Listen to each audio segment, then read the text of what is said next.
Marshall Peak. Chapter 56-51. Probe. There was more than one royal lord at the no-return pass.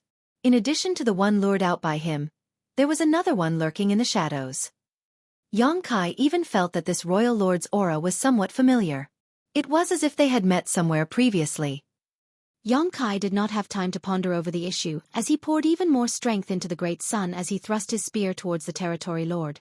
The huge black ink cloud instantly disintegrated as if the powerful innate territory lord was struck by lightning. He spurted black blood and flew out even faster than he emerged, his body completely charred. He was severely wounded in just one blow. He had heard about Xueqi's ability to kill his fellow territory lords in just 3 moves but believed all that was hearsay and rumors. Now that he was on the receiving end of this killing star, he realized just how powerless he was. How could such a master be born among the human race? The only thing the territory lord was glad about at this moment was that Xueqi did not cast his soul secret technique, otherwise he was certain he would already be dead. The shock wave from the clash soon hit the high-rank black ink nest below, causing all the black ink clan's nerves to tense up. However, the impact was not too powerful, and the black ink nest remained unharmed. Nearby territory lords who had formed a 4 symbols formation rushed towards Xueqi, while the royal lord's aura was also approaching rapidly. He would be in grave danger if he was to engage 4 territory lords and a royal lord.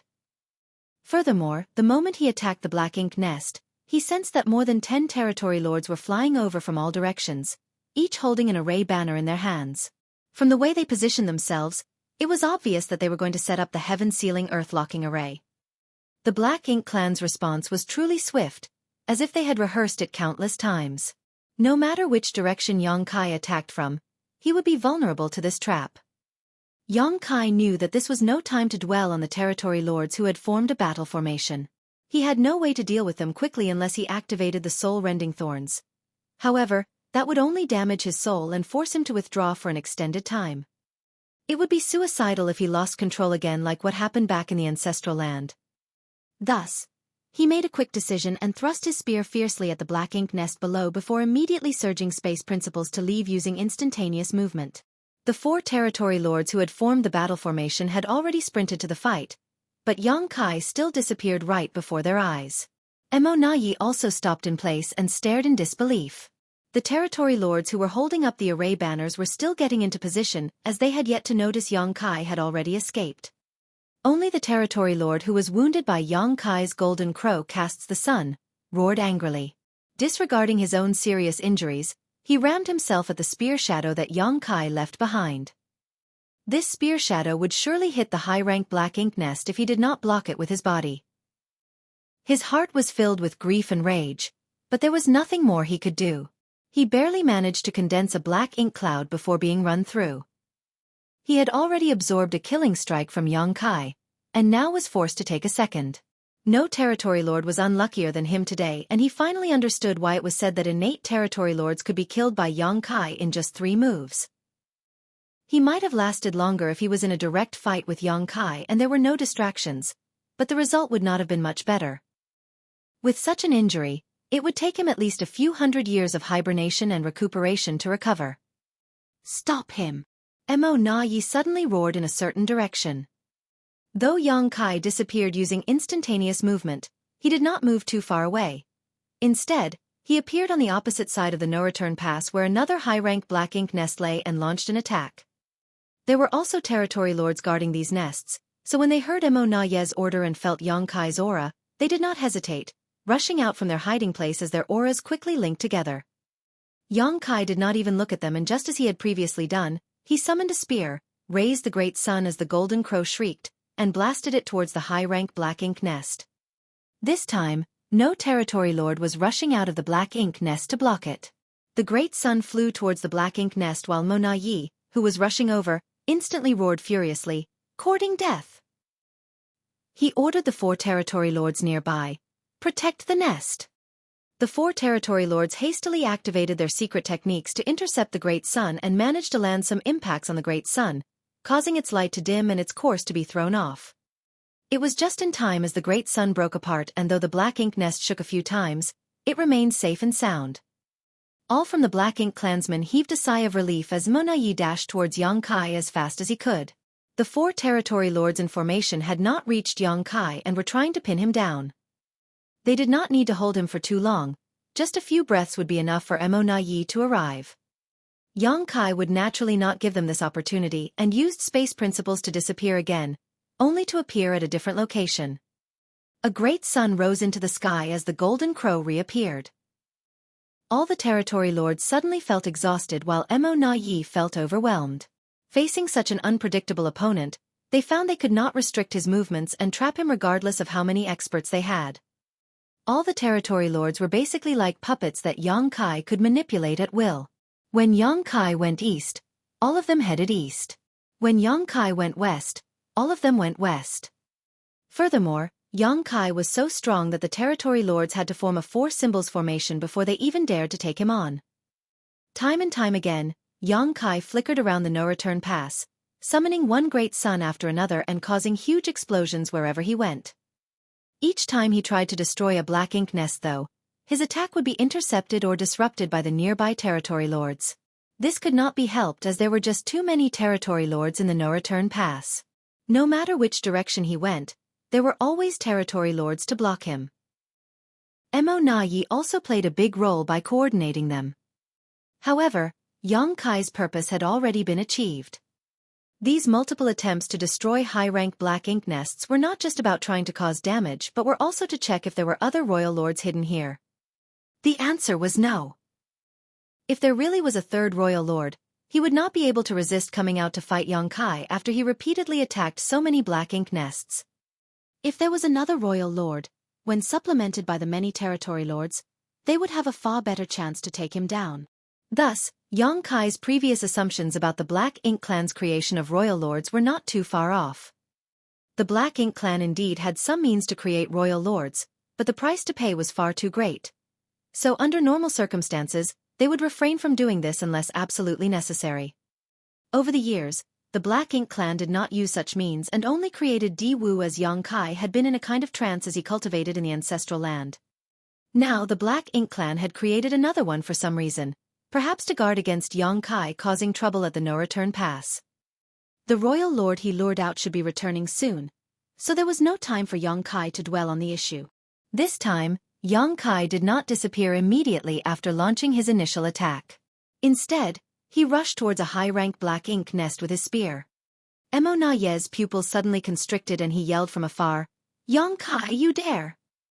Yang Kai laughed and roared, "Open your eyes and see if I dare."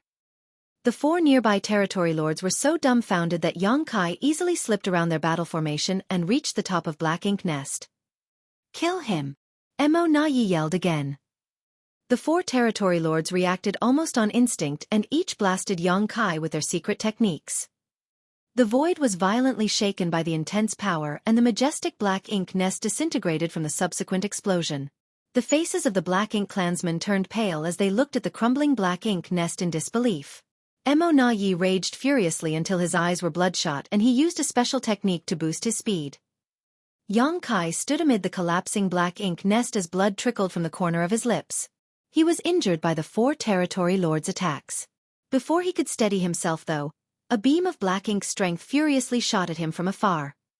Yang Kai's body was now covered with fine dragon scales, so he did not panic in the face of this terrifying attack. Drawing world force from his small universe to protect himself, he thrust out his spear. The explosion and shockwaves spread out. Yang Kai rode the shockwaves out as his fine dragon scales bristled in a golden light, though they quickly dimmed and he spat out a mouthful of golden blood. His defense was barely able to absorb the royal lord's angry blow. Yang Kai was lucky that his dragon form had become far more powerful than before, and was just a step away from becoming a divine dragon. His physique was far more resistant to such attacks than previously. The aura of the royal lord who had been lured away by Yang Kai appeared in the distance at that moment and was approaching rapidly. Just in time. While risking serious injury, Yang Kai wanted to send a message to the Black Ink Clan that one royal lord alone was insufficient to stop him from destroying the Black Ink nests here. Yang Kai surged his space principles and used instantaneous movement but did not go too far. He moved just 1,000,000 kilometers out before he turned around to look towards the no-return pass. The territory lords were about to chase, but Mo Na Yi raised his hand and warned, "Don't pursue him." The territory lords actually heaved a sigh of relief and settled down. When the royal lord returned, he sensed Kai's aura from afar, but did not move towards him as he knew doing so was futile. He looked around to assess the situation at the no-return pass and his mood instantly became very gloomy. 2 high-rank black ink nests were destroyed. A black ink nest was destroyed even though Mo Na Yi was here at the no-return pass. He was very upset about this. He expected to see Mo Na Yi and the territory lords besieging Kai when he returned, but it turned out to only be wishful thinking. Sensing the royal lord's displeasure, Mo Na Yi could only bow and apologize for what had happened. The royal lord did not say a word, as although he was very angry, he still understood Mo Na Yi had done his best. Facing an enemy like Kai, even he was not certain he could have done better under the circumstances. Martial Peak. Chapter 56-52, Threatening with Violence. Mo Na Yi and the royal lord communicated with each other for a while at the no-return pass. Kai only saw the royal lord looking troubled and occasionally looking at him and nodding slightly. No one knew what they were discussing. With the royal lord's permission, Mo Na Yi turned around and headed outside the no-return pass. It seemed he wanted to have a good talk with Kai. Although the Black Ink clan had 2 royal lords here, they had still suffered a loss. Though their losses were significant, their overall combat strength had not weakened considerably. In such an environment, it was unfortunate for them that the no-return pass was targeted by a human master like Kai. Kai did not leave the no-return pass immediately. Instead, he gave the Black Ink clan a chance to talk to him. Kai stood in the void calmly. Even though he had been injured from the battle, he had no intention of running away. He had the confidence to stand there. He would have fled long ago if he was facing a royal lord 3,000 years ago.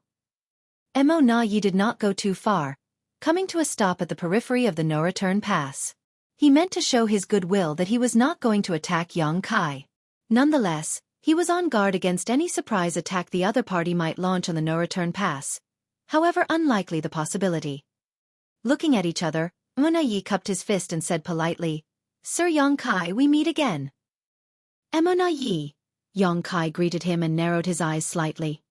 Kai felt that familiar aura and then recognized who he was. Kai had dealt with this Black Ink clansman several times previously. Among all the information that the human race had on the Black Ink clan, Mo Na Yi was one of the individuals that they most focused on.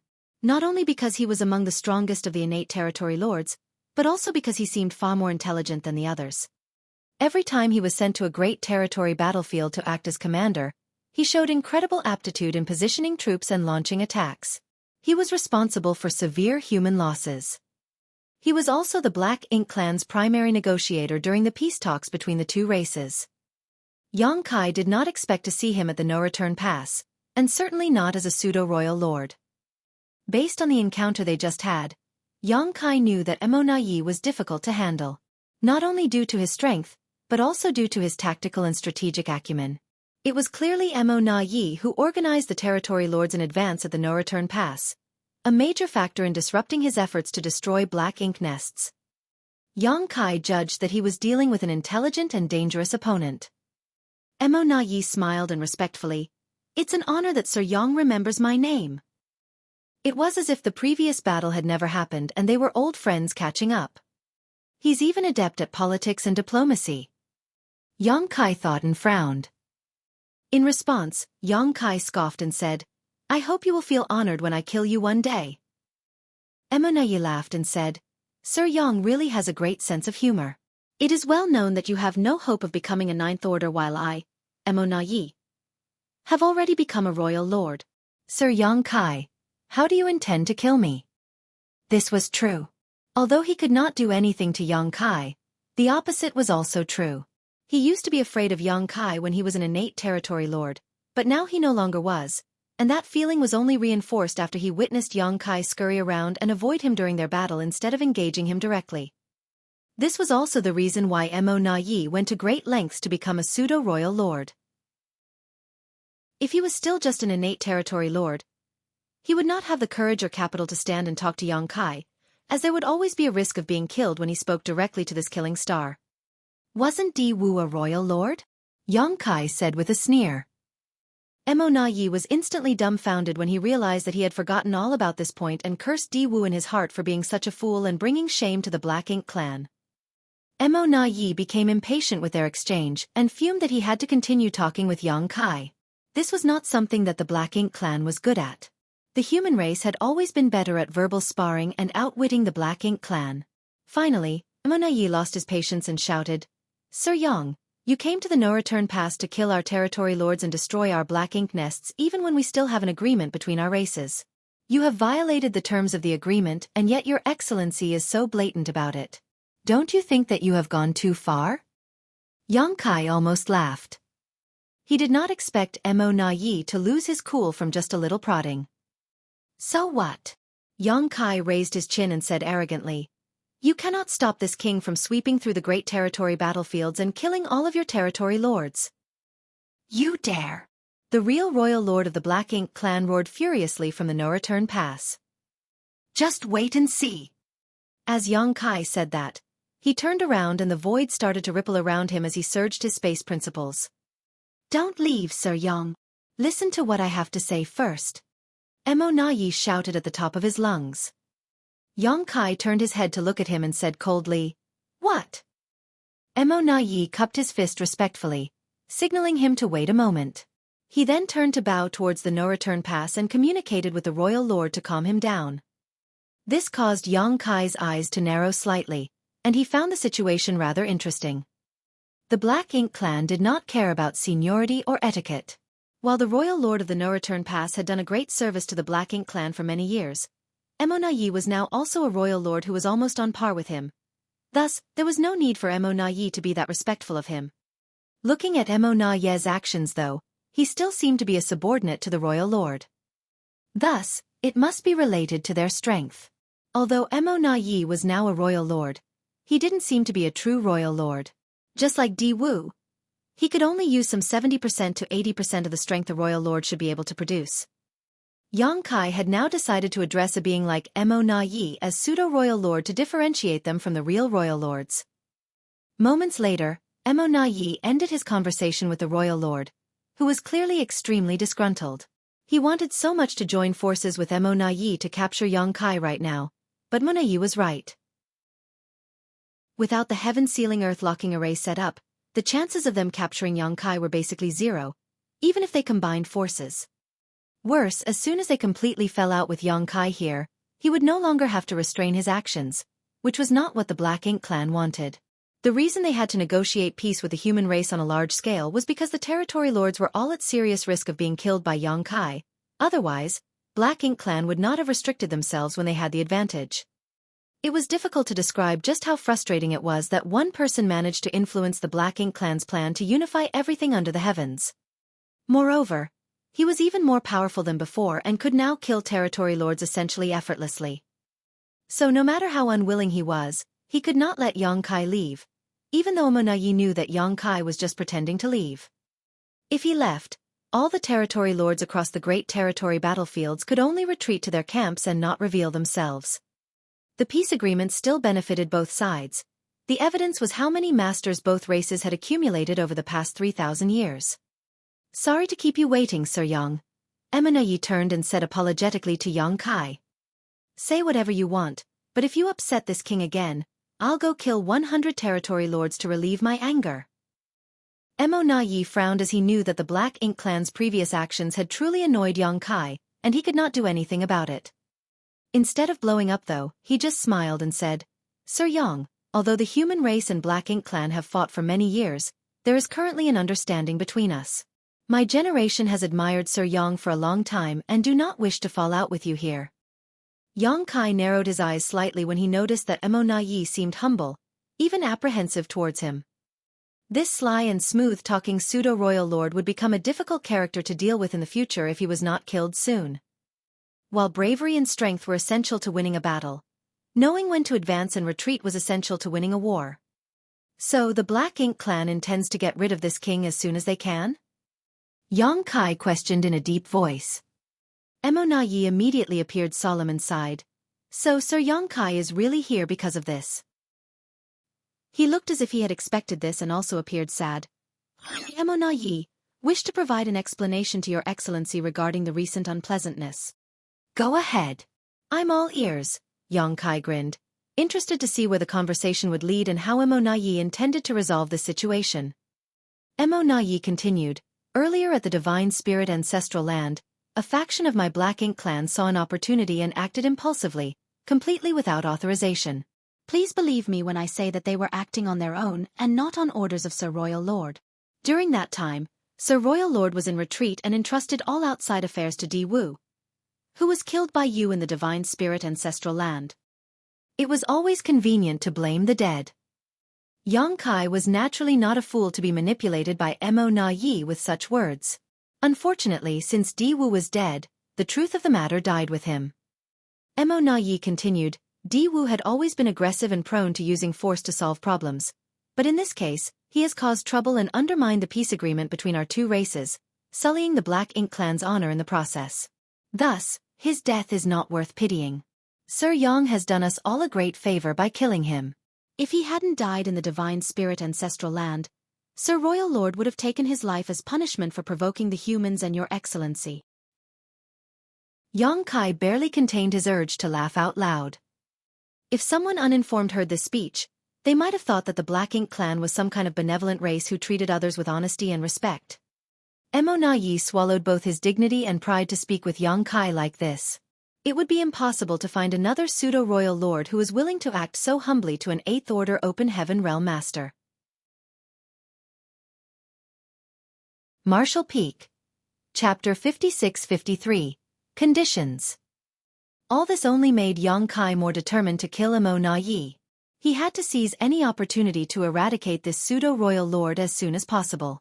Emo Na Yi was undoubtedly a Black Ink clansman on the inside, but on the outside he was as shameless and cunning as any human. In short, this guy was very difficult to deal with. Di Wu is now dead, and the territory lords who went to the ancestral land were also killed by you. So, it is the Black Ink clan who suffered a heavy loss.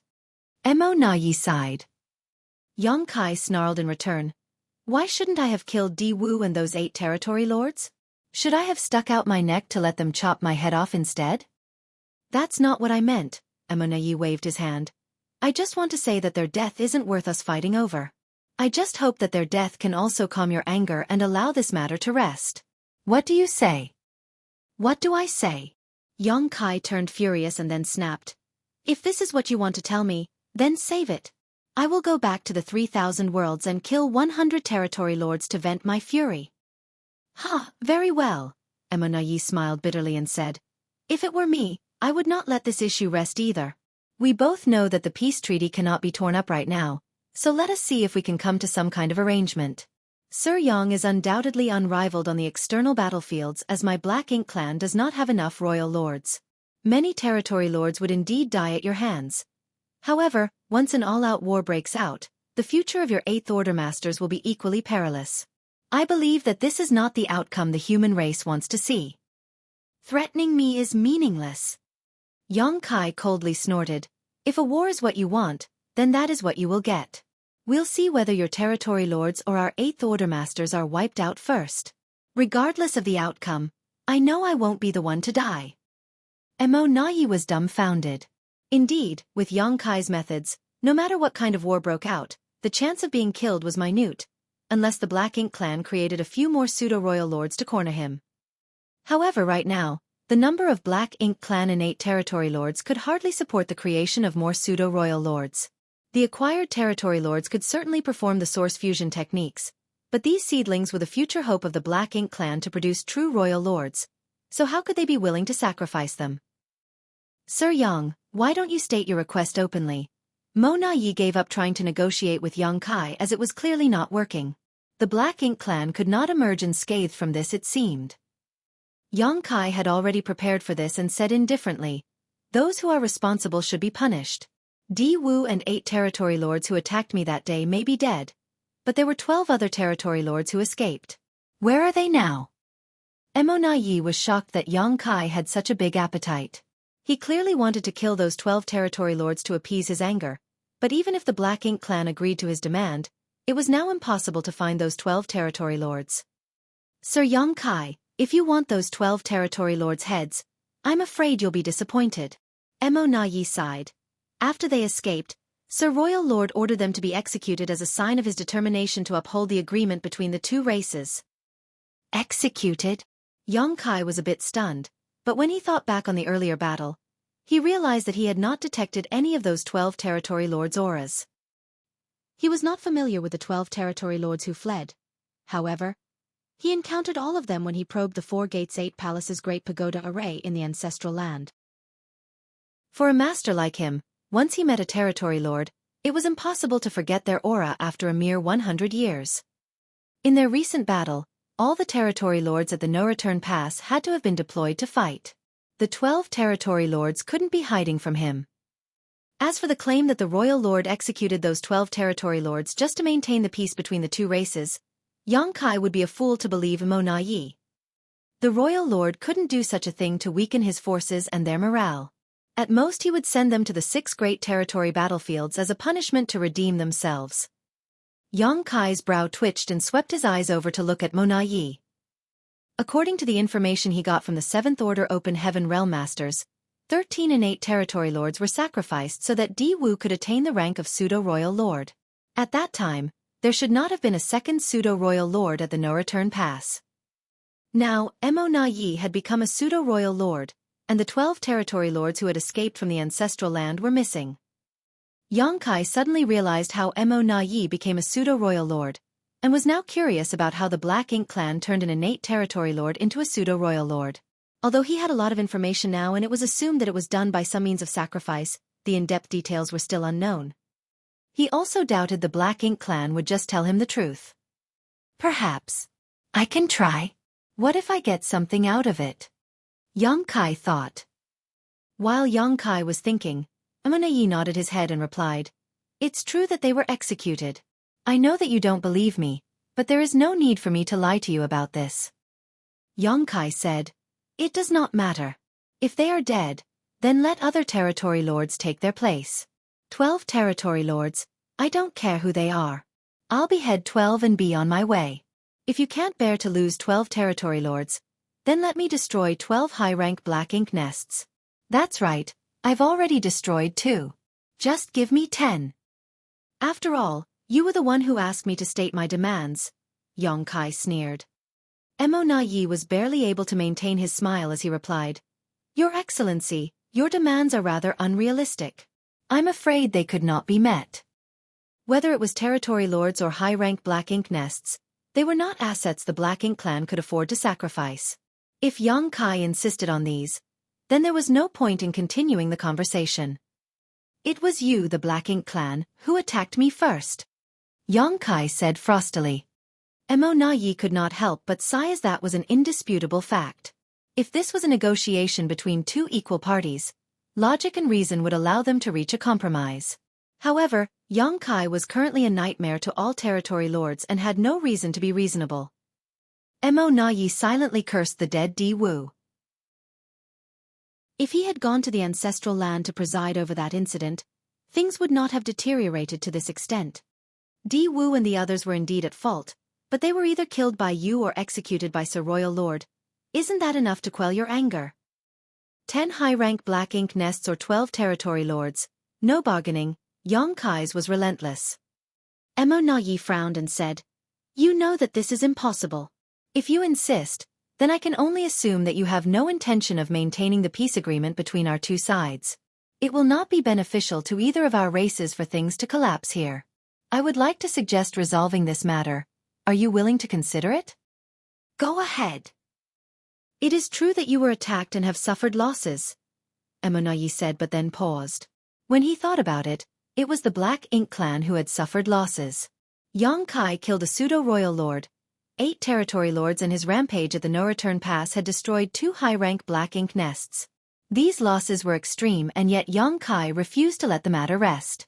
Still, Mo Na Yi could not quibble about things here and simply said grudgingly, "Perhaps the Black Ink clan can compensate you with a large amount of resources to calm your anger."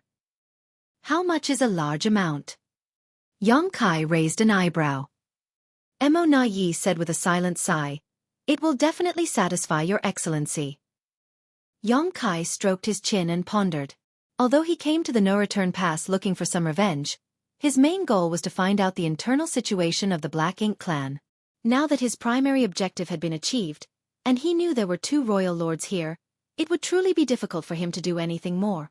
His demands for 10 high-rank Black Ink nests or 12 territory lords were just him asking for the lion's share to see what he could squeeze out of the Black Ink clan.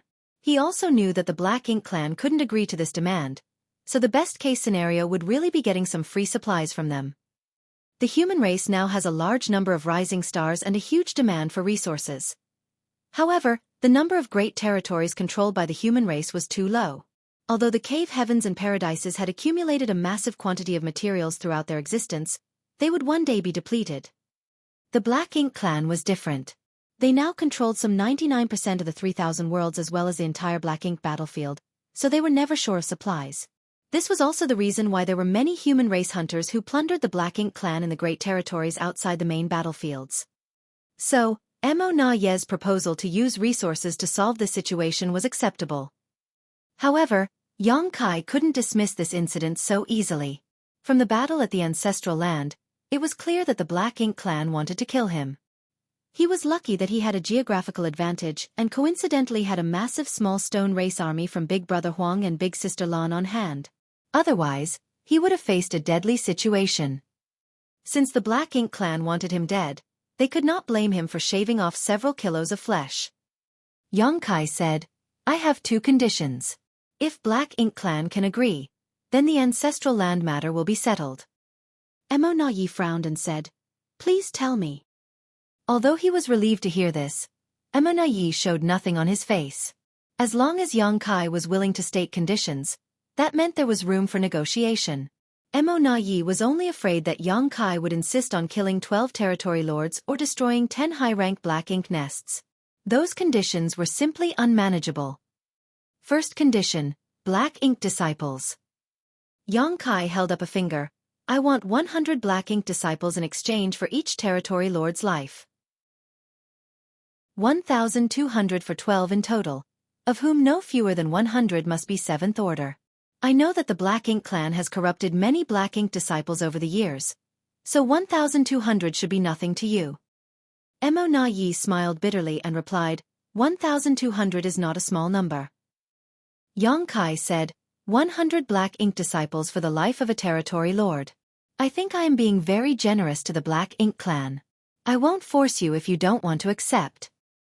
Mo Na Ye reached up and rubbed his forehead as if he was having a headache. However, Yang Kai noticed that he was actually using his divine sense to communicate with the royal lord at the no-return pass. Marshall Peak. Chapter 56-54, Spying. Yang Kai decided to wait patiently since Mo Na Ye was consulting with the true royal lord. However, he kept his guard up for any possible sudden turn of affairs. From this incident, he could see that the Black Ink clan would seize on any chance to kill him. He just had an encounter with them at the Divine Spirit ancestral land, and now, the Black Ink clan gathered territory lords to set up a heaven-sealing earth-locking array to trap and exterminate him. Although there were currently many human race masters, the Black Ink clan was only really wary of Yang Kai at the moment. The Black Ink clan would no longer be constrained if he was to die. However, Yang Kai emerged unscathed from the battle in the ancestral land. The Black Ink clan was humiliated and had to negotiate for peace again, just like all those years ago when Yang Kai was terrorizing them. At that time, the Black Ink clan was forced into a peace agreement with the humans in certain great territories because Yang Kai had been killing innate territory lords time and time again. The losses were too heavy for the Black Ink clan to bear. Even now, the Black Ink clan was clear that Yang Kai was raising a huge fuss and making unreasonable demands, but there was still nothing they could do about it. A few moments later, Mo Na Ye nodded at Yang Kai and said, "We agree to your demands for 1,200 Black Ink disciples." Yang Kai reiterated, "No less than 100 in the 7th Order Open Heaven realm." Mo Na Ye said with a straight face, "Of course." Since the Black Ink clan had already agreed to this request, how could he haggle over the details? There were many Black Ink disciples who were corrupted by the Black Ink clan over the years. These Black Ink disciples would eventually grow into 7th Order or even 8th Order Black Ink disciples, of which Black Ink clan had a few. Originally, the Black Ink clan wanted to use these 8th Order Black Ink disciples to infiltrate the human Great Territories as spies to obtain critical information or perform sabotage. However, there was now an abundance of purifying light within the human race's side, and in order to enter any rear facility or territory, one had to enter a purifying Black Ink battleship. Under the purifying light, the Black Ink disciples would not be able to hide. Thus, those 8th Order Black Ink disciples were useless unless they were used to fight the human race masters on the battlefield. As Xueqi said, 100 Black Ink disciples in exchange for the life of a territory lord was actually very reasonable. As long as the humans had hunters, the Black Ink clan would not lack in Black Ink disciples. Sir Yang can state your second condition, Emmonai said. Xueqi looked at him with a smile and nodded. I want to know how you became a royal lord. As far as I know, an innate territory lord can't become a royal lord. So, how did you do it and how did Di Wu do it? Emmonai calmly replied, Who told you that innate territory lords cannot become royal lords?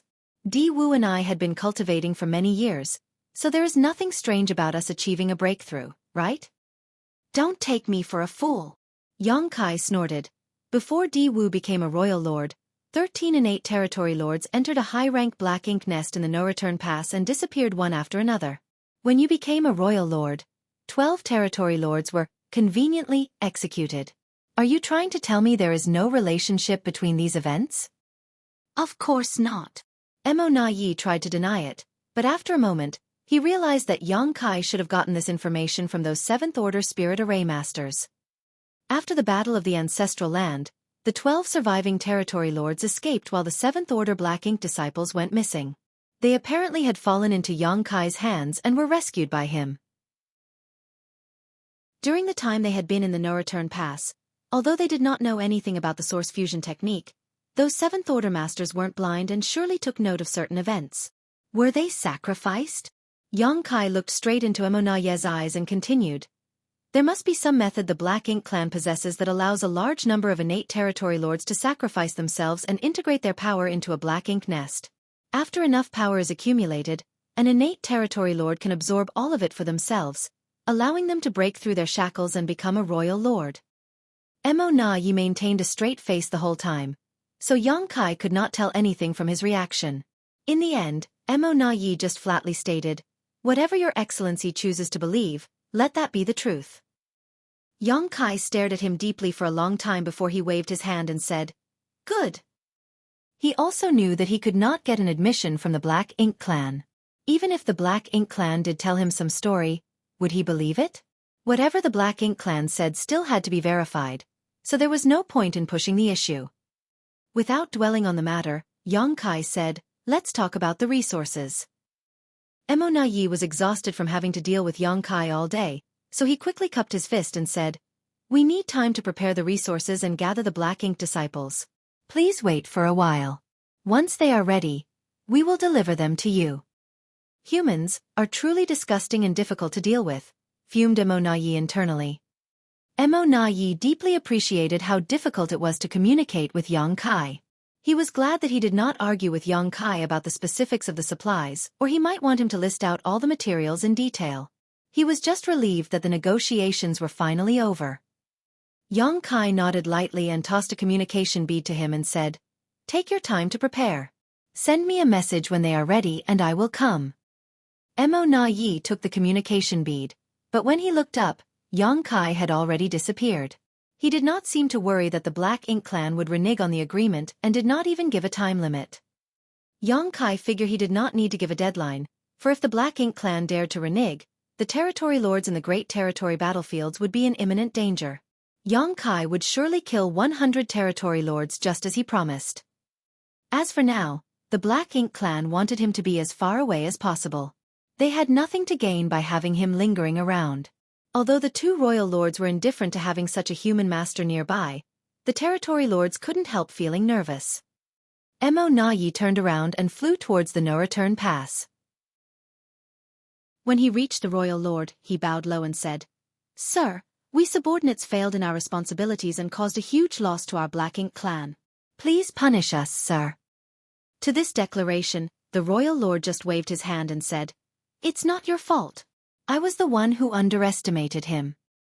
He originally thought that everything would be safe with Mo Na Yi guarding the no-return pass, but the growth of this human had vastly exceeded his expectations and caught him off guard. Clearly, Yang Kai's strength had increased several times since 3,000 years ago, to the point where even facing Mo Na Yi and many territory lords, he could still destroy 2 black ink nests and make his escape. Back then, Yang Kai did not have such strength. After calming down, the royal lord concluded that even if he was also here at the no-return pass, he might not be able to protect the high-rank black ink nests unless he could find a way to kill Yang Kai in one blow. I'll leave the preparation of the supplies and gathering of the black ink disciples to you. Just get rid of him as soon as possible. The royal lord glanced at the depths of the void with obvious disgust, as if Yang Kai was a dirty beggar who kept clinging on to him, refusing to let go. Yes. Mo Na Yi replied respectfully. As orders were passed down through the black ink nests, teams with supplies and black ink disciples from the various great territories began to converge at the no-return pass. Some 50 million kilometers away from the no-return pass, Yang Kai retracted his aura while hiding inside a small universe fragment while he began adjusting his breathing and healing his wounds. Fortunately, he did not sustain any serious injuries this time, so it did not take much time to recover. Yang Kai had not received any contact from Mo Na Yi, but he was not in a hurry. He just silently studied the grand Taos of time and space. With the recent refinement of his dragon vein, his attainments in the Tao of time had grown to the same level of mastery as his Tao of space. Yang Kai's understanding of the space-time strength was also much clearer and more intuitive than before. Even so, he still had a long way to go. At least, in his own assessment of the grand Tao mastery, whether it was the Tao of time or the Tao of space, he had yet to reach the highest level, shocking history and dazzling the present. Yang Kai had a feeling that if his 2 grand Taos reached the highest level one day, his space-time strength would experience a dramatic change. Additionally, it was just about time for him to make a trip to the Primordial Heaven's Source Grand Restriction. Wu Kuang agreed to guard the Primordial Heaven's Source Grand Restriction, while Yang Kai promised to check in on him after 3,000 years. It was about time. Wu Kuang made a bold statement that 3,000 years would be enough for him to become a 9th Order Master. Yang Kai did not know if he succeeded, but still, Wu Kuang was the reincarnation of Shi, the original creator of the heaven-devouring battle law, and the possessor of the flawless purifying golden lotus. As long as there was enough power for him to devour, Wu Kuang would grow at a speed that no one could match. Inside the Primordial Heaven's Source Grand Restriction was the true body of Mo, whose black ink strength was immense.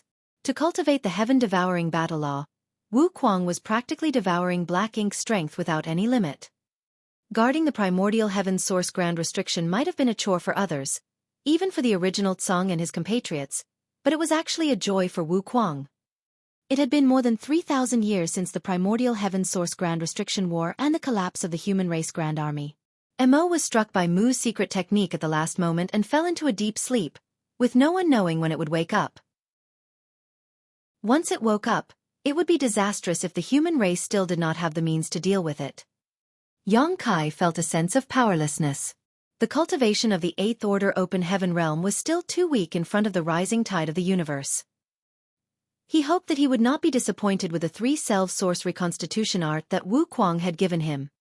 3 months later, Yang Kai, who was meditating, suddenly felt something and took out the communication bead. When he infused his divine sense to look into it, it was Mo Na Yi who had sent a message that informed him that the supplies and 1,200 black ink disciples were ready for him. They were now waiting for Yang Kai to return to the no-return pass to settle the grudge over the ancestral land ambush. It seemed that the Black Ink clan had not been dragging their feet since he left that day. Yang Kai would not go to the no-return pass so easily though. That was the Black Ink clan's stronghold, with countless Black Ink clansmen gathered there. If he fell into the heaven-sealing earth-locking array again, then Yang Kai would be in great trouble. Thus, he pondered a little and then sent a message. At the no-return pass, Mo Na Yi gripped the communication bead and was dumbfounded when he looked at it. What? The royal lord stood up and asked in a deep voice. Mo Na Yi shook his head and said, "This human is very cautious. He doesn't want to come to the no-return pass to receive the supplies, so he specified another location." Just as expected. The royal lord coldly snorted. "Go on then. Do not miss this opportunity." Mo Na Yi was surprised by the royal lord's persistence to kill Yang Kai. Although he did not think it was appropriate to provoke Xueqi anymore, he had no choice but to agree. Marshall Peak. Chapter 56-55. Good deal. A full 6 months later, somewhere in the void, Xueqi stood, looking extremely angry and upset. Anyone who had been made to dance like a puppet on strings would feel equally moody. Behind him, several innate territory lords sensed his anger spilling over and threatening to engulf them. In order not to incur his wrath, they kept silent and stayed as far from him as possible. Behind them were 1,200 black ink disciples gathered in various scattered groups and areas, looking confused and disorganized.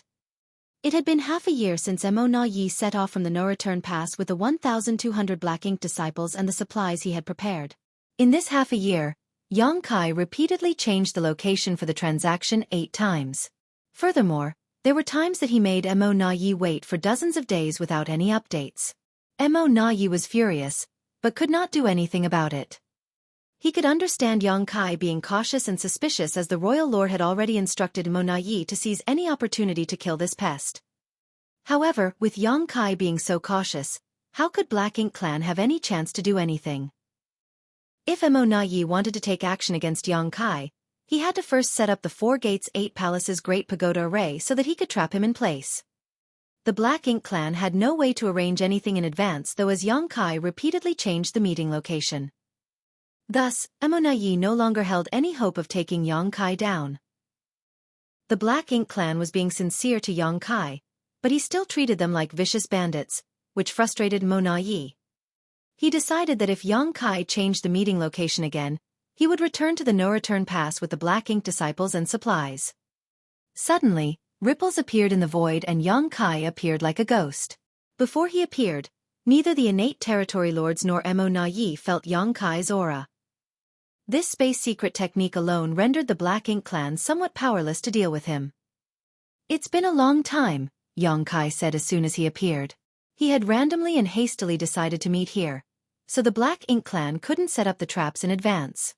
Additionally, he had secretly surveyed the vicinity with his demon eye of annihilation to ensure there were no hidden dangers before showing up. "Sir Young is quite cautious," Xueqi replied grouchily. He could be considered mild-tempered among the Black Ink Clan, but now he was thoroughly incensed by Xueqi's behavior. Xueqi said frostily, "What's wrong with being cautious? Enough nonsense. Where are the supplies?" Xueqi kept a straight face and threw out a few space rings. Before Xueqi caught them, he used his divine sense to check them for hidden traps and ensure that there were no problems.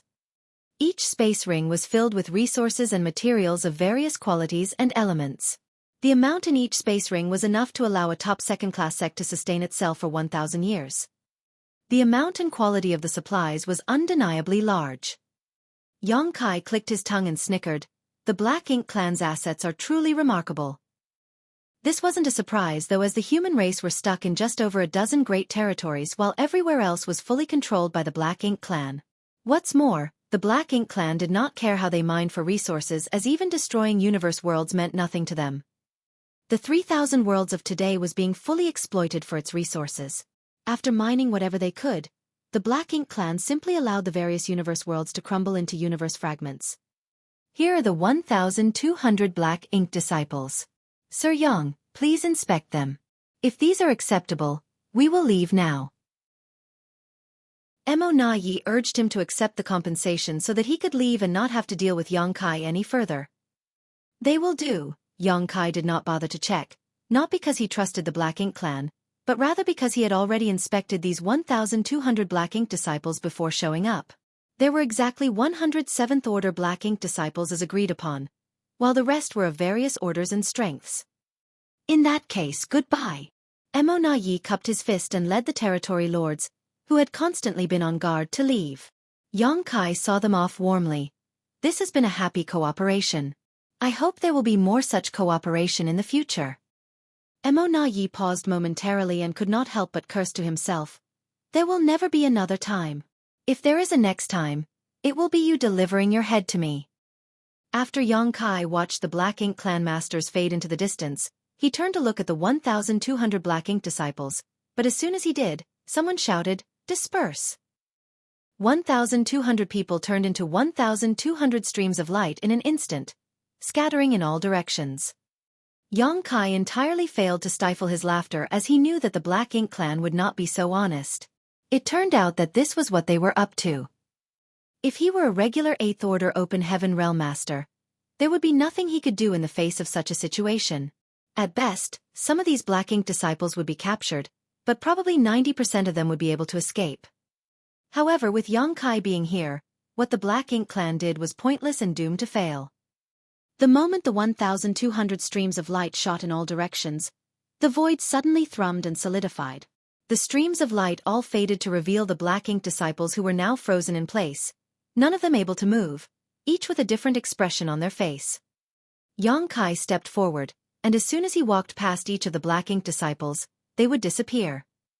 Each of the Black Ink disciples reappeared in Xueqi's small universe and was immediately enveloped by a mass of purifying light which began to dispel the Black Ink strength in their bodies and return them to their original selves.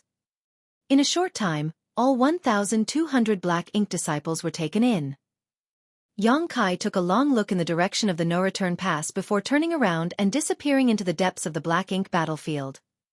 A short while later, he arrived at a secret place and established a connection to the World Tree.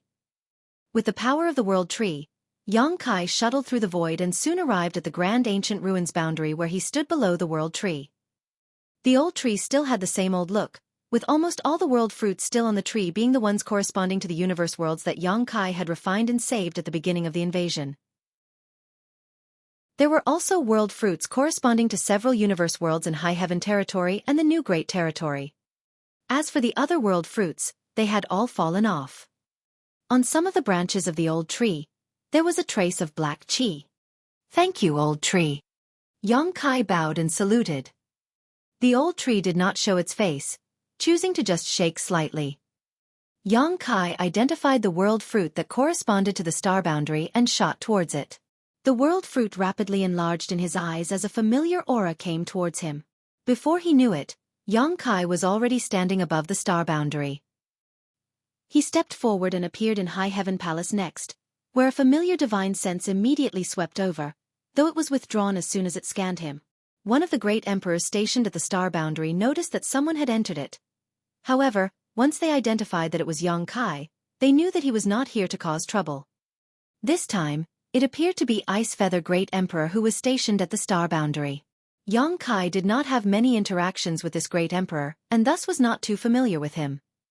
Xueqi's divine sense swept over the spirit peak where his parents lived, and found that the old couple were happily teaching some young disciples. With the Black Ink clan invading the 3,000 worlds, no one could avoid joining the war effort. In fact, Xueqi's parents had applied to join the army several times.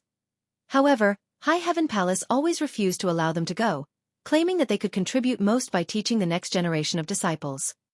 Naturally, no one, save for Xueqi's parents themselves, raised any complaints about this. Xueqi had made many invaluable contributions to the war over the years. In fact, if not for Xueqi, the human race might have lost long ago. His wives, adopted son, and little sister were all fighting on the front lines as well. Since his parents were not that strong, and there was a high probability of something happening to them if they went to the battlefield, the higher-ups all tacitly agreed to keep them out of the fighting. After all, how could they explain to Xueqi if something happened to them? Also, who would dare to say anything if his parents remained in the star boundary?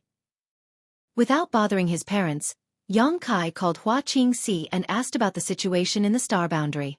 He also asked about the new great territory, the Myriad Monsters world. He learned that everything was fine here at the star boundary, and the Myriad Monsters world was also doing well.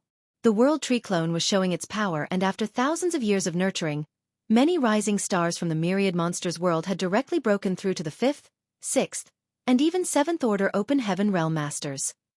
A Monster King had been recognized by the Myriad Monsters world's will and been named the first great emperor with the title Thundershadow.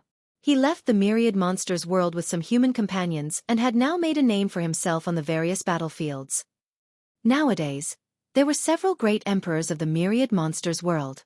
In addition to the original monster race great emperor with the title of Thundershadow, there was one more from the monster race and 2 humans who had been certified as great emperors. The Myriad Monsters world bottle still had positions open, so both monsters and humans were eager to attain the world's acknowledgement and seize this position for themselves. This was not only a matter of honor and prestige, of course, as anyone who obtained the Great Emperor position would see a dramatic increase in their speed of cultivation while in Myriad Monsters' world, allowing them to grow stronger more rapidly than their peers. As for the human race as a whole, everyone, from the Supreme Commander to the ordinary soldiers, could feel the stress of the approaching storm. Everyone knew that in the near future the peace between the humans and the Black Ink clan would break down completely and a battle to the death would begin. Once that happened, only the strong would be able to protect themselves. On the whole, the expectations of the human race were high but filled with potential. Have Shower and Xueqi sent any messages back? Yang Kai asked casually. Hua Qingxi pursed her lips and said, Yang Xiao did send back a message. He said that the palace master had caused them a lot of trouble. Now, they are constantly being hunted by the Black Ink clan. Whenever their whereabouts are exposed, they are bound to be pursued. It has taken them a lot of effort to repel the enemy.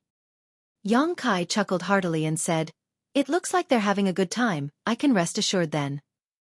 This was probably due to the final lesson that Yang Kai gave his 3 disciples in Azure Sun territory. Although Yang Xiao, Yang Xueqi and the others were not present at the time, the Black Ink clan had sources of information. They would be able to find out about Yang Xiao and Yang Xue's relationship with Yang Kai and naturally wanted to handle them. Yang Kai was not too worried about their safety, of course. These little ones had all become 8th Order Open Heaven Realm Masters, so as long as they worked together and joined forces to defend themselves, the Black Ink clan, though strong, should not be able to harm them. Martial Peak. Chapter 56-56. Mi Jing Luan's Speculation. Yang Kai did not stop for long at the star boundary.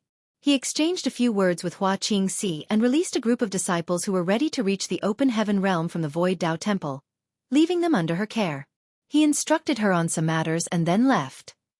After passing through the territory gate, he arrived at the neighboring Great Territory, which was numbered but remained unnamed. Any great territory that was only represented as a number on the universe chart was ranked as an extremely low-grade great territory. It meant that it did not have any notable great force overseeing it. A great territory such as this usually had few universe worlds and sparse resources. Generally speaking, such a great territory was isolated from the rest of the world. High Heaven Territory was like this in the past. In the whole High Heaven Territory, there were only 2 habitable universe worlds. One was the star boundary and the other was the demon realm. The strongest masters were the great emperors and demon saints. There were no open heaven realm masters here. However, since the rise of the star boundary as an open heaven realm cradle, High Heaven Territory made a name for itself. The neighboring Great Territory was not so fortunate, but it was the place where the supreme headquarters of the human race was located. Although the Great Territory was previously unknown and even deserted, it was now vital to the human race. Not only because it was the Great Territory that led directly to the star boundary, but also because it connected to more than 10 Great Territory battlefields. Just as the Barren Territory was the last barrier to the 3,000 worlds, this unnamed Great Territory was also the last bulwark for the human race today. If the Black Ink clan breached this place, they would be able to push straight into the heart of human territory. When that happened, the human race would have no choice but to completely fall back to High Heaven Territory and the new Great Territory. With the supreme headquarters located here, this great territory was extremely bustling. No matter which battlefield the soldiers headed to or retreated from, they would transit through this place to rest and repair their equipment. Armies would be assembled here and be dispatched by the supreme headquarters as reinforcements to the Great Territory battlefields on a regular basis. Looking from afar, there were many human race soldiers coming and going in the void, and the glimmer of light from their bodies was as bright as stars. Yang Kai suppressed his aura and rushed to the universe fragment where the supreme headquarters was located. Without informing anyone, he flew straight to the main hall. Inside the main hall, Mi Jing Luan was busy pointing at a territory map, and a few 7th Order Open Heaven Realm Masters who were in charge of transmitting orders nodded as they took careful notes. Yang Kai took a look and found the territory map was of Twin Poles territory. Noticing Yang Kai's arrival, Mi Jing Luan looked up and gave him a light nod, signaling him to wait for a moment. Yang Kai made himself at home, found a seat, poured himself a cup of tea, and leisurely sipped it. After a little more than half an hour, the 7th Order Masters were sent away. Mi Jingluan stood in place in contemplation for several moments before rubbing his forehead. He then walked over to Yang Kai, sat down, and pushed an empty teacup towards him. Yang Kai picked up the teapot and poured him a cup. Mi Jingluan heaved a long sigh and downed the tea like he was draining a bottle of wine. Yang Kai asked, "Things aren't going well in Twin Poles territory." Mi Jingluan replied, "The Black Ink clan has intensified their attack on Twin Poles territory. They've recently gained more territory lords and deployed them there, so we are facing some difficulties." Turning his head to look at Yang Kai, he asked with a smile, "Why don't you take a trip there?" "Impossible." Yang Kai waved his hand. "I just got back from harassing the Black Ink clan at the No-Return Pass. If I go to Twin Poles territory at this time, wouldn't I be reneging on the agreement?" "What happened?" Mi Jingluan raised a brow and asked curiously. Yang Kai briefly told them about his experience at the No-Return Pass before handing Mi Jingluan the supplies he had extorted from the Black Ink clan. Mi Jingluan accepted them politely, and after a quick inspection, he exclaimed, "Wow, the Black Ink clan was really generous to you." In his heart, he knew that this was due to Yang Kai's notorious reputation. If the Black Ink clan had to choose between losing territory lords or resources, they would definitely choose the latter. They could easily recoup the material losses even if they were given away. However, territory lords were all valuable assets, and it would not be beneficial to give Yang Kai an excuse to go on a killing spree. If Mi Jingluan tried to take advantage of the Black Ink clan like this, he would have been torn apart by the royal lord. Although he became an 8th Order master much earlier than Yang Kai, he had to admit that he was no match for the latter's strength. This was a positive development though. The future of the human race would only be bright if the future generation could surpass the abilities of the current one. A few days ago, there was a report of many black ink nests scattered all over the great territories withering for no apparent reason. I figured it was you who went to the No-Return Pass to stir up trouble.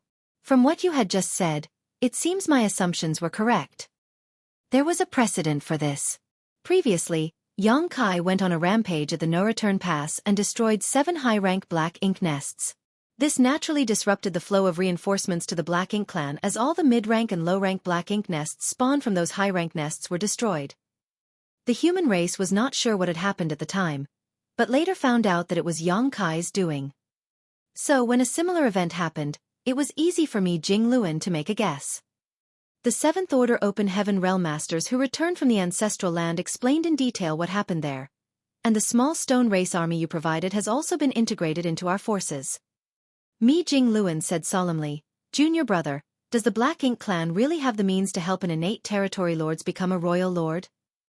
When they heard this news, many 8th Order Open Heaven Realm Masters at the Supreme Headquarters were shocked and decided to block the news immediately to avoid damaging the morale of the army. It was a pity that Yang Kai was like a dragon who shows his tail but never his face. Yang Kai came over whenever he wanted to see Mi Jingluan, but the reverse essentially never happened. It was as difficult as ascending to the heavens if Mi Jingluan wanted to find Yang Kai. Yang Kai drank another cup of tea and nodded. "Indeed, the pseudo-royal lord I encountered at the ancestral land named Di Wu was created in such a manner. Unfortunately for him, he was too careless and was killed by me." "Pseudo-royal lord?" Mi Jingluan exclaimed with his eyebrows raised. It seems senior brother isn't aware of this point. Although the Black Ink clan has the ability to forcibly raise an innate territory lord into a royal lord, there are clear flaws with the process. Such a created royal lord may have the raw power of a royal lord, but they are unable to utilize it properly. I clearly felt this when I fought Di Wu. He could only exert about 70% to 80% of what a royal lord should be able to do. Thus, I regard them as pseudo-royal lords. Mi Jingluan heaved a sigh of relief and said, "If that's the case, then there's no need to be too concerned." A pseudo-royal lord who could only exert an average of 75% of his power was not nearly as threatening to 8th Order masters as a true royal lord. It might only take a few 8th Order masters in a battle formation to resist such an enemy, though killing one was probably impossible. But there is another pseudo-royal lord at the No-Return Pass right now. Mi Jingluan's eyes narrowed and asked, "Who?" "Senior brother, do you remember that innate territory lord named Mo Na Yi?" "Him." How could Mi Jingluan not know who Mo Na Yi was? Mo Na Yi was one of the innate territory lords that the human race was highly focused on. This guy was far more intelligent and cunning than other territory lords. It was definitely not a good development for the human race for this Black Ink clansman to become a pseudo-royal lord. Mi Jingluan thought about it momentarily but decided not to dwell on it any further. Now that Mo Na Yi had become a pseudo-royal lord, it was useless to brood over it. If they really encountered him, they could only directly take him on.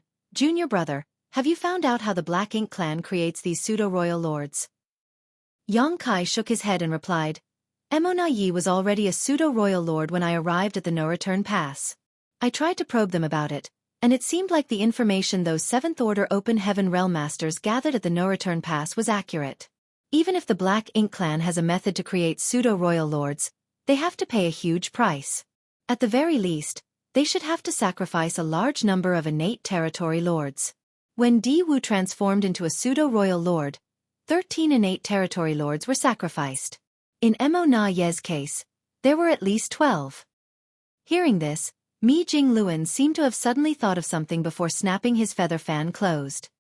He gently tapped the fan against his palm and said, Perhaps, it also involves the sacrifice of a high-rank Black Ink nest. Yang Kai wondered and asked, Why do you think so? Perhaps junior brother isn't aware of this. About 400 years ago, some low-rank and mid-rank Black Ink nests suddenly withered. When the numbers were tabulated, the headquarters estimated that a single high-rank Black Ink nest had been destroyed somehow. About 100 years ago, a similar situation occurred. Initially, I thought that it was junior brother who went on a rampage at the no-return pass and destroyed these high-rank Black Ink nests, but from your story just now, that seems to not be the case. 400 years ago. After a little calculating, Yang Kai realized that was the time that he had just arrived at the ancestral land to cultivate. He also killed Di Wu just over 100 years ago. For the Black Ink clan, Black Ink nests were their foundation, so they would not be given up easily. There could only be one reason for those low-rank and mid-rank Black Ink nests to die all of a sudden. The high-rank Black Ink nest that produced them was destroyed. The timing was too coincidental, and the anomaly was equally obvious. The Black Ink clan was smart enough to hide the truth from him, but there were enough clues for the human race to make the necessary deduction. Yang Kai kept nodding his head. More than 400 years ago, when the Black Ink clan knew that he was cultivating in the ancestral land, they created Di Wu, a pseudo-royal lord, and ordered him to go to the ancestral land to kill him. Unfortunately, Di Wu ended up losing everything and died in the ancestral land. When they realized that Di Wu had died, the Black Ink clan at the no-return pass created Mo Na Yi. They did it twice, and each time they not only sacrificed more than 10 territory lords, they also lost a high-rank Black Ink nest in the process. It makes sense now, Mi Jingluan's eyes flashed and continued. The Black Ink clan does have the means to transform an innate territory lord into a pseudo-royal lord, but it requires the sacrifice of a dozen or so territory lords in a high-rank Black Ink nest. No wonder the Black Ink clan has never used this technique before. The cost is indeed very high compared to the benefits. He looked at Yang Kai and said with a smile, Looks like that original royal lord is willing to pay any price as long as they can kill you. Yang Kai said, Man proposes, the heavens dispose.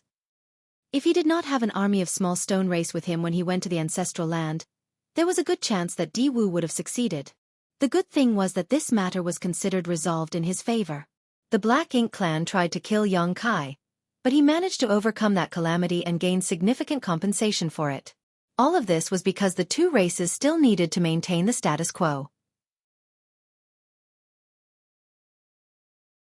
Marshall Peak.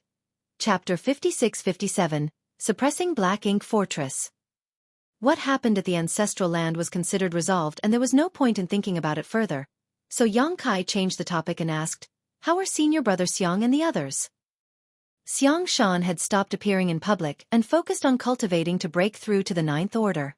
The Black Ink clan suspected that Xiang Shan and the other 8th Order masters who were expected to break through and reach the 9th Order had already done so secretly. However, that was not the case in reality. The 9th Order was the peak of the human race's martial Dao and was extremely difficult to reach. Now, there were not many humans who were qualified to make this breakthrough. There was indeed one person who had succeeded, but it was not Xiang Shan. When Yang Kai asked, Mi Jingluan sighed and replied, It has been 1,000 years since they entered retreat, and still there is no news from them. In fact, with Brother Xiang's talent, he should have already reached the 9th order if nothing went wrong. The issue was that Xiang Shan's cultivation had once regressed. Long ago, in Blue Sky Pass, in the era when Yang Kai had not yet set foot onto the Black Ink battlefield, Xiang Shan was a famous existence and many territory lords died at his hand. However, he was so feared that he became a priority target for the Black Ink clan. They specifically targeted him and trapped him in a bitter battle where he became corrupted heavily by Black Ink's strength, forcing him to sacrifice a large portion of his small universe to preserve himself. Afterwards, he took a profound Een spirit fruit to repair his damaged small universe. However, the drop in one's cultivation was not something that was automatically made up for. For the many years that Yang Kai was stationed at Blue Sky Pass, he had never seen Xiang Shan because the latter was in secluded retreat. It was not until the leaders of the human race decided to form the Great Evolution Army to recover Great Evolution Pass that Xiang Shan returned to the limelight. What Mi Jing Luan meant was that if that incident had not occurred all those years ago, Xiang Shan would already be a 9th order master. The cave heavens and paradises were filled with talented people, but throughout history, few could match the reputation of Xiang Shan. It was a pity that his future accomplishments were greatly delayed, and now it seemed that dark injuries from that incident were preventing Xiang Shan from reaching the 9th order. The current situation between the two races was rather stable. Although the fighting never ceased, it was all in a managed situation rather than an all-out war. Thus, Xiang Shan took this opportunity to enter retreat and cultivate. Brother Xiang did mention that if necessary, he would come out to face the enemy, regardless of whether he had achieved a breakthrough. Yang Kai nodded lightly and asked, "What about the suppressing Black Ink fortress? What's the progress?" The suppressing Black Ink fortress was a massive mobile palace artifact that Yang Kai had convinced the supreme headquarters to refine in order to deal with the Black Ink clan. It was quite similar to the great passes of old, but far smaller. The current generation of artifact refiners, even compared to those from late ancient era, were not inferior. However, the human race sorely lacked resources at the moment. Great passes were enormous mobile palace artifacts built up and refined over hundreds of thousands of years, consuming an unfathomable amount of resources. The human race could not afford to spend so lavishly in their current situation. If they tried to build such an artifact now, it would likely cripple the cultivation progress of the entire race, which was a situation that absolutely could not be allowed. Thus, they could only build the suppressing Black Ink fortress, for which Yang Kai campaigned hard some 1,000 years ago, just before he left for the Myriad Monsters world. This mobile palace artifact was not destined for the great territory battlefields, however. When Yang Kai asked about the suppressing Black Ink fortress, Mi Jing Luan replied, 300 years ago, the superstructure of the suppressing Black Ink fortress was completed, and over the subsequent years, various grand arrays and artifacts have been installed. It should be almost finished now. After a pause he asked, "Do you want to see it?" "Indeed." Yang Kai nodded. The two of them left the supreme headquarters together and shot off into the depths of the void. The construction of the suppressing Black Ink fortress was kept highly confidential, with only those participating in the project and the heads of the supreme headquarters being in the know. This giant weapon of war was located at an extremely remote place in the Great Territory, and covered with multiple arrays to conceal it. Patrolling human race masters also ensured that no one without authorization approached this region. Yang Kai and Mi Jing Luan traveled for about an hour before reaching a universe world that seemed to be covered in shadows. Although this universe world was ancient, its grand Tao and will were imperfect. Thus, there was no vitality here. This was a rather common sight throughout the 3,000 worlds. Although such a universe world generally had a lot of precious cultivation resources, it was not suitable for the survival of living beings, thus it was essentially dead. A divine sense swept over from afar, but after confirming Mi Jing Luan's identity, it allowed them through. Yang Kai, led by Mi Jing Luan, flew for a while around the universe world before arriving at a certain spot and heading down. They passed through a layer of thick, dark clouds before being hit in the face with an imposing aura. A huge and lofty object immediately filled their view, one that looked like a massive steel beast. This was the suppressing Black Ink fortress. The suppressing Black Ink fortress was undoubtedly much smaller compared to a great pass from the Black Ink battlefield, being just 10% of the size. However, it was still a massive object. The entire suppressing Black Ink fortress looked like a small city with many structures, high walls and towers. Yang Kai could see people scurrying about inside the suppressing black ink fortress, carrying materials and working on construction projects. There were huge artifacts mounted atop of the city walls, and at a glance one could tell how extraordinary they were. There were also traces of numerous grand arrays, but none of them were currently active, so it was impossible to assess their might. The human race seemed to be in decline as it only held a dozen or so great territories because of the Black Ink clan. However, no matter how bad things were, they still had a profound heritage. When the Grand Army was defeated in the war outside the primordial heaven source Grand Restriction, the humans were forced to retreat to the No-Return Pass, and then to the Barren Territory. The death of countless soldiers was certainly heartbreaking, but the loss of a great pass inherited since the end of the late ancient era was also a massive strategic setback for the human race. While many great passes were destroyed, others remained mostly intact at the No-Return Pass. Many wanted to take the great passes away with them, but they were too massive even for a ninth-order old ancestor to fit into their small universe. Thus, they had no choice but to abandon them. Presently, those great passes outside the No-Return Pass had become platforms for Black Ink nests. If the human race could defeat the Black Ink clan and retake the No-Return Pass, there was still hope to regain those great passes. The two landed on the suppressing Black Ink fortress and were immediately greeted by someone. Yang Kai was dumbfounded and exclaimed, "Grandmaster Donghua!" It was Donghua Ping, who Yang Kai had met at Blue Sky Pass. He was an artifact refining great grandmaster from Divine Cauldron Cave Heaven, and also the one who built the first purifying Black Ink battleship together with Yang Kai and a number of array masters. However, since Yang Kai left Blue Sky Pass, they had not seen each other again, mainly because Donghua Ping was in charge of artifact refining while Yang Kai's job was to kill the enemy. They fought on different battlefields, so it was natural for them not to meet each other. Yang Kai. Donghua Ping also recognized Yang Kai immediately and reached out his hand to slap his shoulder as he happily declared, "I should call you Junior Brother Yang now." Yang Kai returned the greeting, "Senior Brother Donghua." He was happy to see him. Although Yang Kai had met many people on the Black Ink battlefield, few survived until today. Donghua Ping was also a bit emotional. When he first met Yang Kai, the latter was just an unknown sixth-order brat. He was only valued by Blue Sky Pass leaders at the time because he brought purifying light to the human race. Now when Donghua Ping saw him again, Yang Kai was already the powerful profound Nether Army commander and a perpetual thorn in the Black Ink clan's side. Such growth was truly immense as only 3,000 years had passed since then. Mi Jingluan said with a smile, "Senior Brother Donghua is one of the chief artifact refiners on the Suppressing Black Ink Fortress project. Junior Brother Yang, if you want to know more about the Suppressing Black Ink Fortress, please feel free to ask Senior Brother Donghua." "Many thanks, Senior Brother." Donghua Ping simply waved his hand. Artifact refining is the job of this old master, it's not a big deal. However, can Junior Brother Yang tell me what this Suppressing Black Ink Fortress is going to be used for? This artifact is massive and took no less than 1,000 artifact refiners almost 1,000 years to construct. Although it is powerful, it is not suitable for the current war.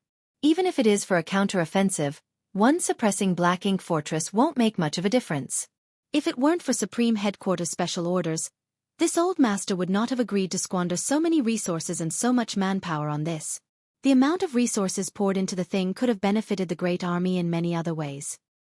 It was clear that Donghua Ping had strong opinions about the suppressing Black Ink fortress. As he said, this thing was not very useful for the situation the human race was currently in. Unless more suppressing Black Ink fortresses were built, they could not be used to attack the enemy. This was certainly a very sharp weapon of war. However, its disadvantages were also very obvious. It took far too many resources and too much time to build just one, so if it did not achieve its intended purpose, then it was all just a huge waste of time and money. Didn't Senior Brother Mi explain the situation? Yang Kai was stunned. Mi Jingluan said in return, "It's better that fewer people know about this matter." Donghua Ping glared at Mi Jingluan and snorted, "What nonsense is this guy sprouting? He just said that it was a secret. What can this old master do to him if he refuses to say anything?" Yang Kai smiled before quietly whispering something to Donghua Ping. Donghua Ping immediately turned solemn and remarked, "I see." He had his suspicions considering the situation. However, Yang Kai just confirmed his guesses. He was a veteran from Blue Sky Pass who had experienced thousands of years of war on the Black Ink battlefield. If the suppressing Black Ink fortress was used in that place, it was indeed the perfect tool for the job. What are the chances of that happening? Dong Gua and Ping asked.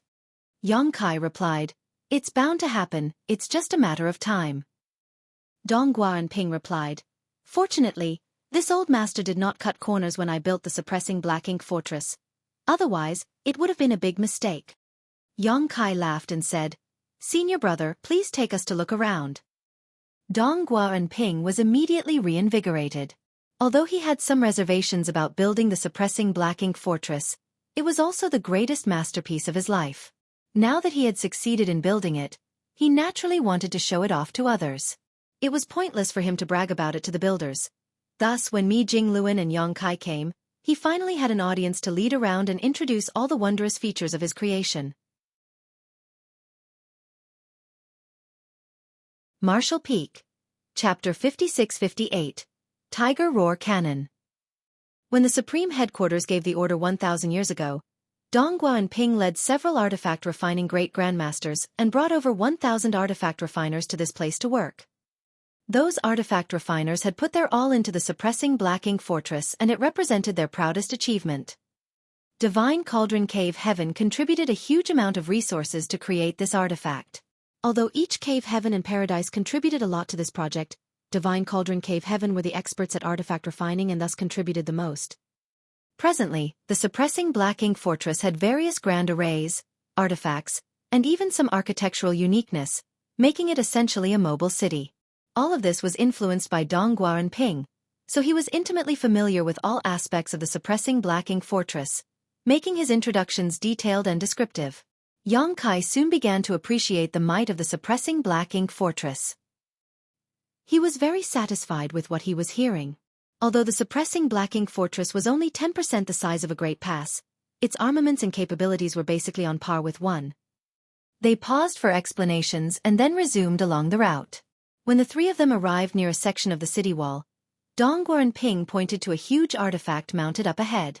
The shape of the artifact looked like a crouching tiger with an elongated neck gazing forward. There were several artifact refiners nearby who were busy working on it.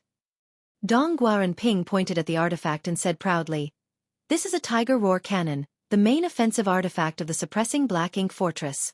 Over all four walls, there are a total of 1,200 of these. They were specially designed for the suppressing Black Ink fortress." Mi Jingluan looked at it for a while and asked, "How powerful is it?" Dong Gua and Ping stroked his beard and smiled.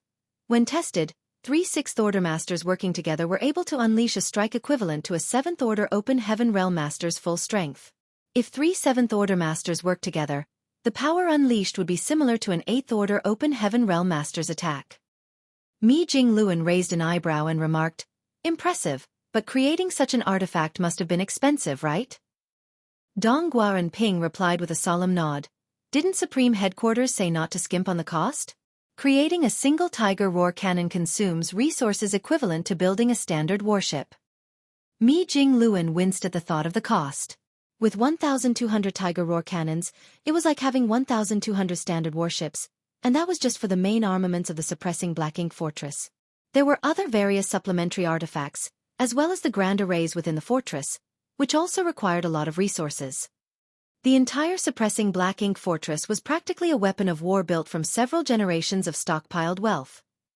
It was fortunate that Yang Kai went to the no-return pass to pick a fight with the Black Ink clan, and managed to get them to compensate him with so many materials. At least, that could help to replenish a good portion of the stock used in the production of the suppressing Black Ink fortress. Otherwise, the human race would have to tighten their belts for a few years just to get by. However, this was something Yang Kai had specially requested. Although the cost was immense, it was worth the expenditure as long as it could produce the desired effect. As the two spoke, Yang Kai had already walked toward the Tiger Roar cannon, which had several artifact refiners busy working on it. One of them became upset when he noticed someone approaching without permission and stood up abruptly with the intention to reprimand him, but was immediately stunned. Yang Kai smiled at him and said, "Senior Brother Su." The other person smiled and exclaimed, "Junior Brother Yang." Haven't seen you in years, senior brother Su. You still have the same noble bearing as before. Yang Kai glanced at the chubby figure in front of him while comparing it to the one in his memories. In fact, there were no significant changes to fatty Su Zhan except for the traces of aging after all these years. Furthermore, Su Zhan was already an 8th Order Open Heaven Realm Master. Dong Guaranping walked forward and asked curiously, Junior brother Yang, you know my martial nephew. Although they were both in the 8th Order, since they were born and raised in Divine Cauldron Cave Heaven, Dong Guaranping was still Su Zhen's senior and thus of a higher rank compared to a rising star like Su Zhen. Furthermore, while they were cultivators in the same realm and from the same sect, there was still some difference in their strength and achievements. In contrast, although Yang Kai was much younger than the rest, as long as his cultivation was on par with theirs, he was considered equal in terms of seniority to Mi Jingluan and Dong Guaranping. Of course I know him. I was drawn into the Grand Ancient Ruins boundary with senior brother Su. We went through a lot of hardships together, Yang Kai explained. Dong Guaranping suddenly understood. Over the past 10,000 years, the Grand Ancient Ruins boundary only appeared once. Su Zhan coincidentally got dragged into it, and apparently so did Yang Kai. Therefore, it was normal that they knew each other from the incident. Sometime later, Yang Kai and Su Zhan also met in the Blood Monster Cave Heaven. However, after Yang Kai went to the Black Ink battlefield, there was no longer any news of him. Su Zhan naturally heard about Yang Kai's exploits when the Black Ink clan invaded the 3,000 worlds. It was a pity that they could not meet until today.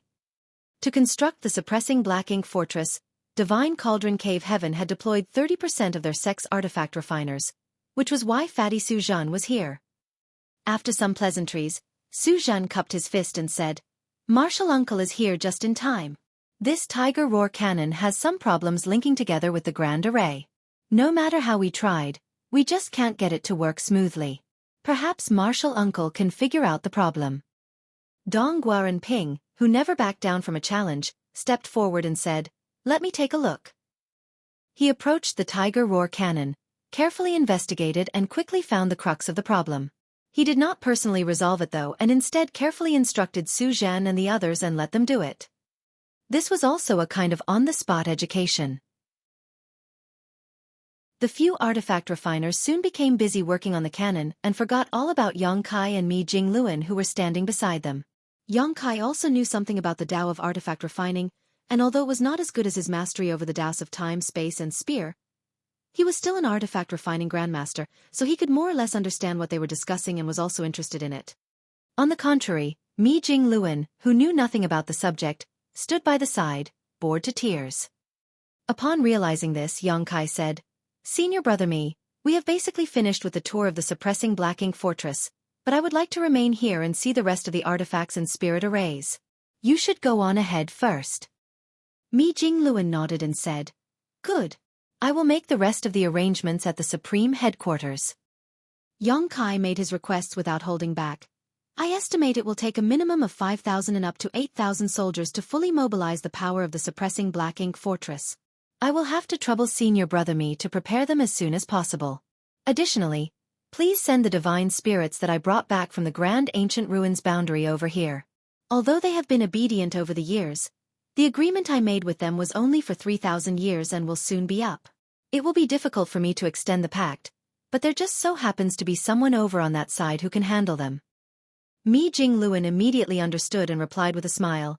That's right, under that person's watchful eye, these divine spirits have no choice but to behave obediently.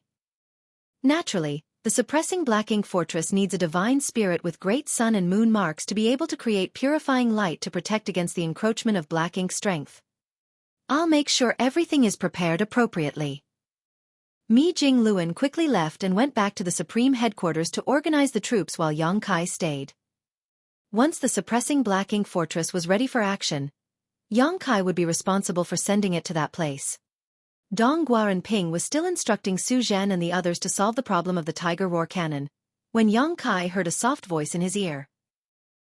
He was surprised and decided to follow the voice, leaving the suppressing Black Ink fortress and heading towards a mountain valley some 3,000 kilometers to the west. He approached it, and was stunned by what he saw within it. The entire surrounding land was barren and silent, but this mountain valley was full of vitality, with an abundance of fragrant flowers and vegetation. However, under careful observation and inspection, he realized that all the greenery was nothing but an illusion. This was obviously an extremely profound manifestation of power. He then noticed a delicate figure sitting quietly in the middle of the sea of flowers. As Yang Kai waded through the sea of flowers, the flowers were disturbed, detached from their stems, and flew away from the branches. The flowers turned into yellow, red, and green butterflies dancing among other flowers. At that moment, the world was colorful and beautiful. Yang Kai was captivated by this beauty, even stretching out his hand and allowing a butterfly to land gently on his fingertips while flapping its wings. A few moments later, he approached the figure, bowed and greeted, "Old Ancestor." This was the only human who had advanced to become a ninth-order Old Ancestor since the invasion of the 3,000 worlds. Only a select few of the upper ranks knew about this. Yang Kai was curious about where she was after she had reached the ninth order, and it was only when he heard her voice that he realized that she had been here the whole time, guarding the suppressing black ink fortress. The Supreme Headquarters must have arranged for this newly promoted Ninth Order Master to secretly guard the suppressing black ink fortress to ensure that absolutely nothing happened to it. Luo Tinghe smiled slightly, reached out her hand and spoke gently. "No need for formalities. In fact, I owe everything that I have to you." This Ninth Order Master of Yin-Yang Cave Heaven was trapped in the Samsara Pavilion for 2,000 years. Many years later, Chu Huashang had entered the Samsara Pavilion vowing to live and die together with Yang Kai for 9 lifetimes or perish inside. Yang Kai managed to overcome this challenge and leave with Chu Huashang. It was through that opportunity that Luo Tinghe was also able to leave the Samsara Pavilion. If Yang Kai had not gone through the 9th reincarnation and succeeded in awakening Chu Huashang, Luo Tinghe would still be trapped in the Samsara Pavilion. She would not be where she is today. Old Ancestor is too kind. What happened that day was pure coincidence, Yang Kai said respectfully. Back then, he had no idea Luo Tinghe was trapped in the Samsara Pavilion. All he did was break Chu Huashang's heart seal and awaken her memories. It was pure coincidence that he managed to get Luo Tinghe out as well. "Coincidence or not, I still owe you a favor," Luo Tinghe insisted. Yang Kai could not say anything else. Luo Tinghe tilted her head and smiled as she said, "I've been thinking about how to repay you for that. I originally thought of giving you some benefits after I reach the 9th order. However, your cultivation speed is so fast that the benefits I can give you now related to that are far too limited." Martial Peak. Chapter 56-59. Butterfly. Luo Tinghe would not be in such a tight spot if Yang Kai was only in the 6th or 7th order. All she needed to do was to give him some gifts and give him some pointers for his cultivation, which would not be difficult. However, Yang Kai's cultivation had been increasing rapidly over the years, leading to him reach the peak of the 8th order. In terms of strength as an 8th order master, Yang Kai was definitely the strongest. Even Xiang Shan was incomparable to him. This made it difficult for Luo Tinghe to figure out what she could give him in return. Since she successfully advanced to the 9th order and was stationed here to guard the suppressing black ink fortress, she had been thinking long and hard about this. "I pondered a lot on this. Since you are always out and about, you should be constantly in danger. So, why don't I give you something to protect yourself? It might come in handy one day." Upon saying so, she did not allow Yang Kai to refuse. Her slender jade finger gently lifted and the sea of flowers that blanketed the mountain valley started to detach and turned into balls of light that converged at her fingertip. The flowing lights lingered and gathered, slowly converging into one and reconstituted into a colorful butterfly which gently flapped its wings. When the glow waned, the butterfly completely materialized. She was not finished yet though, as Yang Kai clearly felt Luo Tinghe's world force surging madly and pour into the butterfly. The little butterfly, which was the size of a baby's palm, was like a bottomless pit, constantly swallowing world force from the 9th order open heaven realm master. Yang Kai was immediately dumbfounded. Although he did not know what mysterious secret technique Luo Tinghe had performed, he could tell that this senior, who came from Yin-Yang Cave Heaven, was injecting the heritage from her own small universe into this butterfly. This was undoubtedly a huge loss to her. When this butterfly was activated, it would be as if Luo Tinghe was present to take action. It was truly a treasure. Just as Luo Tinghe said, Yang Kai traveled around regularly as he no longer needed to cultivate in retreat. Previously in the ancestral land, he was surrounded by powerful Black Ink clan masters, and when he went to the No-Return Pass, he faced 2 royal lords and countless territory lords. He really did encounter a lot of danger, so such a defensive treasure could be a life-saving token in certain critical moments. Setting other incidents aside, if he had this butterfly when he was at the ancestral land, would Di Wu have even been a threat to him? With the infusion of a 9th Order Open Heaven Realm Master's small universe heritage, the secret technique butterfly became increasingly dynamic, as if it really came alive and was ready to fly. Luo Ting he soon began to look fatigued. It was only after half an hour that Luo Ting, he exhaled a long breath and severed the connection between her small universe and the secret technique butterfly. With a flick of her fingertip, the butterfly flew towards Yang Kai. Yang Kai opened his palm and the butterfly landed on it. The gorgeous light then dissipated and turned into a butterfly-shaped crystal. If you encounter a dangerous situation that you can't get out of, activating this will certainly help. It contains my full power, but remember that it can only last for 30 breaths. Luo Ting he warned. Although the butterfly felt light, Yang Kai's heart was heavy. He estimated that to create this secret technique butterfly, Luo Ting he had sacrificed at least 500 years of hard cultivation. In other words, several centuries of effort had been used up to create this butterfly, which only lasted 30 breaths of time. In some sense, while such a secret technique was extremely damaging to Luo Ting he, it was a potentially life-saving treasure to Yang Kai. Yang Kai put the secret technique butterfly away, bowed, and solemnly said, "Many thanks for old ancestors' generosity." Luo Ting he smiled lightly and said, "You are now a pillar of the human race. We cannot afford any mistakes with your life." After a pause, she continued, "You have been out and about a lot, and understand far more than others about the situation between the 2 races today. Tell me, if the 2 sides were to go to war today, what are the chances of the human race winning?" Yang Kai pondered for a moment and said, "The odds of our victory are actually quite high, but we cannot just focus on the immediate crisis." It was not that the human race did not dare to fight back against Black Ink clan in an all-out war today, but rather that they needed to not be short-sighted. Yang Kai gave up an absolute advantage in profound nether territory, and made peace with the Black Ink clan to create a relatively safe environment for the next generation to grow up in. He did this because he realized that this was not a war that one person alone could control, and that the human race needed more masters if it truly wanted to win in the end. Later on, the scope of the peace talks extended to more great territory battlefield, and now that some 2,000 years had passed, the human race truly had nurtured many rising stars into powerful masters.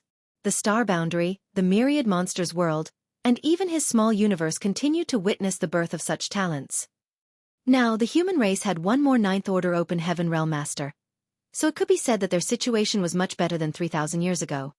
If a full-blown war started today, the human race would likely win.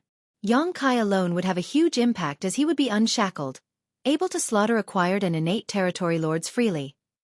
Although the Black Ink clan could create pseudo-royal lords, they would have to sacrifice a lot of territory lords to do so, which would not be worth it as a dozen territory lords were actually more useful than one pseudo-royal lord. So if a full-scale war broke out, the human race's chances of winning were more than 70%, though they would have to pay a terrible price to achieve victory. Such a war would likely result in 50% losses on the human side. The problem was what came after. The root cause of the Black Ink clan was slumbering inside the primordial heaven's source grand restriction. Even if the Black Ink clan that invaded the 3,000 worlds was ruthlessly wiped out tomorrow, the problem would not be resolved until MO was completely eliminated. The human race needed to be much stronger to deal with what was to come. The suppressing Black Ink fortress was one such preparation for that future. For the time being, delaying was the human race's best option. The longer they could delay, the greater their advantage would become. However, there was a limit to this. If Mo's true body completely awakened, the human race would have to deal with it, regardless of whether they were prepared or not. Thus, Yang Kai was willing to accept 1,200 Black Ink disciples and a multitude of resources to resolve his confrontation with the Black Ink clan at the No-Return Pass. It was not because he turned soft to them, but that now was not the time to confront the enemy directly. Speaking of the 1,200 Black Ink disciples, Yang Kai suddenly remembered that they were still suppressed in his small universe. He had forgotten to release them back at Supreme Headquarters when he was there. There was no hurry though. Furthermore, they posed no danger as they remained in his small universe for the moment. Yang Kai had a long chat with Luo Tinghe, describing the situation of the two races while she listened intently.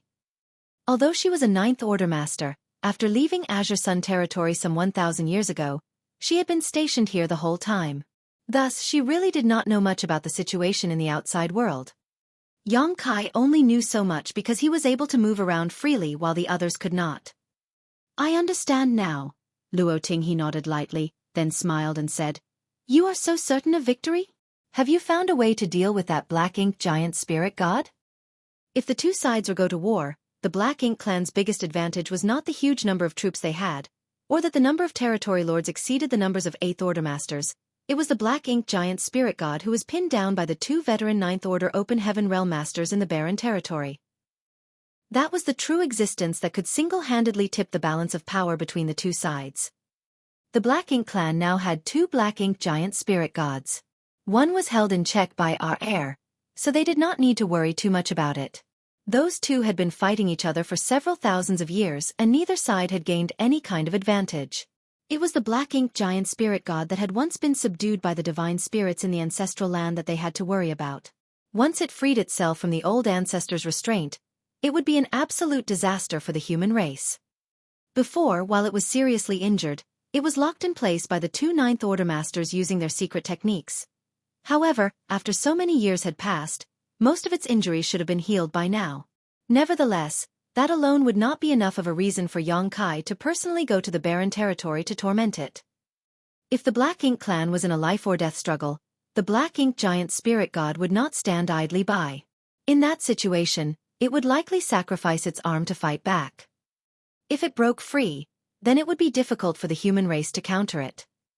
However, from what Luo Tinghe had heard so far, Yang Kai did not seem concerned about it, so he obviously had a way to deal with it. Yang Kai failed to stifle his laughter and said, Old ancestor is truly sharp. While Luo Tinghe mentioned this, she did not ask any more questions about it. Yang Kai left after some more small talk, and Luo Tinghe continued to meditate to make up for the heritage that she had just used up. Instead of returning to the suppressing Black Ink fortress, Yang Kai flew directly up into the void, where he opened up his small universe and released the 1,200 Black Ink disciples he had received from the no-return pass. The Black Ink's strength in their bodies had already been purged by purifying light and they were now ashamed to face Yang Kai. If Yang Kai had not got them back from the Black Ink clan, they would still be working for the enemy. Yang Kai was not surprised by this and did not say much to them. He only gave them instructions and then provided them in the direction of the Supreme Headquarters. The 1,200 saluted in unison, turned into a stream of light, and disappeared. The Supreme Headquarters spent months mobilizing the necessary troops. It was not an easy task to gather so many Open Heaven Realm Masters. They could not draw too many from any single battlefield. Otherwise, it may affect the situation on the front lines. They also needed to balance the personnel appropriately, which was no easy task. Before the arrival of the soldiers, a group of divine spirits came to Yang Kai to report. They were the divine spirits that he brought out from the Grand Ancient Ruins boundary. Since Yang Kai killed Tao Wu in profound nether territory, these divine spirits had been performing much better on the battlefield because they were afraid of Yang Kai's ferocious methods. Tao Wu, who was comparable to an 8th Order Open Heaven Realm Master at the time, was beheaded by Yang Kai without being able to resist. None of the divine spirits wanted to be the next Tao Wu, so over the years whatever the humans requested, they would do their best to complete. The divine spirits all stood in a field near to the suppressing Black Ink fortress, but when Yang Kai looked out at them, he suddenly felt rather saddened.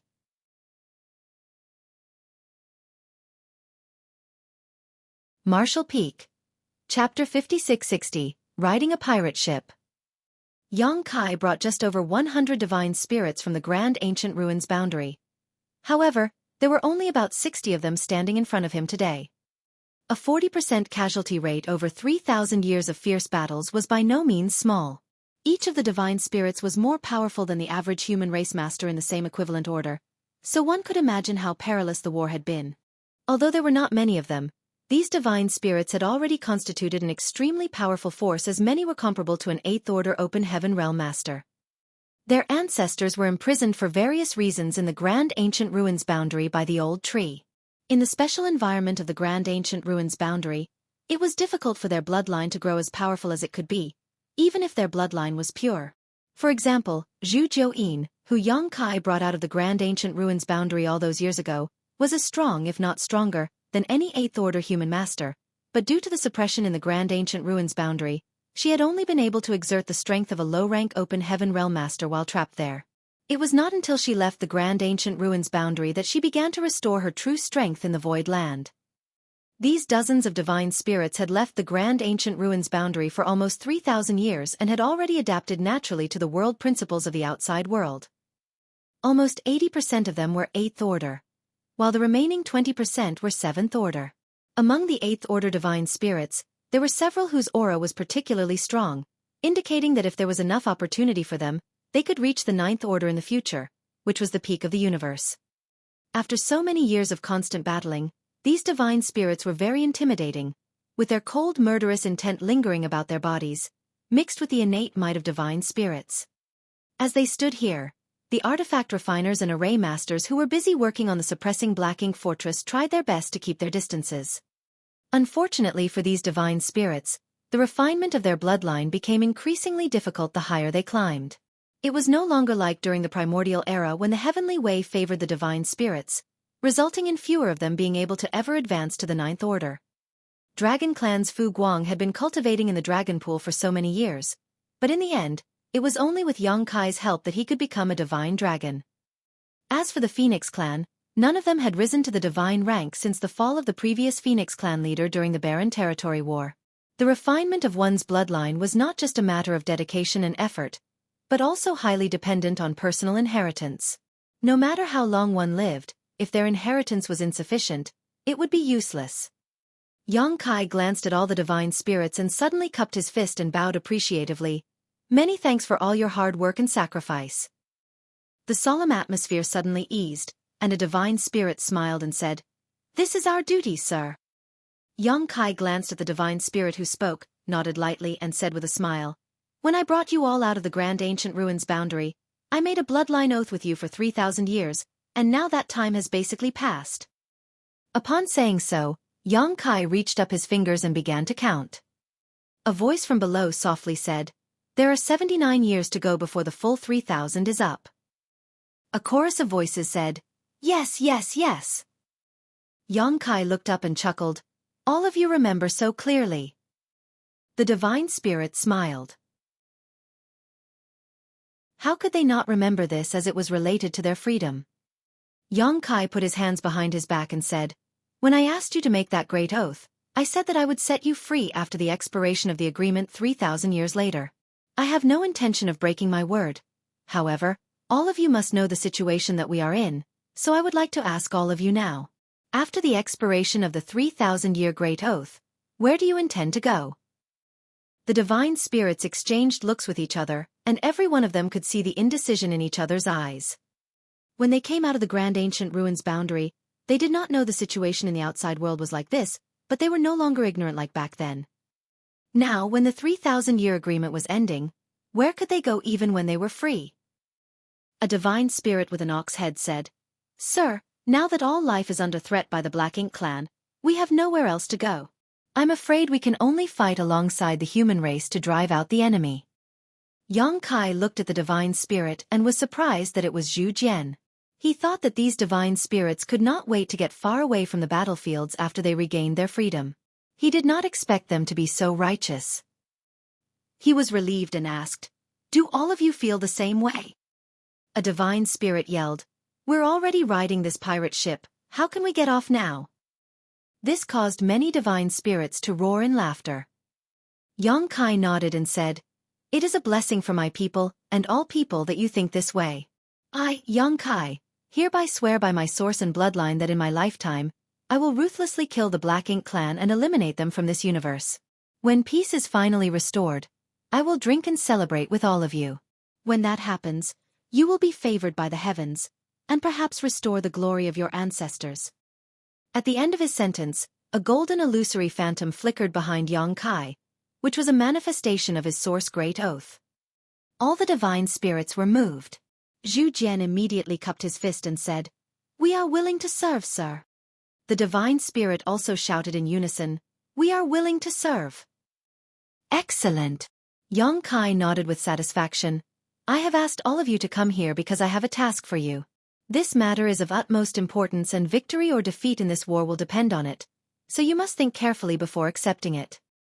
Zhu Jian immediately asked curiously, "Sir, what task is it?" Yang Kai smiled profoundly and said, "There is no hurry. We still have to wait for the human side to finish its arrangements. When the time comes, I will send you to a place. I will explain in detail when the humans are ready." The divine spirits did not ask any more questions and Yang Kai allowed them to disperse and find a place to rest, away from the still busy artifact refiners and array masters.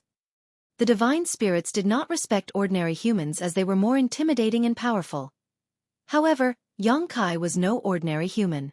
Technically speaking, he was now a powerful ancient dragon, who was just one step away from becoming a divine dragon. Days later, 6,000 soldiers finally arrived at the suppressing Black Ink Fortress. These 6,000 soldiers included all sorts of talents and were enough to operate the suppressing Black Ink Fortress like a real great pass. Mi Jingluan personally drafted these soldiers from across all the various battlefields. The 6,000 battle-hardened veterans gathered in a large courtyard and their combined aura was truly awe-inspiring. The cultivation of each of these soldiers was no less than the 6th Order Open Heaven realm, with many 7th and 8th Order masters among them. Each one of them was battle-tested and had killed many Black Ink clansmen on the battlefield. They suddenly received the transfer order from the Supreme Headquarters and were brought here, so none of them knew what was happening and did not know what they should do. At the very least, they could see the enormous suppressing Black Ink Fortress. Thus, it was clear that something big was going to happen and all of them looked forward to it. Yang Kai stood in front of the 6,000 men and women and began to look at them in detail, soon noticing many familiar faces in the crowd. Yu Rumeng, Su Yan, Shanqing Luo, Xueqi, Ji Yao. His wives were all here except for Xiaoning Chong, who had been stationed at the rear because of her mastery over the Tao of alchemy. Yang Xiao, Yang Shui, Zhao Yibai, Zhao Ye, Su Yi, all of whom were close to him, were also there. Yang Kai even saw Gu Pan, whom he had not seen for many years, and Zhang Ruoxi beside her, staring back at him with glittering eyes. The moment he saw Zhang Ruoxi, Yang Kai's heart suddenly began to race. He felt a strange impulse but was not sure what it was about. Yang Kai did not think much about it though and just quietly said to Mi Jingluan, "Many thanks, senior brother Mi." It was obviously Mi Jingluan's idea to transfer his wives, Yang Xiao and his sister here. It was not so much as to take care of the people close to Yang Kai, but rather because the Black Ink clan was now targeting them. Once they appeared on the battlefield, they were always swarmed by the Black Ink clan. If it was not for the fact that some of them were proficient in the Tao of Space, they would have been in deep trouble. "There is no need to thank me," Mi Jingluan, whose insight was exceptionally keen, knew what Yang Kai meant. "They are all heroes and this is the right time for them to contribute. Besides, the situation there might be even more dangerous than on the battlefield here." While the two of them were talking, somewhere below within the crowd, Yang Xiao said to Yang Shui, "Little aunt, what's wrong with that big head Mi? Our whole squad has been transferred over, so why did he leave Old Fong out? Although Old Fong is a bit laid back, he is very powerful. Hey, why don't you ask adoptive father to transfer Old Fong over?" Over the years, Yang Xiao and the others had made a big name for themselves. Since the Black Ink clan knew about his relationship with Yang Shui and Yang Kai, they had targeted them repeatedly. It was Feng Tianci who used his mastery over the Tao of Space to lead them out of danger many times. The years of working together resulted in them bonding strongly with each other. Yang Xiao had high regards for Feng Tianci, but unfortunately for reasons unknown, Mi Jingluan had transferred all of them here except for Feng Tianci. They did not know why Big Head Mi had seemingly singled out Old Feng, but Yang Xiao was not happy about it. Now, he was encouraging Yang Shui to go to Yang Kai to file an official complaint. Yang Shui would naturally not want Feng Tianci to be excluded as he had helped them a lot of times before. This time, there was no telling what kind of missions they were being sent on, but from the lineup gathered here and the massive fortress in front of them, It was obviously going to be a task fraught with dangers. They would also be much safer with Feng Tianci by their side. Yang Shui faintly nodded and replied, I'll talk to Big Brother when I find a chance. In front of the square, Mi Jingluan said, Junior Brother Yang, I found an interesting person when I was making the transfers. This person was originally in the same squad as Yang Xiao and Yang Shui. He is also an 8th Order Open Heaven Realm Master with great strength and is also highly proficient in the Tao of Space. Apparently, he came from your small universe, but he came to me and said that he could not accept this transfer. I asked him for the reason, but he was unable to explain clearly. He only told me to come and tell you about this. Yang Kai seemed to know what happened and asked, Was his name Feng Tianci? Mi Jingluan nodded and replied, That's him. Yang Kai said, I have a critical task for him, so I can't afford to send him to that place. Mi Jingluan was relieved and said, Since it's Junior Brother's arrangement, then I see no problems with it.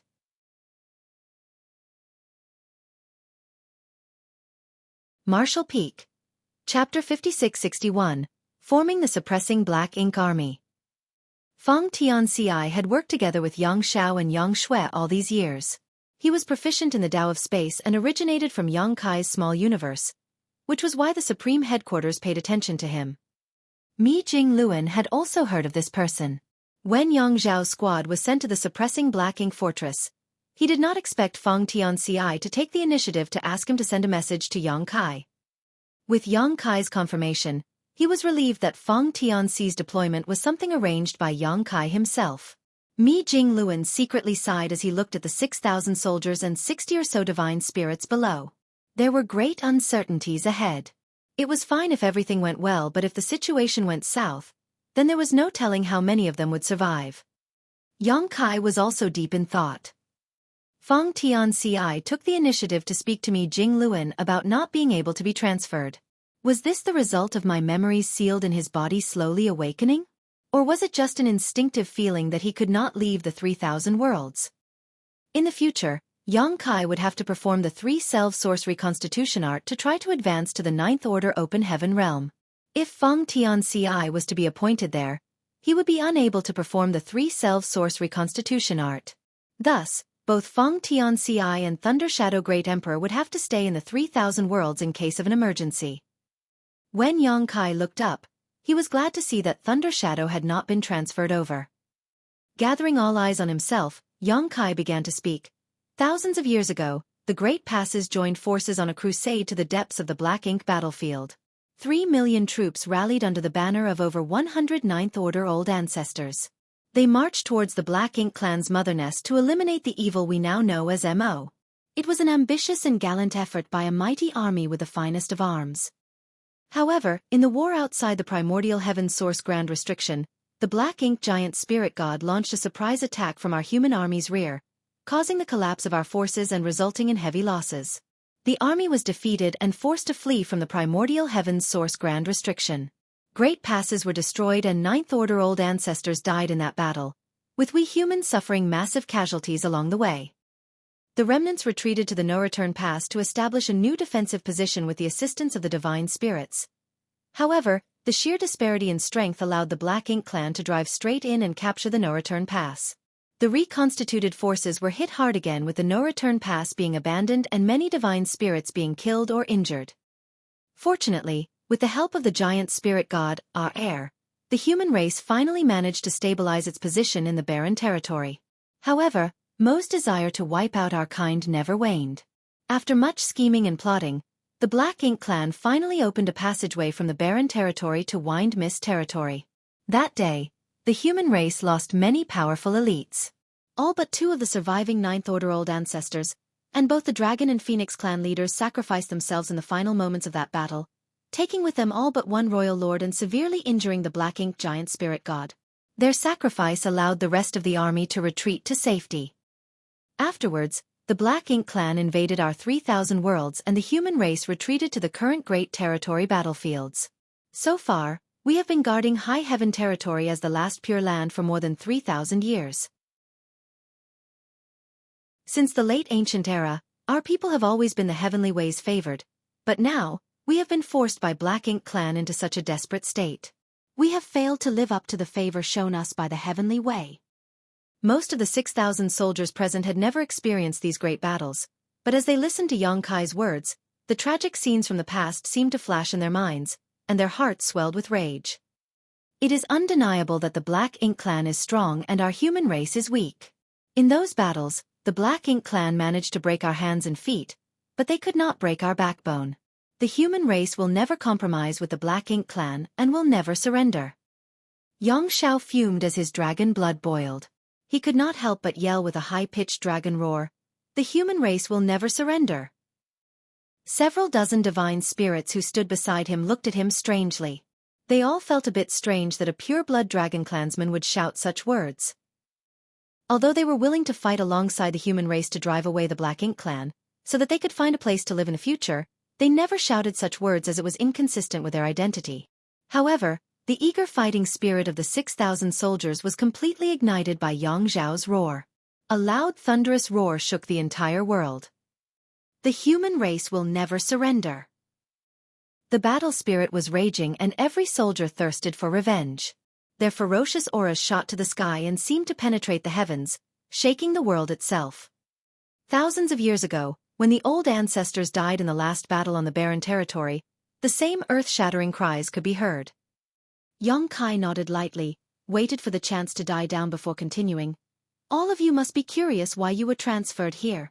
You are all heroes with great merits who have killed countless enemies in the past. All of you can be regarded as the elites of the army. Since you are all elites though, the duties entrusted to you will also be beyond normal. What you are standing on is the suppressing Black Ink Fortress, which is an artifact that has taken 1,000 years and countless resources to construct. It is designed specifically to defend against the Black Ink clan, and you have all been transferred here to operate it and resist the coming crisis. Thousands of years ago, the human race army was defeated outside the primordial heaven's source Grand Restriction. The true body of Mo fell into a deep sleep and there is no telling when it will awaken. Although some arrangements have already been prepared and are in place, nothing is certain. We need you all to head to the primordial heaven's source Grand Restriction to guard the place. The humans roared while even the divine spirits were moved. Although they all knew that Xueqi might want them to do something big, they never expected that the reason why they were deployed to the suppressing Black Ink Fortress was for them to guard the primordial heaven's source Grand Restriction. That was where the mother nest was located. In other words, that was where the true body of Mo was. It was the source of all the current chaos. Those survivors of the primordial heaven's source Grand Restriction War looked grave as they could not help but recall the tragedy that occurred there. It could be said that the battlefield over there marked the first defeat of the human race which precipitated all the tragedies that followed. It was a traumatic experience for all those who lived through it. Thousands of years ago, they carried this great humiliation when they escaped from the primordial heaven's source Grand Restriction. Now, after thousands of years, they finally got a chance to go back and seek revenge. The fighting spirits in their hearts had never been higher. They would never retreat again. Xueqi continued, "That place is cut off from the world, so you will not be able to receive any assistance from this side. You can only rely on yourselves and the compatriots standing beside you. You may encounter far more dangers than anywhere else in the Great Territories. This mission may very well be your last, so if any here are unwilling to go, leave now and no one will blame you." Xueqi raised his eyes and glanced around, but no one moved. After waiting for more than 10 breaths, all 6,000 soldiers still stood straight, none of them wavering in the slightest. Xueqi was greatly relieved and nodded. "Good. With such determination, there is no longer any need to worry about Mo. Today, I, Xueqi and Mi Jingluan are here to form the suppressing Black Ink Army on behalf of the supreme headquarters of the human race. I wish you all a speedy and triumphant return." When the Great Evolution Army was first established, Xueqi was just a 7th Order squad leader, like these 6,000 soldiers in front of him. Now, he stood there looking at them with the majesty of an 8th Order army commander. He could not help but feel proud. Now, times had changed, and the younger generation had also begun to carry the banner of the human race, shouldering their share of responsibilities. Mi Jingluan stepped forward, took out a jade book and shouted, "Where is Su Yan?" In the crowd, Su Yan, who looked solemn and graceful, cupped her fist and shouted, "Su Yan, reporting for orders." Mi Jingluan looked at her and punched out the jade book. Today you are appointed as the Division Commander of Suppressing Black Ink Army's 1st Division. You will be the commander of 600 soldiers. In this Jade Book, you will find the names of the soldiers appointed as your subordinates. As for the squads and their squad leaders, you will be the one who decides later. Xueqi was immediately baffled. Although she had killed many enemies on various battlefields over the years, and her merits were numerous, she had not done much to be deserving of becoming a commander. When their group of women gathered together, it was always Yu Rumeng who led them. It was not that Yu Rumeng was stronger than her. In fact, the strongest of all Yang Kai's wives was currently Xueqi. After all, she possessed a Phoenix clan bloodline and was now in the 8th Order Open Heaven realm. She was naturally more powerful than the average 8th Order Open Heaven realm master. However, Yu Rumeng was a former demon saint from the demon realm, a leader of billions who held a high status and loft position for 10,000 years. In short, she was used to ordering people around and was naturally better at it. So, Xueqi and the others became accustomed to following her directions. Xueqi was at a loss when she was suddenly given the heavy responsibility of having 600 soldiers under her. She glanced towards Yang Kai and saw him looking back at her with confidence. Steeling herself, she nodded lightly and firmly declared, "Xueqi has received the order." After receiving the Jade Book, she used her divine sense and was relieved to find out that her personnel included Yu Rumeng. Mi Jingluan also knew about the inner workings of their group and had naturally made some arrangements. With Yu Rumeng with her, she would not have any problems being a division commander. Mi Jingluan shouted again, "Where is Yang Xiao?" Yang Xiao instantly shouted with great vigor, cupped his fist with enthusiasm, and shouted, "Yang Xiao, reporting for orders." With what just happened to Xueqi, he naturally expected that he was going to be named a division commander. He was so happy that he smiled from ear to ear, even winking at Yang Kai, as if to say that he had not disgraced him. Of course, Yang Kai knew what he was thinking and couldn't help rolling his eyes to himself. This brat, he still hasn't grown up after all these years. Yang Kai did not expect that Mi Jingluan would appoint Xueqi and Yang Xiao to be division commanders. The appointment of a division commander of the Suppressing Black Ink Army was a decision made by the Supreme Headquarters itself, so Yang Kai was not involved in the slightest. However, it wasn't a big deal. Both Xueqi and Yang Xiao were qualified to be division commanders by virtue of having dragon and phoenix backgrounds and strengths. No one would accuse Yang Kai of nepotism because of this. Besides, it was not easy to be a division commander. Things were so unpredictable and dangerous at the primordial heaven source grand restriction that perhaps the division commanders would become the first to lead soldiers into battle, meaning they had to shoulder the greatest amount of risk.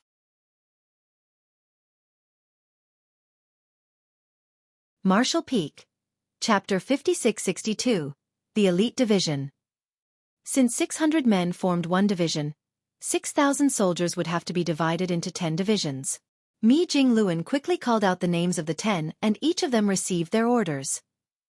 Among these 10 divisions, only 5,000 were combatants with the remaining 1,000 taking care of logistics such as maintaining the Suppressing Black Ink Army's spirit arrays, artifacts, and even medical treatment. These soldiers were no less important than those who fought on the front lines, but were also at least in the 6th Order Open Heaven realm.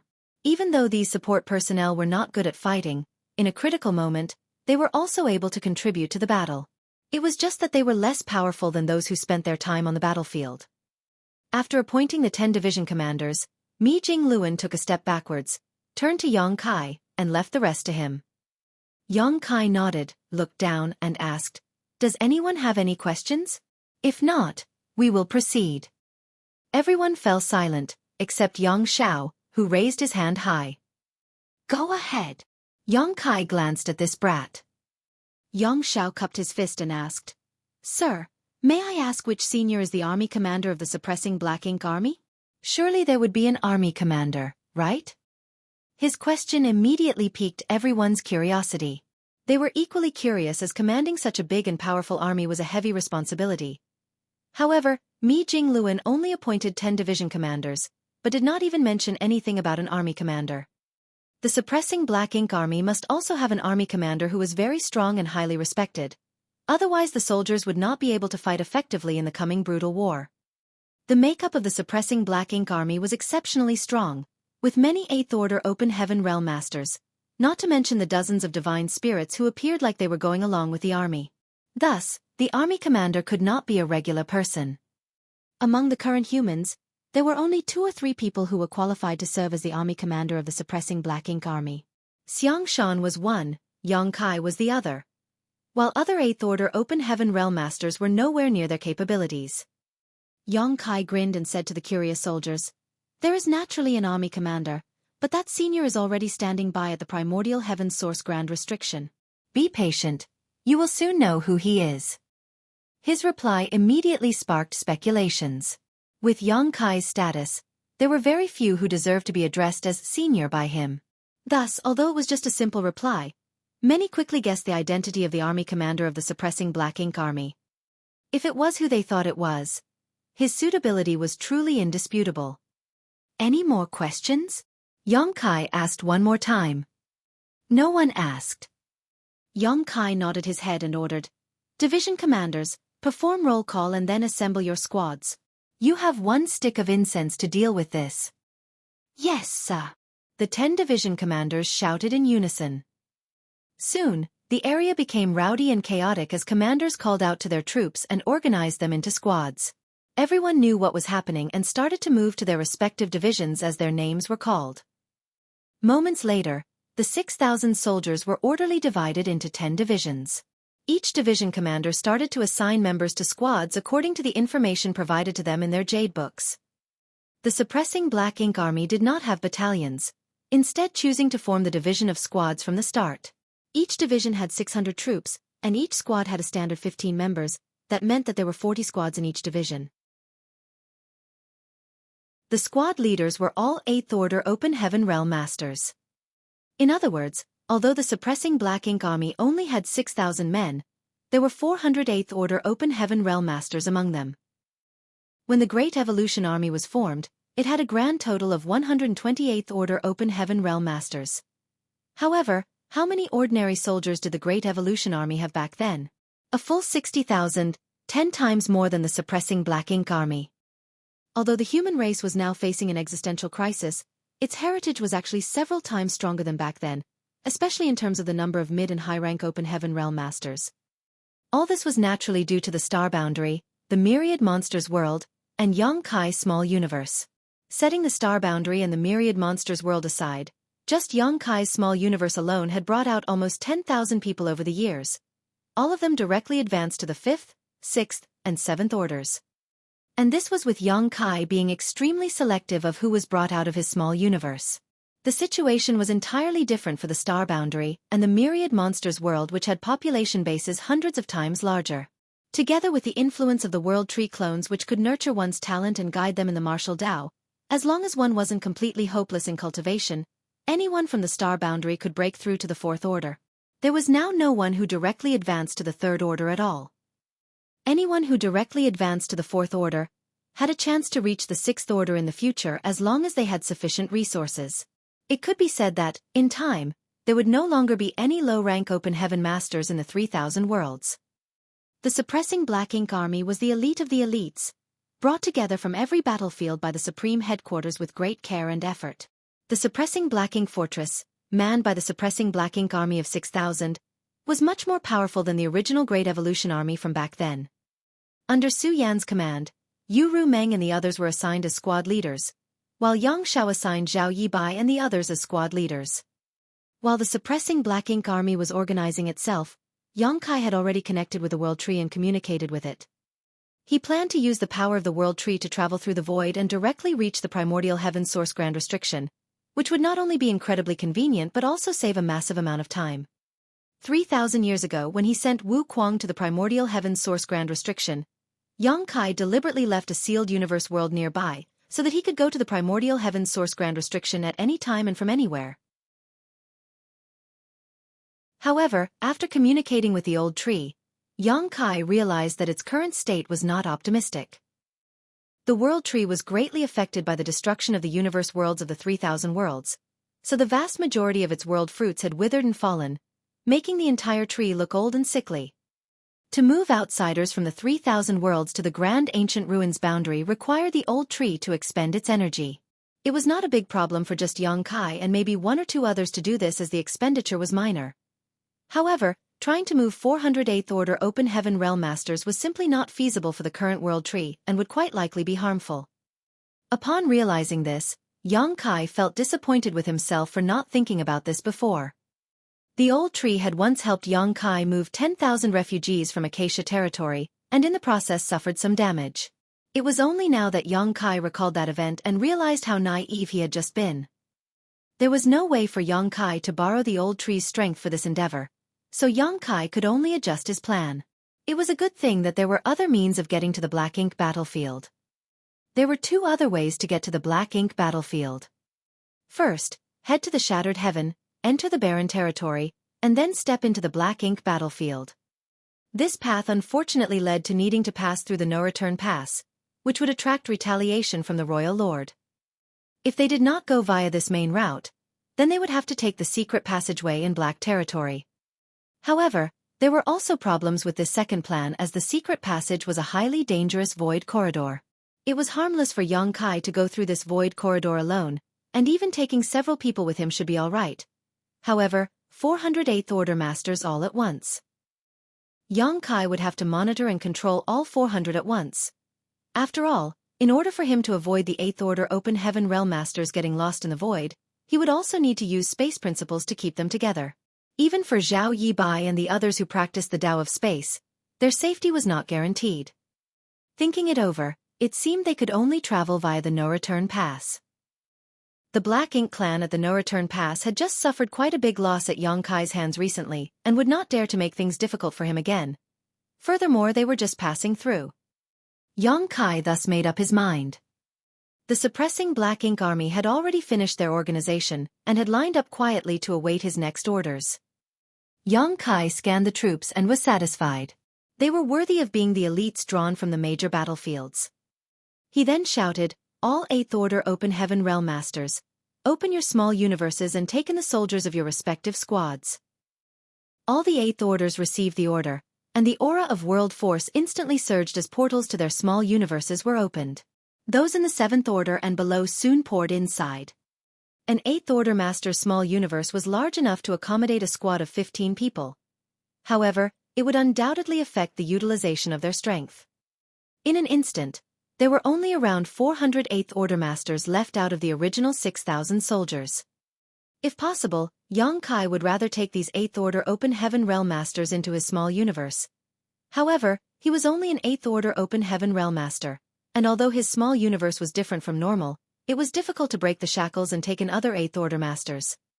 Regardless, he needed to reach the 9th Order Open Heaven Realm as soon as possible. Otherwise, traveling around would be extremely troublesome. He could ask Luo Ting-he, who was not too far away, for help. However, she had just reached the 9th Order Open Heaven Realm and could not accommodate so many 8th Order Open Heaven Realm Masters. Furthermore, she was one of the hidden trump cards of the human race, and it was not the time to reveal her existence. Next, Mi Jingluan presided over the dispersion of the unrelated people. There were a number of those who were involved in building the suppressing Black Ink fortress. The artifact refiners and array masters numbered quite a lot.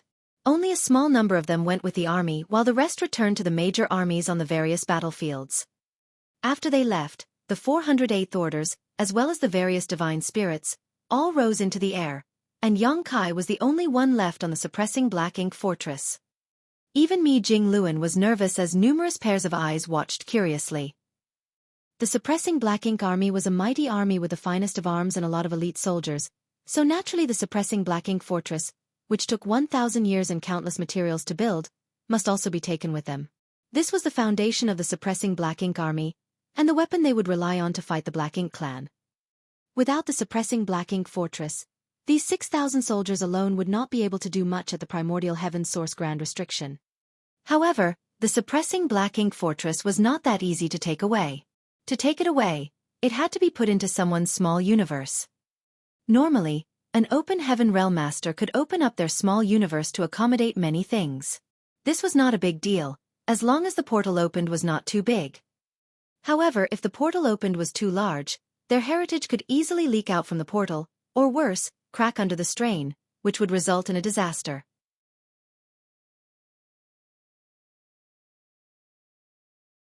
Martial Peak. Chapter 56-63, Mighty. Mi Jingluan knew his own limits. With his abilities, there was no way he could open such a large portal and take the suppressing Black Ink Fortress into his small universe. The reason why the Ninth Order old ancestors gave up on those great passes outside of the no-return pass was not because their small universes couldn't bear the volume of a great pass. Rather, they could not open a large enough and stable enough portal to receive something so massive.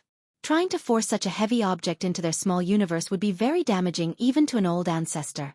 At that time, the human race was in a critical situation, and every bit of an old ancestor's strength was precious. Thus, although the great passes were precious, they had to abandon them at the no-return pass, benefiting the Black Ink clan. Although the great passes were abandoned, each of their cores was removed. The core used to build the suppressing Black Ink Fortress was one of the cores brought back from the no-return pass. Mi Jingluan was now curious as to what Yang Kai would do to bring the suppressing Black Ink Fortress away. Not only was he curious, but all the Eighth Order Open Heaven Realm Masters of the suppressing Black Ink army were exchanging puzzled looks. They knew that Yang Kai was powerful and the heritage of his small universe was much deeper than the average Eighth Order Open Heaven Realm Master. However, no one knew how much more powerful he was exactly.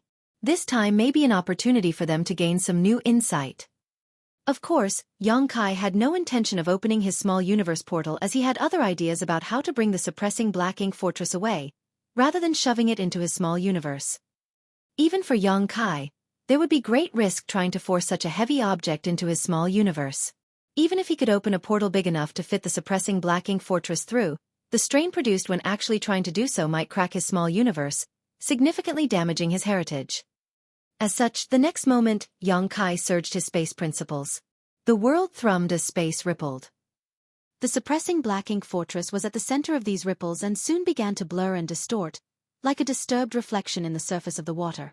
It became increasingly blurred with time until even the Eighth Order Masters could not make out the original appearance of the suppressing Black Ink Fortress.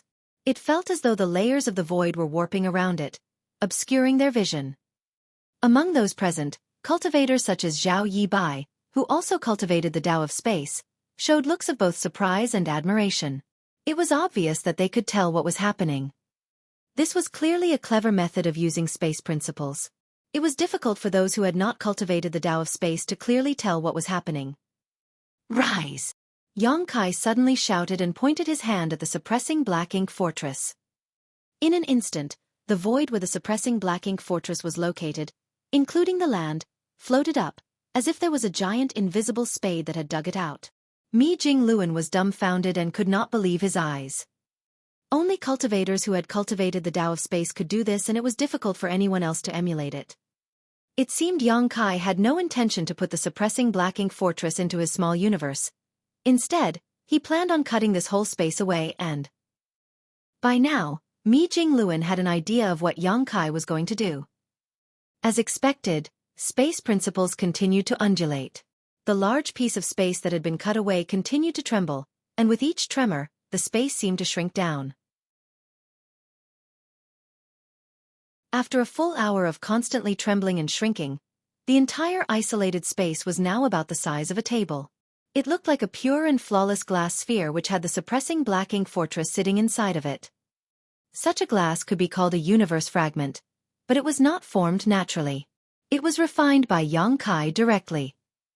Yang Kai had successfully refined entire universe worlds into world beads, so cutting off a piece of space and refining it into such an orb was not a big deal to him. If he continued, he could shrink it even further, but this was enough for now. The round table-sized glass was casually thrown into his small universe. Thereafter he took out a purifying Black Ink battleship and shouted, "Board!" Everyone embarked on the purifying Black Ink battleship and went about operating it without Yang Kai having to give any instructions. Yang Kai stood on the deck, cupped his fist to Mi Jingluan, and called out, "Senior brother Mi, I'll give them a ride. I'll trouble senior brothers to handle the rest over here." Mi Jingluan returned the salute and said, "May you all have a safe journey ahead and a swift return." "Let's go." Yang Kai waved forward and the purifying Black Ink battleship buzzed and immediately turned into a stream of light, heading straight for the territory gate. Mi Jingluan stared in the direction of the purifying Black Ink battleship's departure until the huge warship disappeared from view, a certain sense of solemnity covering his face. There was no telling how many, if any of these 6,000 soldiers could come back alive. Turning back, the space that had been cut was filled with void turbulence and would likely take many years to fully heal itself. Mi Jingluan again turned his head to look in a certain direction, bowed and saluted respectfully as he said, "It's done. While there is no need to remain here, the time is still not ripe yet. Old ancestor, please continue to wait." "Sure." A response sounded in his ear, though he could not tell how the old ancestor did this. Nonetheless, Mi Jingluan did not stay long and soon departed. For the first time in 1,000 years, this whole place fell silent. After passing through the territory gate, the purifying Black Ink battleship crossed the battlefield and attracted the attention of the Black Ink clan armies, all of them wondering what the humans were up to with this single warship sailing forward. Naturally, Black Ink clansmen were shocked when they took a look inside the ship. There were hundreds of 8th Order Open Heaven Realm Masters gathered openly on this ship. Even in the current situation, hundreds of 8th Order Open Heaven Realm Masters gathered in one place was enough to cause a lot of damage to the Black Ink clan. Soon, news of this discovery would be transmitted in all directions via the Black Ink nests, and the constant fighting on the original battlefield calmed down for a while. Naturally, the Black Ink clansmen quickly went into hiding until the purifying Black Ink battleship left the current Great Territory battlefield. Yang Kai had already informed everyone of the goal of their trip. Thus, the 8th Order Masters were excited that they would be crossing the no-return pass this time. Among the 400 8th Order Masters, only a few had seen the majesty of the no-return pass, while rising stars like Su Yan and Yang Shao had never been to the no-return pass, let alone the Black Ink battlefield. They had long heard about the final line of defense of the human race, the Black Ink battlefield, and how the Grand Army was defeated there. Yang Shao, who was eager for a fight, was thinking about whether the Black Ink clan would try to stop them at the no-return pass. If they did, the 400 8th Order Masters and his adoptive father could defeat them and retake the Great Pass from the Black Ink clan, which would be a great achievement. It was a pity that Old Feng was not with them. Otherwise, he could experience the excitement of this journey. The purifying Black Ink battleship crossed one great territory after another, with the Black Ink clan keeping a watchful eye on it from afar as Yang Kai and the others could not hide their movements from the Black Ink clan. Meanwhile, the no-return pass went on high alert, because the route of this purifying Black Ink battleship seemed to be heading straight for them. It was not the hundreds of 8th Order Masters who they were worried about though. They were most concerned with the presence of the killing star on the purifying Black Ink battleship, Yang Kai. Both the Royal Lord and Mo Na Yi were particularly concerned by his presence. The Royal Lord was still fuming about what happened when Yang Kai was here previously. Although the loss of a large amount of supplies and 1,200 Black Ink disciples were nothing to the Black Ink clan, the loss of face was difficult for him to stomach. Now, Yang Kai was leading so many 8th Order Open Heaven Realm Masters in the direction of the no-return pass. Does that bastard have no regard for me at all? In the main conference hall, Mo Na Yi remained silent as he listened to the Royal Lord's rantings. After finally calming down a bit, the Royal Lord asked, Mo Na Yi, what do you think Yang Kai is up to? Mo Na Yi deliberated for a moment before saying, judging from the route of that purifying Black Ink battleship, it is indeed heading towards the no-return pass. From the reports of our scouts, they have already reached the Shattered Heaven and will soon enter the barren territory. The Royal Lord snarled furiously. Yang Kai is really asking for it now. If he dares to come, he will not leave this place alive. Previously, the Royal Lord ordered his men to set up the heaven-sealing earth-locking array at the territory gate. However, Yang Kai did not come through the territory gate and instead showed up from the depths of the Black Ink battlefield. Hence, the arrangements proved useless. Now, since Yang Kai was coming through the territory gate, the previous setup would work. Mo Na Yi quickly said, Sir, please calm your anger. Although Yang Kai is despicable, we just settled the incident of the ancestral land. We should not provoke him and give him an excuse to act out against us. If he was alone, there might be a chance to trap him in the Grand Array at the no-return pass.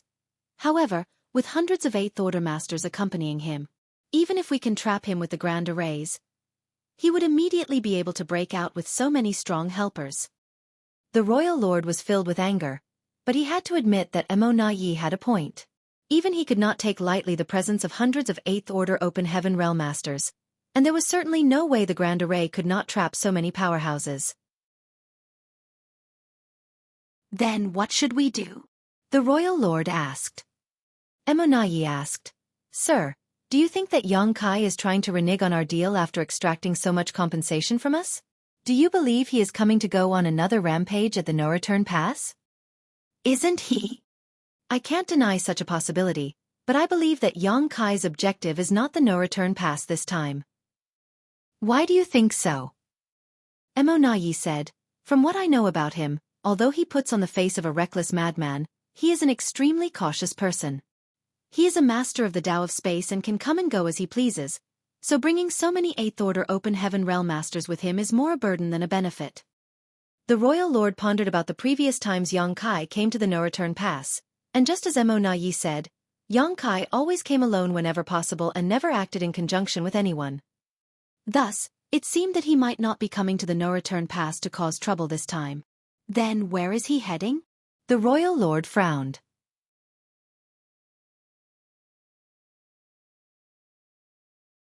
Martial Peak.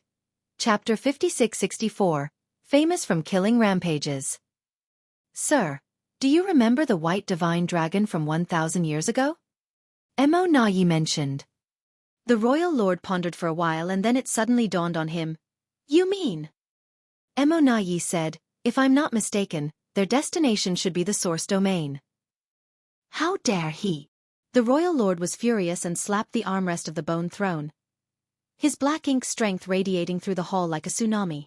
1,000 years ago, a white divine dragon passed through the territory gate, through the no-return pass, then flew into the black ink battlefield, and had not been heard from since.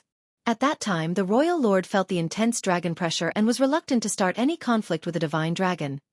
Thus, he helplessly watched as it soared through the no-return pass and strutted away. It was a good thing that the divine dragon was not interested in the Black Ink clan and was just passing by.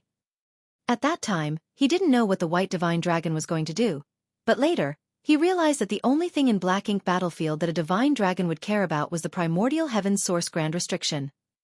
The divine dragon was probably rushing to the primordial heaven's source grand restriction to monitor the situation there. In this regard, the Black Ink clan could not do anything.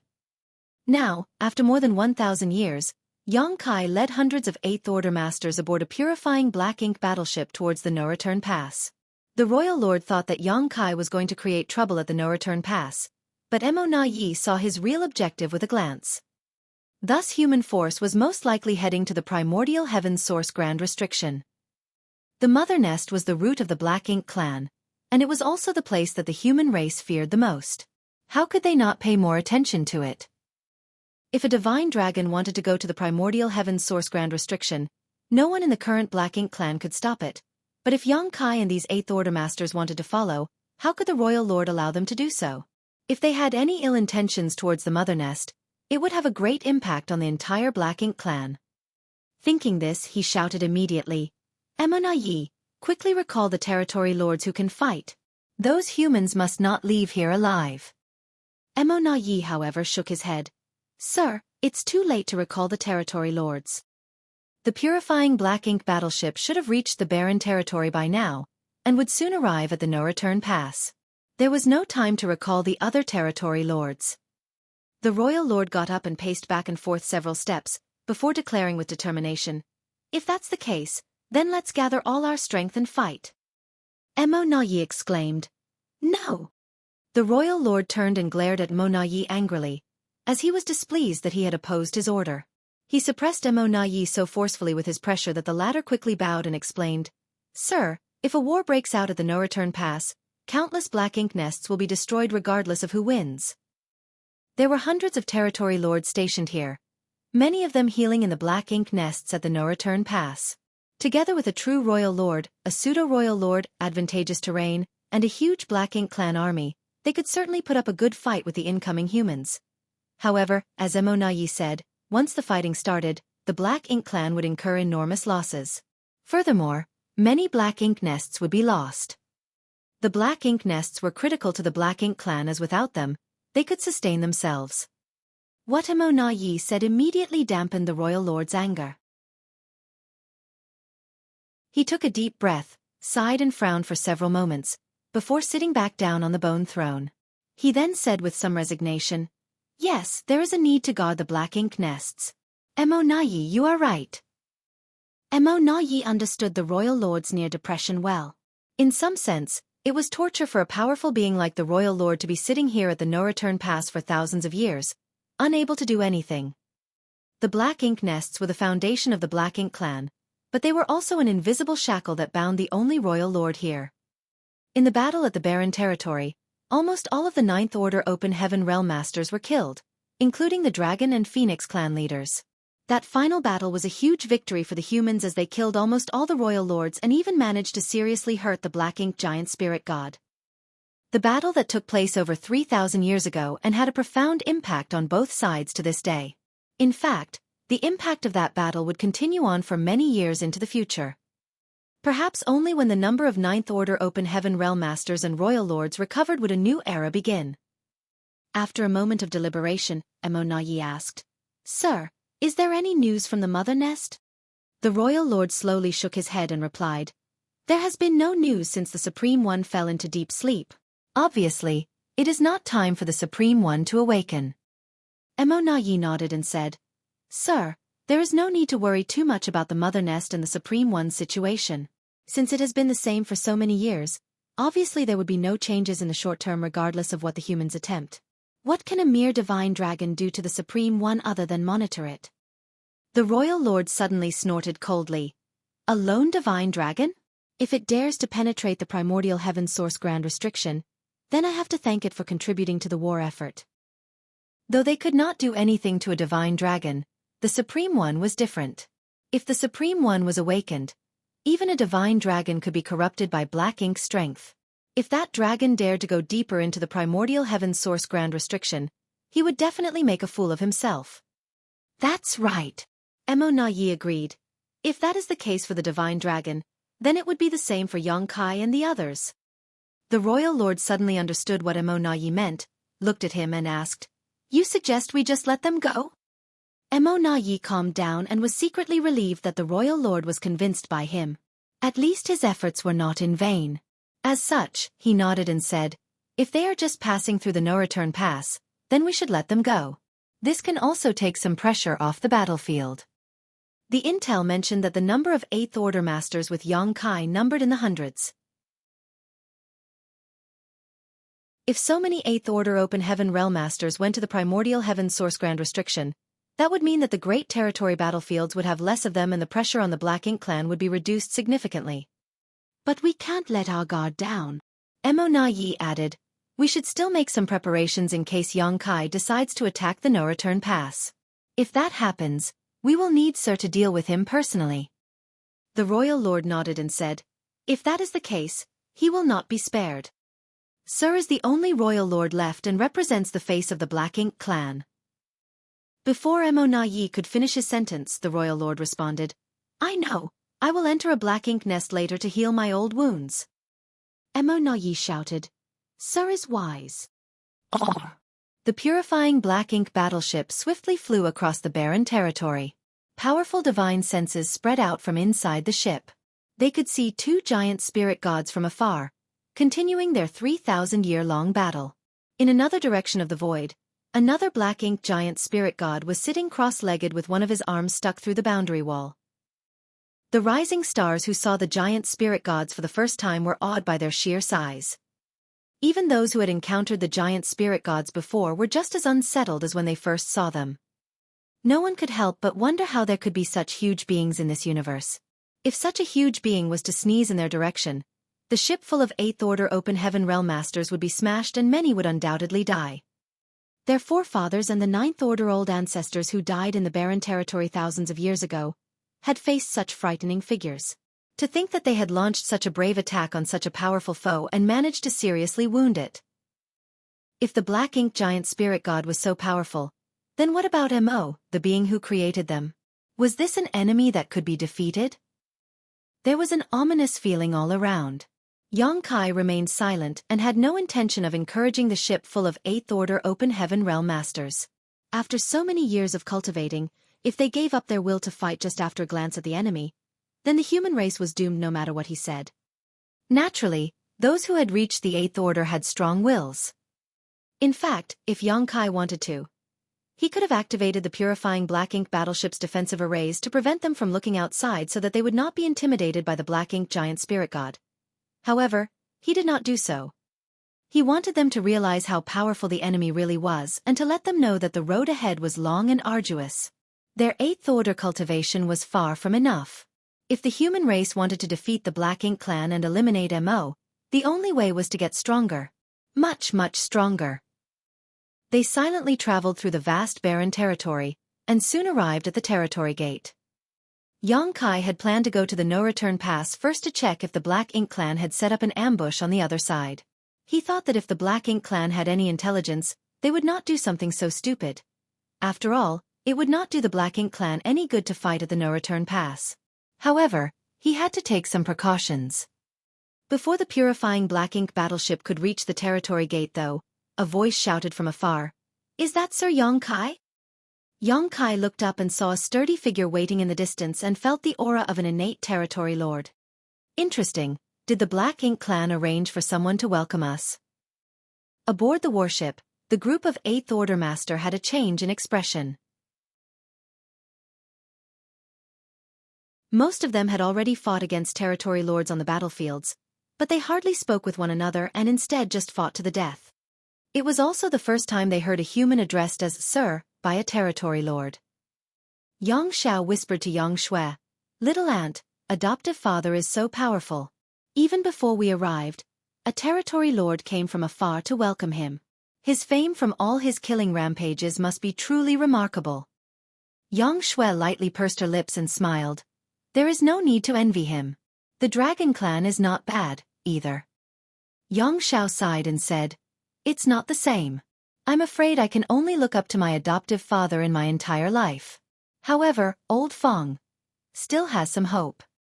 Old Fong had also made a name for himself amongst the Black Ink clan over the years, and was widely known as Little Xueqi. Not only was he proficient in the Tao of Space, but he was also extremely powerful and had a deep heritage. He was much stronger than average 8th Order Masters, but although that was the case, he remained calm and honest.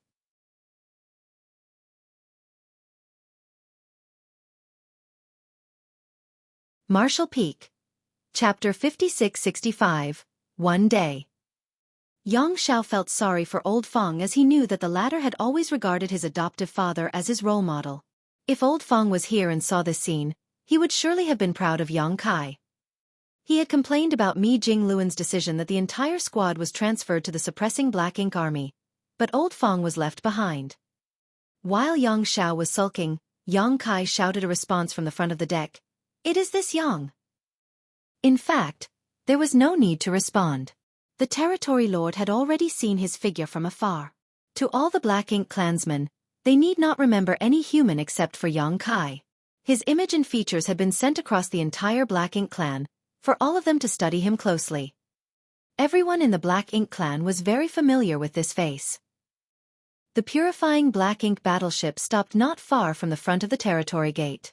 The territory lord who shouted the greeting was clearly tense, his Black Ink strength involuntarily undulating. He never expected to be placed in such a position before, staring down a warship with Xueqi at the front. He suddenly felt that the world was dark and there was no hope or future for him. This territory lord could barely resist the anxiety in his heart, which compelled him to charge towards Xueqi in a desperate bid to attack. However, he managed to calm down, because he knew that if he tried to strike Xueqi, he would die. Xueqi had already proven his ability and skill with countless of his dead comrades. He cussed Mo Na Yi in his heart. Just because he had some verbal disputes with Mo Na Yi when they were both innate territory lords, he was sent here by the latter in a kind of personal vendetta. If he was killed by Xueqi, Mo Na Yi would not be bothered by it. There need not be any mention of avenging his death or even a report to the royal lord. With fear and trepidation, the territory lord mustered a smile on his face and cupped his fist towards the human and said, "By order of Sir Mo Na Yi, I am here to receive Sir Yang. Sir Mo Na Yi has instructed me to ask your excellency one question. What is the purpose of Sir Xueqi's visit today?" Although he was smiling, he seemed to be whimpering as his voice trembled. Aboard the warship, the 8th Order Open Heaven Realm Masters watched on coldly while they marveled at how much guts it took for this lone territory lord to face Xueqi and hundreds of 8th Order Masters. This ship did not just contain ordinary Eighth Order masters, but the elite amongst the elite of the human race. Of course, the Black Ink clan only feared and respected Xueqi while they scorned the rest and did not even bother to remember their names. Emonayi, Xueqi murmured. This guy is as perceptive as ever. Though I did not hide our movements, stationing a territory lord here means that he must have figured out what we are up to. What if I say that I'm just passing through? Xueqi responded indifferently. The territory lord's tense heart immediately relaxed and his smile became much more sincere as he sidestepped and made a welcoming gesture. Sir Monayi said that if the humans are only passing through, then go ahead. Please. Interesting. Xueqi grinned and did not want to waste any time on this territory lord, so he ordered, defensive positions. Although Xueqi believed the Black Ink clan would not risk starting a fight here, they still had to be on guard. Once he gave the order, the Eighth Order Open Heaven Realm Masters immediately took up a defensive stance. Xueqi waved his hand forward and the purifying Black Ink battleship sailed into the territory gate and disappeared. After the purifying Black Ink battleship entered the territory gate, the territory lord heaved a long sigh of relief, feeling as if he had returned from the gates of death. At the no-return pass, the purifying Black Ink battleship emerged from the territory gate. Xueqi stood alone at the front of the deck, straight as a post, and saw a gathering of powerful foes ahead. Territory lords gathered in large numbers, led by Emonayi. Fortunately, all the territory lords had revealed their whereabouts and there was no sign of any grand array being activated. Otherwise, Xueqi would have suspected that the Black Ink clan were here to ambush them. On the warship, the Eighth Order masters surged their world force as they met the territory lords in front of them with a tinge of anxiety. Both sides exchanged solemn looks as the atmosphere grew extremely tense. The two races had long fought ruthlessly for innumerable years, and a vicious blood feud now existed between the two sides. Peace was impossible between them. The only reason why they did not fight immediately was because they had other priorities right now. Just after the purifying Black Ink battleship crossed the territory gate, Emonayi cupped his fist and said with a smile, "Sir Yang, we meet again." Though he was outwardly smiling, he was actually cursing Xueqi in his heart.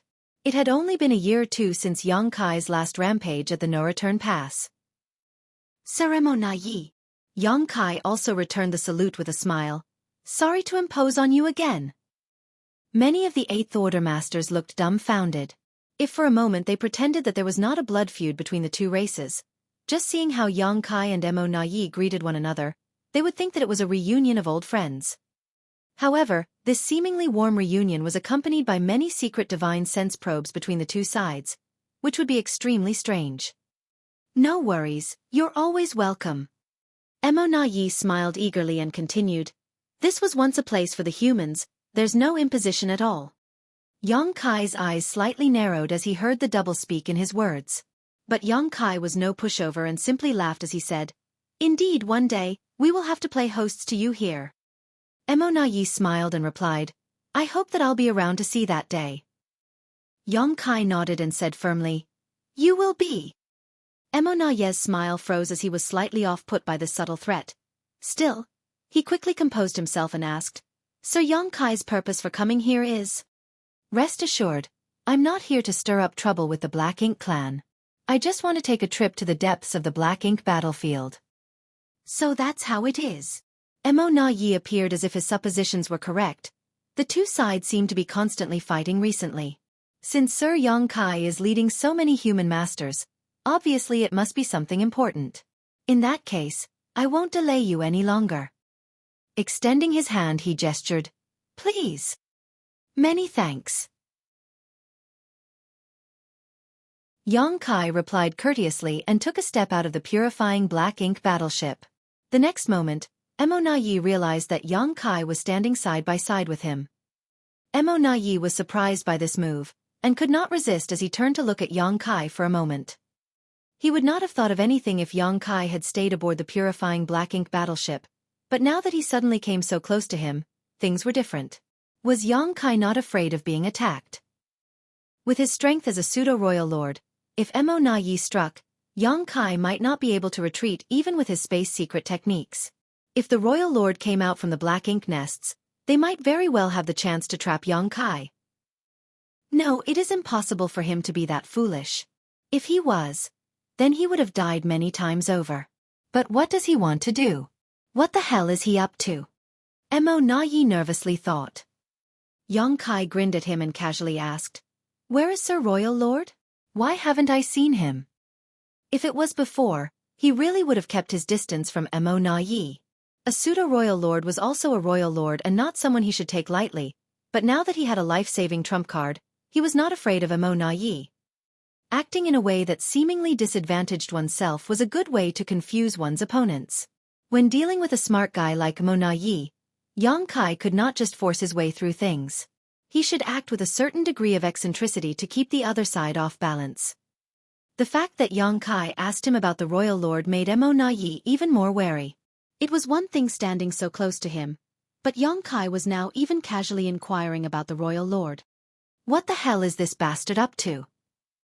Many thoughts flashed through Mo Na Yi's mind, before in the end he still casually answered, "Sir Royal Lord has minor injuries to deal with and is now resting in the black ink nest." Sir Royal Lord's injuries were caused by me years ago, weren't they? Mo Na Yi was dumbfounded by this question. A rather odd scene was now playing out at the no-return pass. Xueqi and Mo Na Yi were chatting casually as they walked side by side, the purifying black ink battleship following closely behind, and a mass of territory lords lining up on either side. The atmosphere was tense but peaceful. The two sides continued to walk further and further away. Only after sending them 1,000,000 kilometers away from the no-return pass, did Mo Na Yi stop and say, "I believe this is far enough, Sir Yang." Xueqi said with a smile, "Good, I will return to the no-return pass to enjoy a drink with you soon when I have time." The fine wine of the human race cannot be missed. Mo Na Yi immediately declared, "I never drink wine." "All the more reason to try it." Xueqi laughed and said, "It has been decided." After saying that, he did not care how Mo Na Yi reacted and just dashed back to the purifying black ink battleship before giving the order. The purifying black ink battleship immediately turned into a stream of light and shot off into the black ink battlefield. Looking at the direction where the light disappeared, Mo Na Yi felt a headache setting in. Xueqi was leading so many 8th Order masters to the primordial heaven's source grand restriction and certainly would not be back soon. Nonetheless, he would soon return to the front lines of the battlefield. As for how long soon was, that could not be determined. In other words, Xueqi had hit the final nail with that one statement. The no-return pass currently had Mo Na Yi and the Royal Lord jointly stationed here so that they could keep the black ink nest safe. If Mo Na Yi left and the Royal Lord was alone, he might not be able to stop Xueqi from causing trouble. While Mo Na Yi could freely roam the battlefields, Xueqi could then freely destroy the black ink nests at the no-return pass. He sure is a tough nut to crack. After leading the territory lords back to the no-return pass, Mo Na Yi thought about it, but eventually decided not to leave unless another pseudo-royal lord was created by the Black Ink clan. Unfortunately, the cost of creating a pseudo-royal lord was immense and the Black Ink clan could not afford it. Aboard the purifying Black Ink battleship, the group of 8th Order Open Heaven Realm Masters fell silent. It was not because they had transited the no-return pass peacefully, but rather because they felt a strong sense of shame.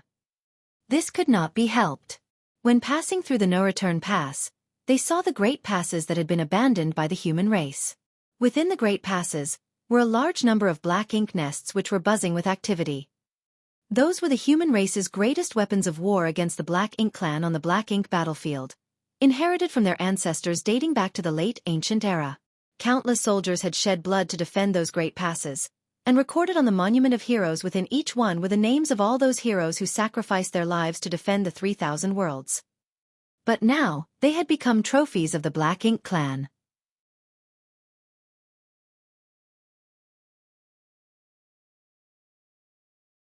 Martial Peak. Chapter 5666. Divine Spirit Nemesis. After leaving the no-return pass, a tense silence fell on everyone on the warship. Even Yang Xiao, who was normally the most boisterous, had become solemn and filled with trepidation. However, there seemed to be a fire burning in the eyes of every 8th Order master, the flame of hatred and humiliation. One day, this fire would burn so intensely that it would sweep across the universe and burn away all their enemies. It was not until several days later that the oppressive atmosphere gradually dissipated. Aboard the warship, the Eighth Order Masters were chatting among themselves in various groups. Among the 400 Eighth Order Masters, most of them were rising stars like Yang Xiao, but some veterans of the human race army had successfully retreated from the Black Ink battlefield. These veterans had spent a lot of time on the Black Ink battlefield, with many of them having made the breakthrough to the Eighth Order in the various Great Passes. Unfortunately, the human race crusade was defeated, lost the Black Ink battlefield, and had to retreat with its remnants to the 3,000 worlds. After thousands of years, they finally returned to this place.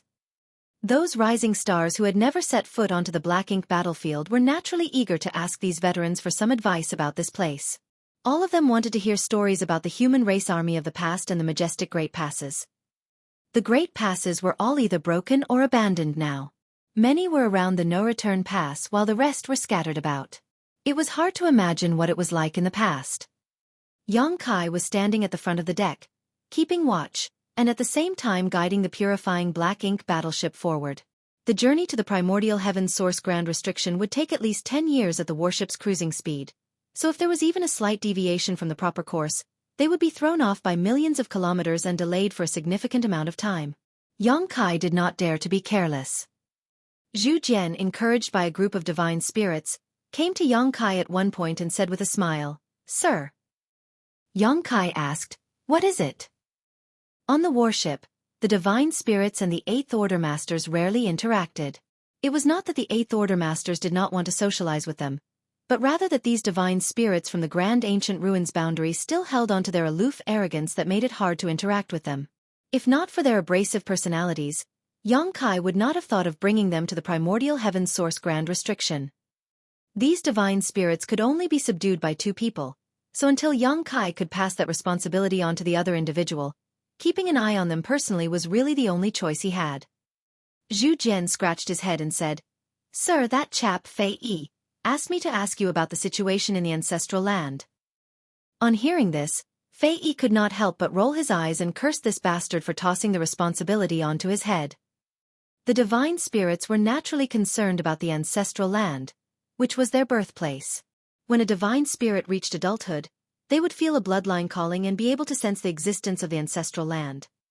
They also knew that living in the ancestral land would be extremely beneficial to their cultivation. Nowadays, most of these divine spirits had reached the equivalent of the Eighth Order. If they wanted to improve and refine their bloodline further, the ancestral land was their only hope. It was a pity that although they came out from the grand ancient ruins boundary 3,000 years ago, they had not been to the ancestral land as they had been busy fighting this whole time. The Black Ink clan had spread everywhere, and the ancestral land had been abandoned by the divine spirits who originally lived there, so no one knew how things were over there now. Perhaps only Yang Kai knew. He was the only one who had been running around over these years, so he had the most comprehensive understanding of the outside world. On hearing Zhu Jian's question, Yang Kai more or less knew what was on their minds. He knew that he had to assure them if he wanted their continued support for this venture, so he casually explained, "Don't worry, the ancestral land is fine. I just returned from there a year ago. However, I'm afraid it will take some time for it to restore its ancestral strength." Zhu Jian ignored the second half of the sentence and said excitedly, "Just as I thought. The ancestral land is a holy land. How could it possibly suffer anything untoward? That fool Fei Yi even said that the Black Ink clan had irreparably ravaged the ancestral land." Yang Kai chuckled and said, "Rest assured that the ancestral land is very special. Even if the whole universe falls apart and crumbles, the ancestral land will not be broken." Yang Kai witnessed the birth of the ancestral land when he watched its history in reverse. Thus, he was more qualified than anyone else to come to this conclusion. The battle between him and Di Wu in the ancestral land was fierce enough to destroy countless universe worlds, but the ancestral land remained unscathed. A long time ago, the battle between the Dragon Emperor, Phoenix Empress, and the Black Ink giant spirit god raged across the entire ancestral land, but even that was not enough to break it. The ancestral land would have been destroyed long ago if it had been as fragile as an ordinary universe world.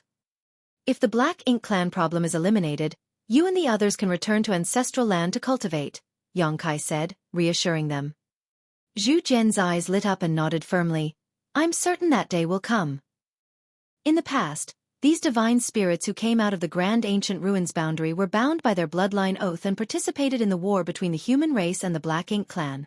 Now, the time of the Great Oath was coming to an end, so it was important to provide them with some hope so that they would still give their best efforts. The ancestral land was where their hope lay. Xueqi asked them about the divine spirits' dealings with other divine spirits. The divine spirits who were on the side of the human race were not only the ones who came out of the Grand Ancient Ruins boundary. There were 3 groups of divine spirits in fact. One of the other groups was the Dragon and Phoenix clans, originally from the No Return Pass, while the other was from the ancestral land. These 2 groups of divine spirits were fundamentally from the same source and got along fairly well. However, they did not like Xueqi and the others. This could not be helped as the divine spirits from the Grand Ancient Ruins boundary were all basically imprisoned there for their ancestors' crimes. Their initial performance on the battlefield was unreliable as well. Thus, the different groups of divine spirits did not interact much with each other. Xueqi was also rather helpless when it came to this matter. If he ever returned to the ancestral land in the future, he would have some problems trying to get along with those divine spirits. At that moment, another person walked over, drawing Xueqi's attention. "Junior sister Gu." "Senior brother Yong," Gu Pan replied with a smile. She was a core disciple of Langya Paradise from Xueqi's generation that he had met in the Grand Ancient Ruins boundary. After thousands of years of cultivation, she had also reached the 8th Order Open Heaven realm and became one of the pillars of the human race. Xueqi also knew Gu Pan and nodded to her. It was not surprising that they knew each other, as Gu Pan was chosen as a bearer by Kue Nyo in the Grand Ancient Ruins boundary, and had gained some benefits from the latter. Gu Pan had naturally met Xueqi back then. Seeing how his business was finished, Xueqi said, "Sir, please excuse me, I'll take my leave now." On saying so, he turned around and left. When he passed by Gu Pan, she opened the portal of her small universe and a figure came out. Xueqi instantly froze as he seemed to sense something. He turned his head and looked towards the figure that had just appeared. Before him was a human woman whose cultivation was only at the 7th Order Open Heaven realm. This made him frown slightly. After a brief look at her, he did not notice anything worthy of his attention, so he just shook his head and left. When he returned to the divine spirits, they saw his serious expression and a divine spirit asked, "What happened?" Xueqi scratched his head, looked back and said, "Nothing, perhaps I was mistaken." The moment he brushed past that female 7th Order human who appeared from Gu Pan's small universe, he suddenly had an ominous feeling, as if he had met some kind of nemesis. He would naturally not mention this to Fei Yi and the rest, lest they laugh at his cowardice. However, that feeling did not seem to be an illusion. Something was odd about that 7th Order woman. The woman who appeared from Gu Pan's small universe was none other than Zhang Ruoxi. Over these years, she and Gu Pan were essentially inseparable. With a core disciple like Gu Pan and Xueqi having close relationships with her, Zhang Ruoxi's life in the Langya Paradise was quite comfortable. It was a pity that she only advanced directly to the 5th Order. Otherwise, she would have been more valued by Langya Paradise. Earlier, Xueqi asked the 8th Order masters to take in the other suppressing Black Ink army soldiers. Thus, Zhang Ruoxi was taken into Gu Pan's small universe. "Sir." Zhang Ruoxi bowed elegantly. Xueqi reached out and helped her up, smiling happily as he said, "Ruoxi is now in the 7th Order too." Back at the star boundary, many great emperors joined hands to fight great demon god Mo Shang. He and Zhang Ruoxi also participated in that great battle, after which they left the star boundary together. Unfortunately, halfway through their trip, they were separated. Xueqi was stranded in the 7 Wonders land while Zhang Ruoxi went through some difficulties, but eventually managed to reach Langya Paradise. She then became a disciple of Langya Paradise through the relationship it shared with her ancestor. Over the years, although they had met each other, their interactions had been quite limited. The last time Xueqi saw her, Ruoxi had just broken through to the 5th Order Open Heaven realm. Yet now, she was already in the 7th Order. There was nothing better in life than to see a familiar face in the crowd after thousands of years of war. Langya Paradise had also contributed some manpower to the suppressing Black Ink army, among which, Gu Pan, a rising star, was their leader. Since Gu Pan came, Zhang Ruoxi naturally came along with her. Thinking of Zhu Jian's look of uncertainty, Yang Kai laughed again and said, "It looks like your bloodline has also become much purer." Zhang Ruoxi possessed the Heaven's Order bloodline. Yang Kai did not know what exactly was the name of this bloodline. He only knew that in the star boundary, Heaven's Order was the nemesis of all divine spirits. There was a place in the star boundary known as the Ancient Wild Lands, which was a paradise for the monster race. Over there stood the Blood Gate, behind which were many divine spirit sources. If a monster beast could obtain the appropriate source, they would have a chance to inherit the power of a divine spirit. The Blood Gate was created by Zhang Ruoxi's ancestor, the original owner of the Heaven's Order bloodline. Legend has it that when the star boundary was overrun by divine spirits, Heaven's Order took pity on the world and killed many divine spirits who were causing trouble, extracting their sources and sealing them behind the Blood Gate as punishment.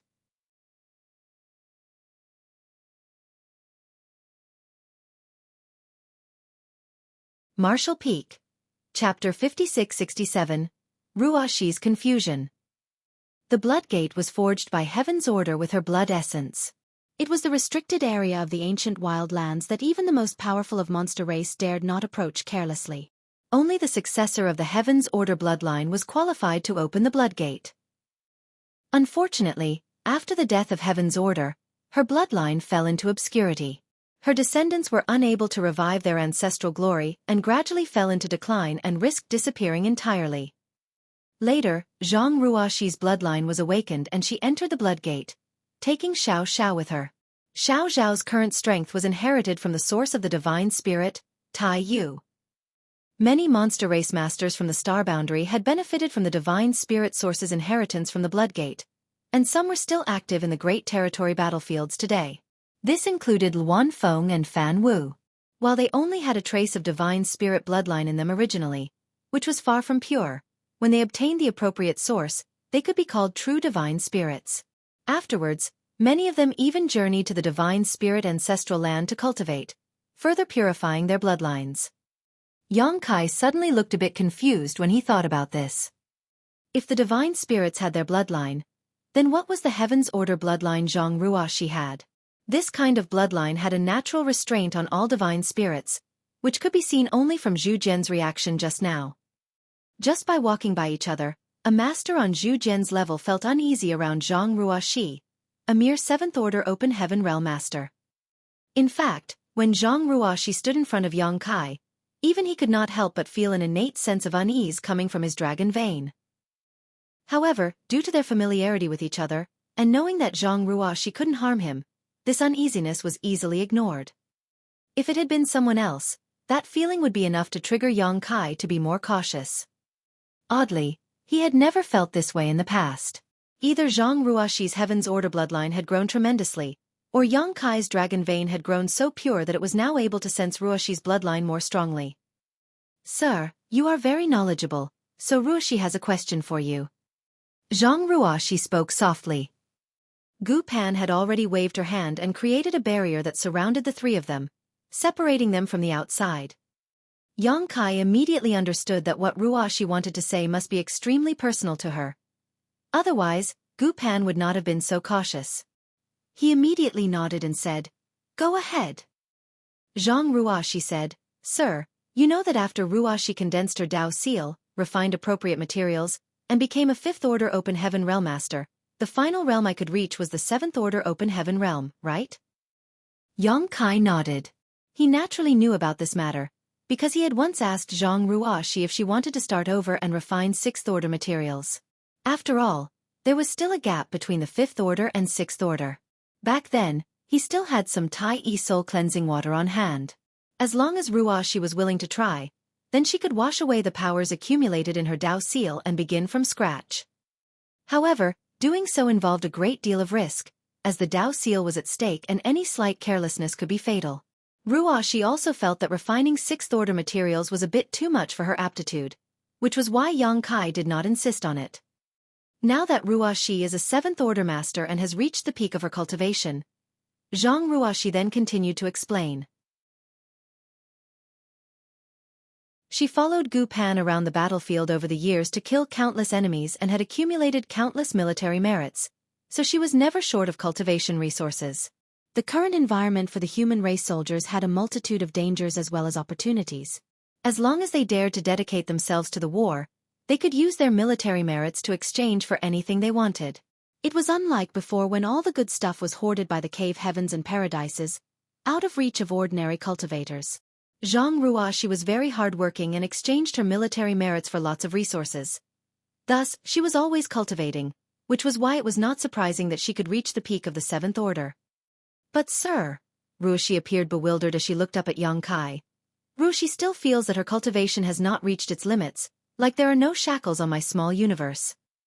Yang Kai was listening attentively, and now his expression was even more intense as he asked, "Is that true?"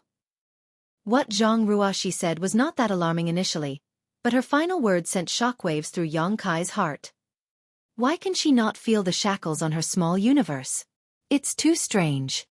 The moment Yang Kai broke through the Eighth Order, he could already feel the shackles on his small universe, and they only became more noticeable the more he cultivated. The human open heaven realm method had a major flaw which limited one's ultimate potential, a fact that Yang Kai only recognized recently. Song and his 9 compatriots went to the World Tree to gain enlightenment regarding the open heaven realm method, so that the originally weak human race could rise up. It could be said that these martial ancestors had contributed immensely to the human race. Without the open heaven realm method, the human race would not be what it is today. It was because of these 10 martial ancestors that the future generations of the human race were able to achieve their current success, and Yang Kai was full of respect for them. However, it was undeniable that the open heaven realm method was imperfect. If it was perfect, then it would not put unbreakable limits on one's future achievements. A truly perfect method would allow one to continue treading their martial Tao as long as they were willing to put in the necessary effort. In a sense, the open heaven realm method was a dead end. Anyone who initially broke through to the Fifth Order would have a hard limit of the Seventh Order in the future. The Sixth Order would end at the Eighth Order. A world fruit from the World Tree could extend that limit by a single order, allowing a person to climb a little higher on their martial Tao, but it was still limited. Yang Kai achieved the Fifth Order open heaven realm, then took a mid-rank world fruit. He was now at the Eighth Order open heaven realm, and although he was not quite at the peak, he was nearly there. When he was still cultivating in the Star Boundaries World Tree clone, he felt the invisible shackle on his small universe growing tighter with time. The shackle was like a lock that pinned down his martial Tao to prevent any possibility of it moving forward. It also locked his small universe from further expansion. This became more obvious as Yang Kai's own heritage increased. Every master who had reached the end of their own martial Tao could clearly feel this invisible shackle on their small universe. The shackle existed with the birth of one's small universe when advancing to the open heaven realm. However, Zhang Ruoxi said that she could not feel this shackle, which was rather unbelievable. If Ruoxi's cultivation was at the peak of Seventh Order, she should have clearly felt this restriction long ago. It was no wonder Gu Pan blocked this area. This was a big deal and would spread like wildfire if it got out. Who else knows about this? Yang Kai asked solemnly. Ruoxi turned her head, looked at Gu Pan and said, "Besides you, only senior sister Gu knows about this." She wanted to ask Yang Kai for advice as soon as she realized her situation. Unfortunately, Yang Kai was now in a high position and his whereabouts were highly unpredictable. Strong in will but weak in strength, Zhang Ruoxi could only keep this secret to herself for the time being. Luckily, she was able to see Yang Kai during the formation of the suppressing Black Ink Army. Otherwise, she really did not know what she should do.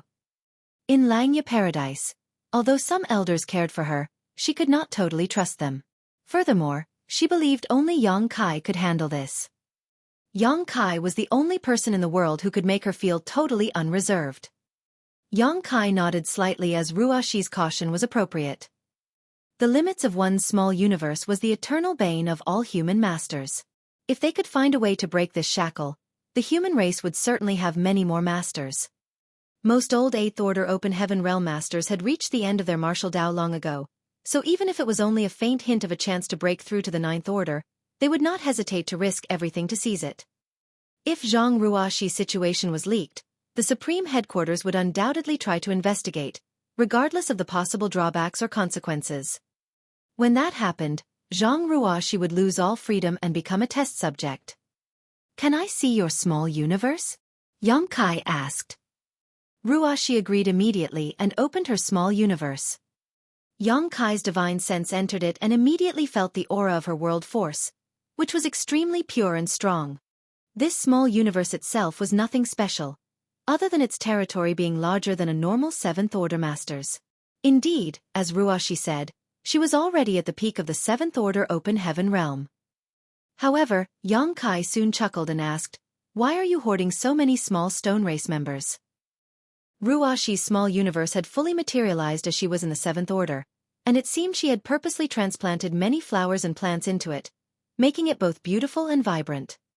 However, in a corner of her small universe, there were some 200 small stone race members of both the Yang and Yin variety. They were both equally distributed, and most were very strong. There were even some 1,000-meter-tall 8th Order small stone race masters among them. Yongkai naturally knew the origin of these small stone race members. Previously, in the ancestral land, he handed the small stone race soldiers he borrowed from Big Brother Huang and Big Sister Lan and passed them to those 7th Order array masters, tasking them with bringing them back to the Supreme Headquarters. The Supreme Headquarters naturally distributed these small stone race members to strengthen the human race soldiers. Naturally, the cost for a small stone race soldier would correspond to its order, so the powerful ones were not cheap. Human soldiers would obtain these small stone race members from the various bases in the Great Territory battlefields and then refine them to use against the enemy. Generally speaking, a single person could only refine a handful of small stone race soldiers as their sentience was too low. They were very rebellious and even when refined, it was very difficult to command them when there were too many. Yongkai was well aware of this. Thus nowadays, when the human race soldiers were fighting with the Black Ink clan on the various battlefields, most of them had a few small stone race members with them. Quite often the human race soldiers relied on the bravery of these small stone race soldiers to get out of tricky situations or to kill strong enemies. In this way, they were of great help to the humans. Yongkai was a bit puzzled about why Ruashi hoarded so many though. After all, these things were exchanged for military merits and their cost was not cheap, especially for those in the 8th Order. After all, having something equivalent to an 8th Order Open Heaven Realm Master would give her a significant boost in fighting strength.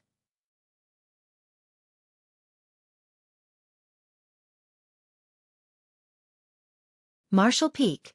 Chapter 5668, The Mighty Heavens Order Bloodline. These 200 small stone race members alone represented a massive amount of military merits. What made Yongkai feel even stranger was that he did not feel any traces of refinement from these small stone race members. It was as if Zhang Ruashi was just hoarding them and had no intention of using them. Ruashi's voice echoed within the small universe. Ruashi can tell you more about this later. Actually, this is also something Ruashi wants to consult Sir about. Yongkai was slightly surprised. Could there be any special purpose for Ruashi to hoard these small stone race members? However, since Ruashi already mentioned this, he could only set aside his concerns and continue to investigate her small universe. His divine sense soon reached the edge of her small universe. The small universe of an Open Heaven Realm Master was not fundamentally different from a real universe world.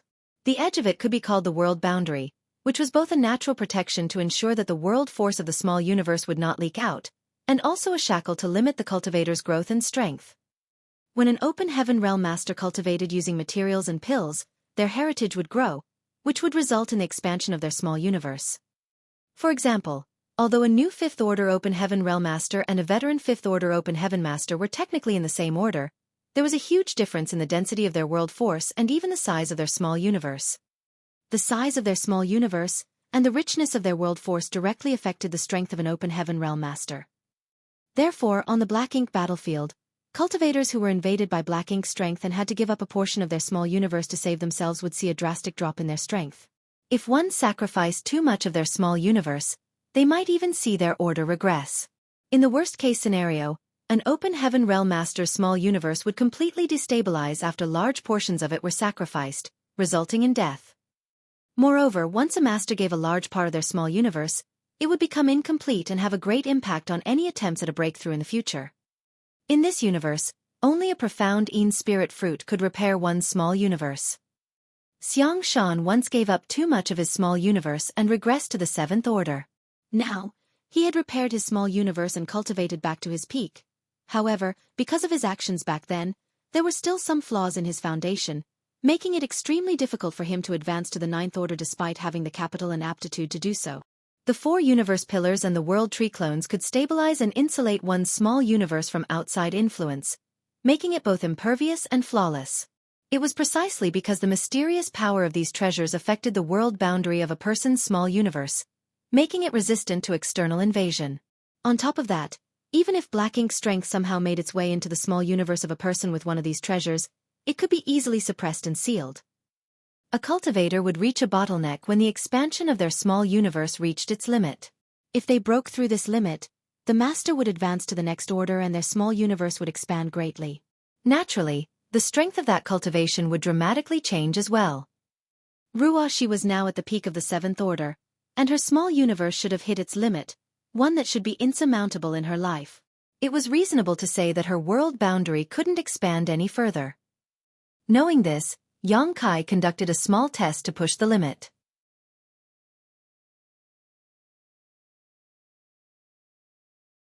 The divine spirits do not have limits on their cultivation. They just need to constantly refine their own bloodline and awaken their ancient inheritance to advance. In other words, they can continue to get stronger as long as they put in enough effort and have enough resources.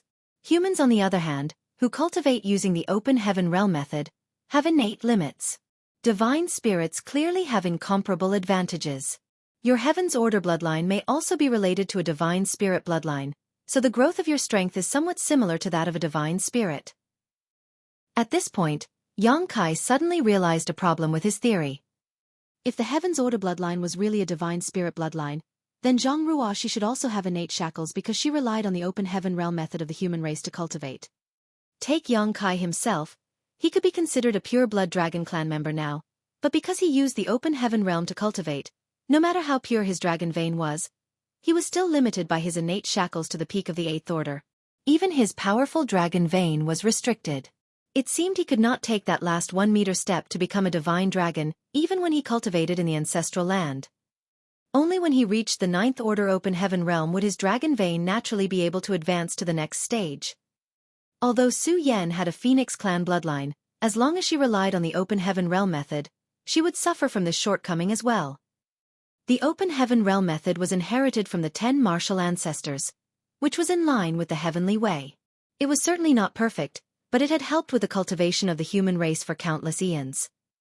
If the masters wanted to be free from the restrictions, then they should not cultivate using the open heaven realm method. However, as soon as they used it to cultivate, they would definitely be limited by it in the future. Divine spirits did not need to cultivate using the open heaven realm method. They were the first to be blessed by the heavenly way and ruled all under the heavens long before the 10 martial ancestors gained enlightenment about the open heaven realm method. They have been using their bloodline as their main way to cultivate since ancient times. The purer their bloodline, the more powerful they were. Xueqi also used the open heaven realm method to advance to the open heaven realm though, so even if the heaven's order bloodline was really a kind of divine spirit bloodline, it should be limited by the restrictions of the open heaven realm method, but she was not. Unless the heaven's order bloodline was more powerful than any divine spirit bloodline. Such power would be sufficient to overcome the innate shackles of the open heaven realm method. Considering all these, Xueqi could not help but feel bothered. Was the heaven's order bloodline much more powerful than the divine spirit bloodlines? He really had not thought about it before. However, after careful consideration, it seemed that it was possible. Back in the star boundary, heaven's order was the nemesis of all divine spirits.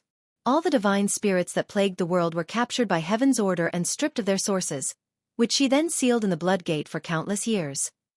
Even when Xueqi was only in the 7th order open heaven realm, an 8th order divine spirit like Zhu Jian could feel a sense of suppression just being near her. Even Xueqi felt so when she was close to him. All signs indicated that Xueqi's heaven's order bloodline was much more powerful than any divine spirit bloodline. What exactly is the heaven's order bloodline? Xueqi was now considered to be very knowledgeable and had seen many things. However, he had never heard of the heaven's order bloodline anywhere else except in Xueqi. Xueqi had a hunch about the truth, but he was unsure about it. "Sir," Xueqi whispered when she saw that he was lost in his thoughts. Yang Kai came back to his senses. As Sir said, my current situation is similar to the divine spirits, so can I become an 8th Order Open Heaven Realm Master? She asked excitedly. The human race was now at war for its very survival, and although a 7th Order Open Heaven Realm Master wasn't weak, any random territory lord could easily kill them, especially the innate territory lords who were far more powerful than the acquired ones. Zhang Ruo, she had been able to stay safe and sound all these years mainly because she had been following Gu Pan around. Due to her relationship with Yang Kai, Langya Paradise had taken great care of her. If she was just an ordinary 7th Order Open Heaven Realm Master, it would be much riskier for her on the battlefield. However, if she could become an 8th Order Master, then she would be much safer in the future and more lethal to the enemies on the battlefield. Yang Kai nodded and said, "Advancing to the 8th Order is not a problem. I saw your small universe and you are at the limit of the 7th Order Open Heaven Realm. Once things have settled down, you should enter retreat and cultivate hard. I will personally stand guard for you until you break through to the 8th Order." "Many thanks, sir," Zhang Ruo, she said with a beautiful smile.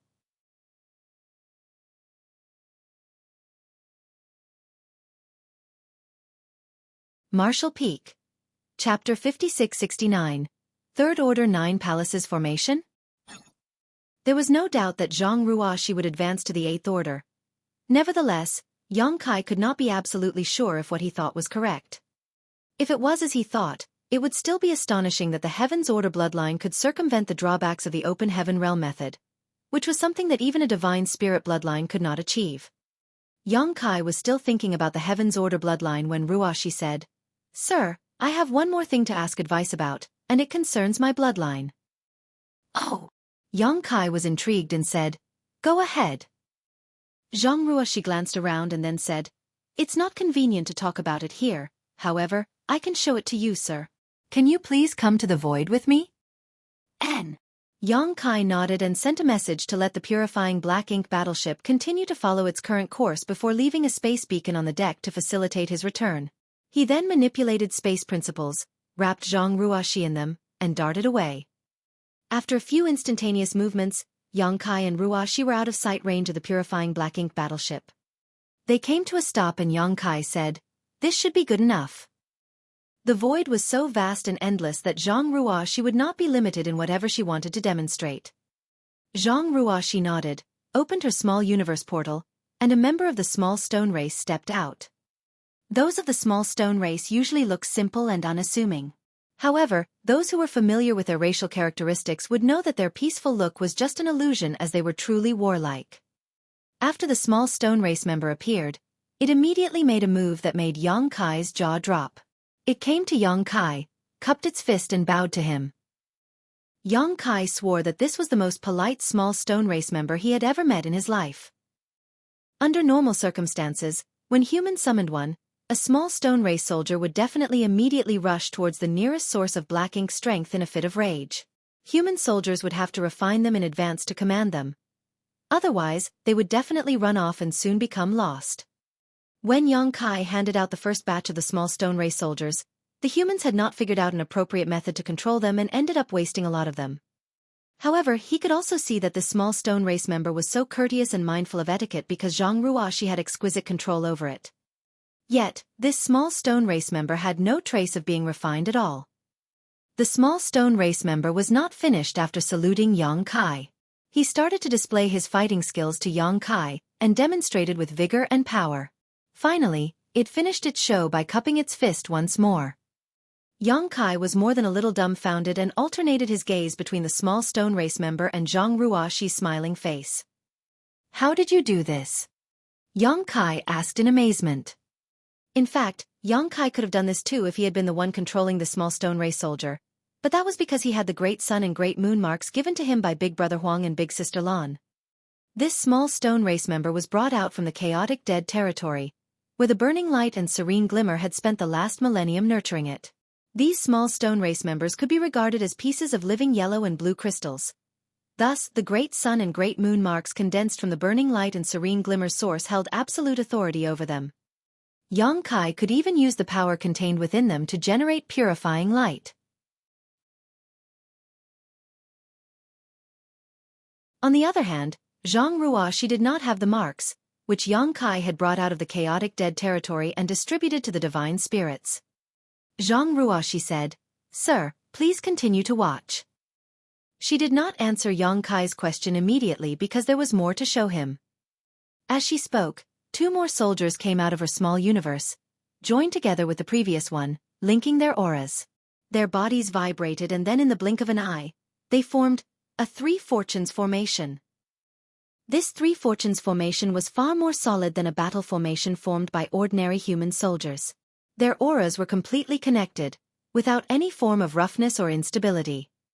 Next, a continuous stream of small stone race members emerged from Zhang Ruoxi's small universe and joined the battle formation. The 3 fortunes became a 4 symbols, then a 5 elements, a 6 paths, and finally a 9 palaces formation. But that was not the end as more and more small stone race soldiers rushed out and formed more 9 palaces formations. With the 9 palaces formation as the base, the formation grew again. 27 small stone race members, forming what could only be called a Great 3 Fortunes formation, 36 small stone race members formed the Great 4 Symbols formation, and finally, the 81 small stone race members formed a massive Great 9 Palaces formation. Yang Kai was in absolute awe as he watched this scene in utter bewilderment. He finally understood why Zhang Ruoxi had accumulated so many small stone race members in her small universe. He thought that she was keeping them as backup for some kind of emergency. After all, they were easily killed on the battlefield, so it was prudent of her to keep more in reserve if she planned to take on powerful masters like a territory lord. However, now it seemed that this was not the case. Zhang Ruoxi was really capable of commanding and controlling this many small stone race members. Yang Kai could as well. Not to mention 81 small stone race members, he could even control an army of millions of small stone race soldiers. However, he needed to use the marks to command them in a general manner, while the scene before him was completely different. He could only give simple orders to such a small stone race army. However, it was essentially up to the individual soldiers to figure out how to carry out his commands. The 81 small stone race members controlled by Zhang Ruoxi on the other hand were like extensions of herself, akin to her hands and feet, completely within her ability to control. The massive 9 palaces formation before Yang Kai should only have existed in theory and was supposedly impossible for cultivators to actually achieve. This was because each base point of this Great 9 Palaces formation was a first-order 9 Palaces formation. 9 cultivators were needed to form the initial battle formation, and these 9 people had to adjust their auras to link with each other without clashing. Essentially, they needed to become one in both heart and mind. On a real battlefield, forming a 9 Palaces formation was already the absolute limit, so trying to form this kind of Great 9 Palaces formation was nothing but a fantasy. Considering the small stone race members' low sentience, it was unbelievable that Zhang Ruoxi was able to control them to such a fine degree. Yang Kai had already sensed the crux of how this happened though and remarked, "Bloodline power." When the number of small stone race members was small, Yang Kai did not sense anything. However, with Zhang Ruoxi using 81 small stone race soldiers, he did notice that there was a faint fluctuation of bloodline power from her body. So, it was obvious she was controlling the small stone race members with her bloodline. Zhang Ruoxi nodded. This was exactly the bloodline mystery that she wanted to seek Yang Kai's advice on. It was only recently that she had discovered this ability. There were only 2 times that Yang Kai had provided the human race with small stone race soldiers. Once was 3,000 years ago when he was traveling around the great territories to refine universe worlds. When he met many great forces of the human race who were evacuating, he gave them large numbers of small stone race soldiers as escorts. However, almost all of those small stone race soldiers he sent out at that time had their own owners, and Zhang Ruoxi was not able to attain any. Recently though, Yang Kai tasked some 7th-order open heaven realm masters in the divine spirit ancestral land to bring back several million members of the small stone race. Thereafter, the Supreme Headquarters distributed them to the armies in the Great Territory battlefields. They were placed in the individual armies' war materials departments for the soldiers to exchange for military merits. Out of curiosity, Ruoxi acquired a few of them and found that she could very easily control them. Thus, she began to exchange her military merits for more. If the army's resource department did not stop her, her small universe would have many more small stone race members inside, at least far more than a mere 200. Yang Kai did not know about any of this, but looking at the 9 palaces formation in front of him, he was amazed that such a battle formation formed by 81 small stone race soldiers could be this powerful. The strength of the small stone race that made up this formation was not high, generally only equivalent to second or third order open heaven realm masters. However, after they assumed this formation, the aura they radiated reached the intensity of the 7th order. If these small stone race soldiers were stronger to begin with, then the power of the formation would grow even further. Can you control more? Xueqi asked. Ruashi nodded and replied, but I don't have enough to form another complete battle formation layer. The corners of Xueqi's face twitched. He just asked Zhang Ruashi if she could control more, but this little girl was even more ambitious. She actually wanted to use this great 9 palaces formation as the base to form an even higher order formation. Having 81 small stone race members as a base to form the simplest 3 fortunes formation would require 243 small stone race soldiers, so Zhang Ruashi really did not have enough. But Xueqi had them. Although he gave the human race several million small stone race soldiers, he kept a few million for his own use. With the wave of a hand, an army of small stone race soldiers flew out of his small universe, appearing both grand and majestic. Go all out. Let me see what your limit is.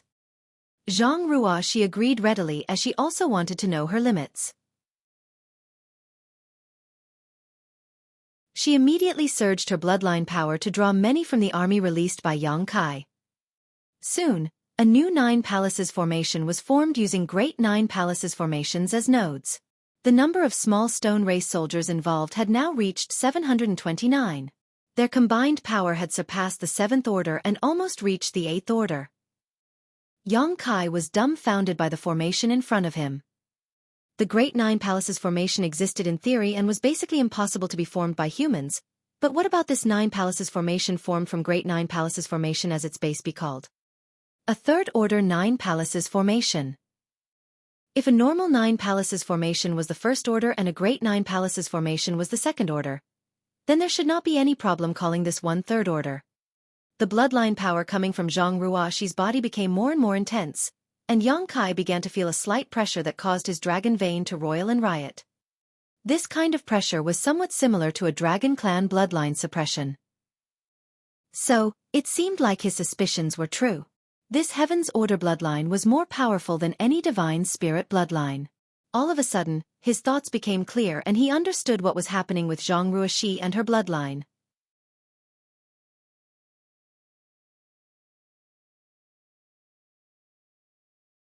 Martial Peak. Chapter 5670. Divine Spirit Family Patriarch? After a few moments, the Third Order 9 Palaces formation had turned into the Fourth Order 9 Palaces formation. The number of small stone race soldiers who made up the formation now reached an astonishing 6,561. It was unbelievable that one person could perfectly control more than 6,000 small stone race. Although the individual strength of the small stone race participating in the formation was generally not high, the aura of the battle formation at this moment made even Xueqi feel a lot of pressure. In other words, if he were to fight against them and did not find a way to break the battle formation, he might lose. It was an astonishing feat. With this ability alone, Zhang Ruashi was as valuable as any 8th Order Open Heaven Realm Master. Xueqi also saw the manifestation of the Heaven's Order bloodline power once again. Perhaps the bloodline power became too intense, so Zhang Ruashi was now surrounded by a blood-colored haze. Suddenly, at some critical point, a huge figure of a woman emerged behind her. The figure looked extremely imposing as she looked down on the world, a great sword at the ready. As she stood quietly behind Zhang Ruashi, the void trembled and an awe-inspiring pressure pervaded the surrounding space. Xueqi was stunned. This figure and the memory of another extremely vague figure quickly overlapped. Although there was a difference in size, the image was too similar to ignore. Xueqi was so happy that he had stumbled upon this great fortune. He never expected that he would stumble across such a grand discovery during this meeting with Ruashi. He was suddenly enlightened and many uncertainties in his mind became clear. So that's how it is. If that is really the case, then everything makes sense. The Heaven's Order bloodline was basically a divine spirit bloodline, but it was not a divine spirit bloodline in the ordinary sense. In terms of ranking, the Heaven's Order bloodline was higher than all other divine spirit bloodlines. Thus, it was not accurate to call it the divine spirit's nemesis. The Heaven's Order bloodline was not born to restrain divine spirits, it was actually from the same vein as the divine spirit bloodlines, only higher up the hierarchy, which was why it could suppress all other divine spirit bloodlines. The Dragon Clan itself also had the concept of bloodline suppression, but the Dragon Clan's bloodline suppression only affected those within the clan or those from monster race too weak to resist. A Dragon Clansman with a purer bloodline had a natural restraint on any other Dragon Clansman with a less pure bloodline. In a fight, the strength of a Dragon Clansman with a purer bloodline could suppress the strength of the other. A Dragon Clan's bloodline may have some deterrent effect on other divine spirits, but it was far less obvious. A Dragon Clan bloodline's ranking may be higher than that of other divine spirit bloodlines, but not by much. In this world, there were two other divine spirit bloodlines that stood above the Dragon Clan. The Burning Light and Serene Glimmer. Technically speaking, these two were also divine spirits. The ancient legends stated that they were the ancestors of the divine spirits. However, Xueqi knew that that was a misrepresentation after he found out the truth about the primordial light. If all the divine spirits were considered to be in one big family, then the higher the ranking, the higher their position would be within the divine spirit family. Big Brother Huang and Big Sister Lan could also be considered the big brother and big sister of all divine spirits. This was also the reason why when Xueqi first went to the dragon pool, his great sun and great moon marks allowed him to draw in the power of the dragon pool and help Fu Guang break through his shackles and become a divine dragon. The powers of the Burning Light and Serene Glimmer and the Dragon Clan were fundamentally related.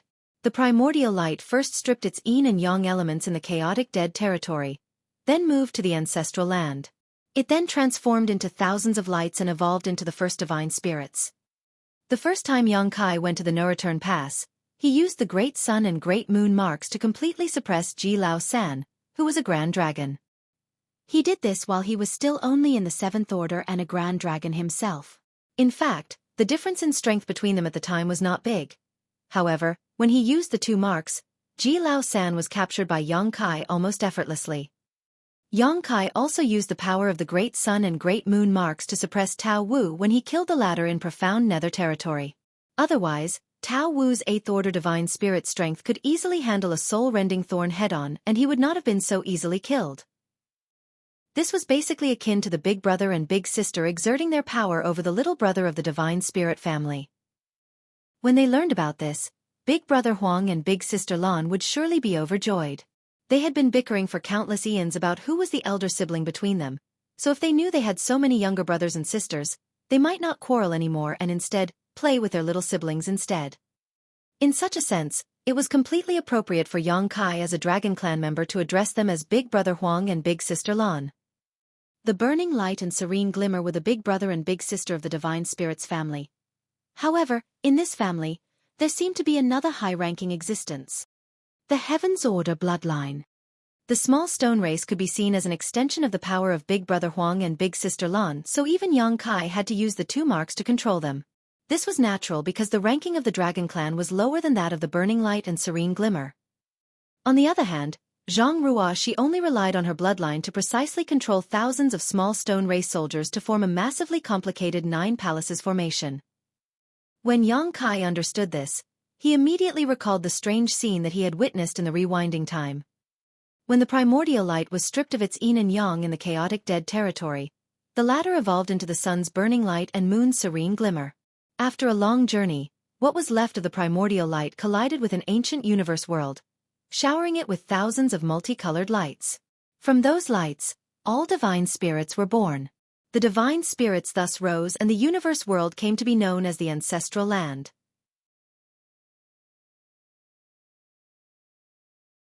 With this evolution, the ancestral land became the home of all divine spirits and was virtually indestructible. At that time, Xueqi saw a vague image of a human figure through the blinding light. He did not have time to look closely that day as he was distracted by Di Wu's relentless attacks and was shaken out of his state of enlightenment. However, he remained haunted by the figure in the haze, which left him puzzled. It had become the last piece of the mystery behind the primordial light. Today, all the mysteries seemed to be solved. The hazy figure, although its face could not be seen, had an outline incredibly similar to the Heaven's Order figure that stood behind Zhang Ruoxi. That figure must be the original source of the Heaven's Order bloodline. When Yang Kai first saw Zhang Ruoxi at the suppressing Black Ink Fortress, he had a strange hunch, but he could not figure out what it was about. When Zhang Ruoxi asked about her cultivation limits, or rather lack thereof, and Yang Kai looked into her small universe, he felt that hunch again, but he still could not understand it. Yang Kai finally understood after seeing Zhang Ruoxi control the small stone race army. The bloodline of an ordinary divine spirit was insufficient to break through the shackles created by the open heaven realm method. Even a pure dragon clan bloodline was insufficient. Otherwise, Yang Kai could continue to refine his bloodline and advance to the ninth order open heaven realm by first becoming a divine dragon. At that time, he would even be stronger than an ordinary ninth order master. However, there were always exceptions to everything. Though a divine spirit bloodline could not accomplish this, that did not mean that the Heaven's Order bloodline could not break through these innate shackles. In the divine spirit family, the Heaven's Order bloodline was most likely the highest in ranking. In fact, the burning light and serene glimmer might be inferior to it.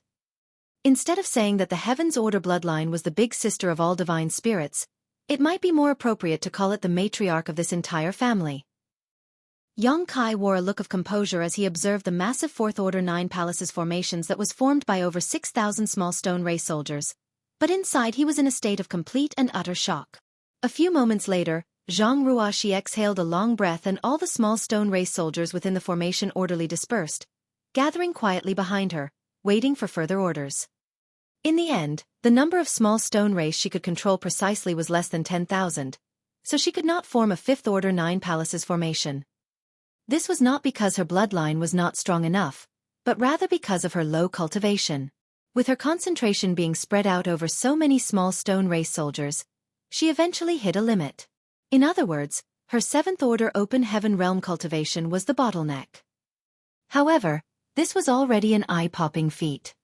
"Sir, this is the most I can do." Although she was exhausted, Zhang Ruoxi's eyes were gleaming. She always wanted to know what her limits were. However, she could not test them with a mere 200 small stone race soldiers. With Yang Kai's help, she was able to get an answer today. This way, she would be able to play a much bigger role on the battlefield than using her own Seventh Order open heaven realm strength. Moreover, as long as she could advance to the Eighth Order, she had the confidence to form a Fifth Order 9 Palaces formations. Who knows, maybe she might even be able to break through and become a Ninth Order open heaven realm master one day. Well done. Yang Kai nodded his head in admiration and began to collect his small stone race army before saying, "After this, I will bring you to a certain place." Zhang Ruoxi did not ask anything and just nodded obediently. "Yes, sir." "Let's go back. You must be exhausted. When we return, get a good rest. The journey ahead is long and there is no need for you to rush to advance to the Eighth Order." Zhang Ruoxi nodded with a smile. He manipulated space principles and the two figures instantly disappeared. With the help of the space beacon, Yang Kai easily returned to the purifying black ink battleship with Zhang Ruoxi. She then went back to her cabin to rest while Yang Kai continued to stand at the helm. He could not help but wonder what interesting things would happen if he took Ruoxi to that place. The journey continued through the Black Ink clan's territory, and then past the breached royal cities before heading into the depths of the Black Ink battlefield. Several years later, many strange celestial phenomena appeared, bewildering and dazzling the Eighth Order open heaven realm masters. The 3,000 worlds had once been filled with these huge celestial phenomena, but almost all of them had been exhausted after millions of years of human activities. However, in the rear of the Black Ink battlefield, far away from any activity at all, these celestial phenomena had been preserved. These celestial phenomena were all left behind from the beginning of time, when heaven and earth first split apart. The large ones were the size of whole great territories, while the small ones were even smaller than universe worlds, but each celestial phenomenon contained its own mysterious power and was extremely dangerous.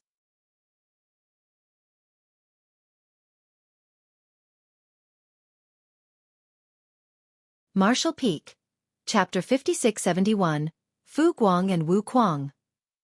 At one point, Yang Xiao could not stand the boredom, so when they passed by a certain celestial phenomenon, he rushed out in curiosity and was almost caught in it. If not for Yang Kai's quick actions, he might have been lost within the celestial phenomenon, never to return. When Yang Shui found out, she punished him severely until he promised never to do that again. The dramatic event was a rare comic relief to their otherwise mundane journey and became the butt of everyone's joke throughout the warship. A few years later, the purifying black ink battleship entered the late ancient era battlefield, and the Eighth Order Open Heaven Realm Masters who saw this place for the first time were all shaken to their core. The veteran Eighth Order Masters who told them all the events of the past were also totally captivated. Only at this time did they know that at the end of the late ancient era, there were humans who fought and were victorious over the Black Ink clan on this magnificent battlefield. Although they failed to kill Mo, at least they managed to contain the Black Ink clan within the Black Ink battlefield.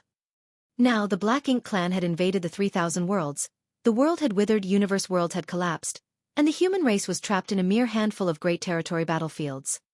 The situation had never been worse, and everyone's heart was heavy and eager for revenge. After the late ancient era battlefield, there was the spiritless land. They were getting close to the primordial heaven's source grand restriction. Nearly 13 years after the departure of the purifying Black Ink battleship from the Supreme Headquarters territory, Yang Kai finally led a group of Eighth Order Masters to the place where the last human race crusade force was defeated. This was also where the Mother Nest was located and where the true body of Mo was sealed. The purifying Black Ink battleship flew past a lot of wreckage and debris. There were even damaged warships quietly floating across the void, as well as skeletons and corpses of humans and Black Ink clansmen alike. These were the remnants of the last Great War, the final battle outside the primordial heaven's source grand restriction.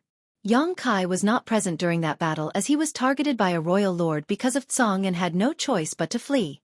He fled for years before entering the Great Sea Celestial Phenomenon and started his cultivation to break through to the Eighth Order Open Heaven realm. After he emerged from the Great Sea Celestial Phenomenon, Yang Kai managed to kill the royal lord who was chasing him. It was only after that that he learned of the fierceness of this final battle. The human race should not have been defeated here. They had more than 100 great passes and a grand army numbering in the millions, all of whom were in the Fifth Order Open Heaven realm and above, with over 100 Ninth Order old ancestors assuming command.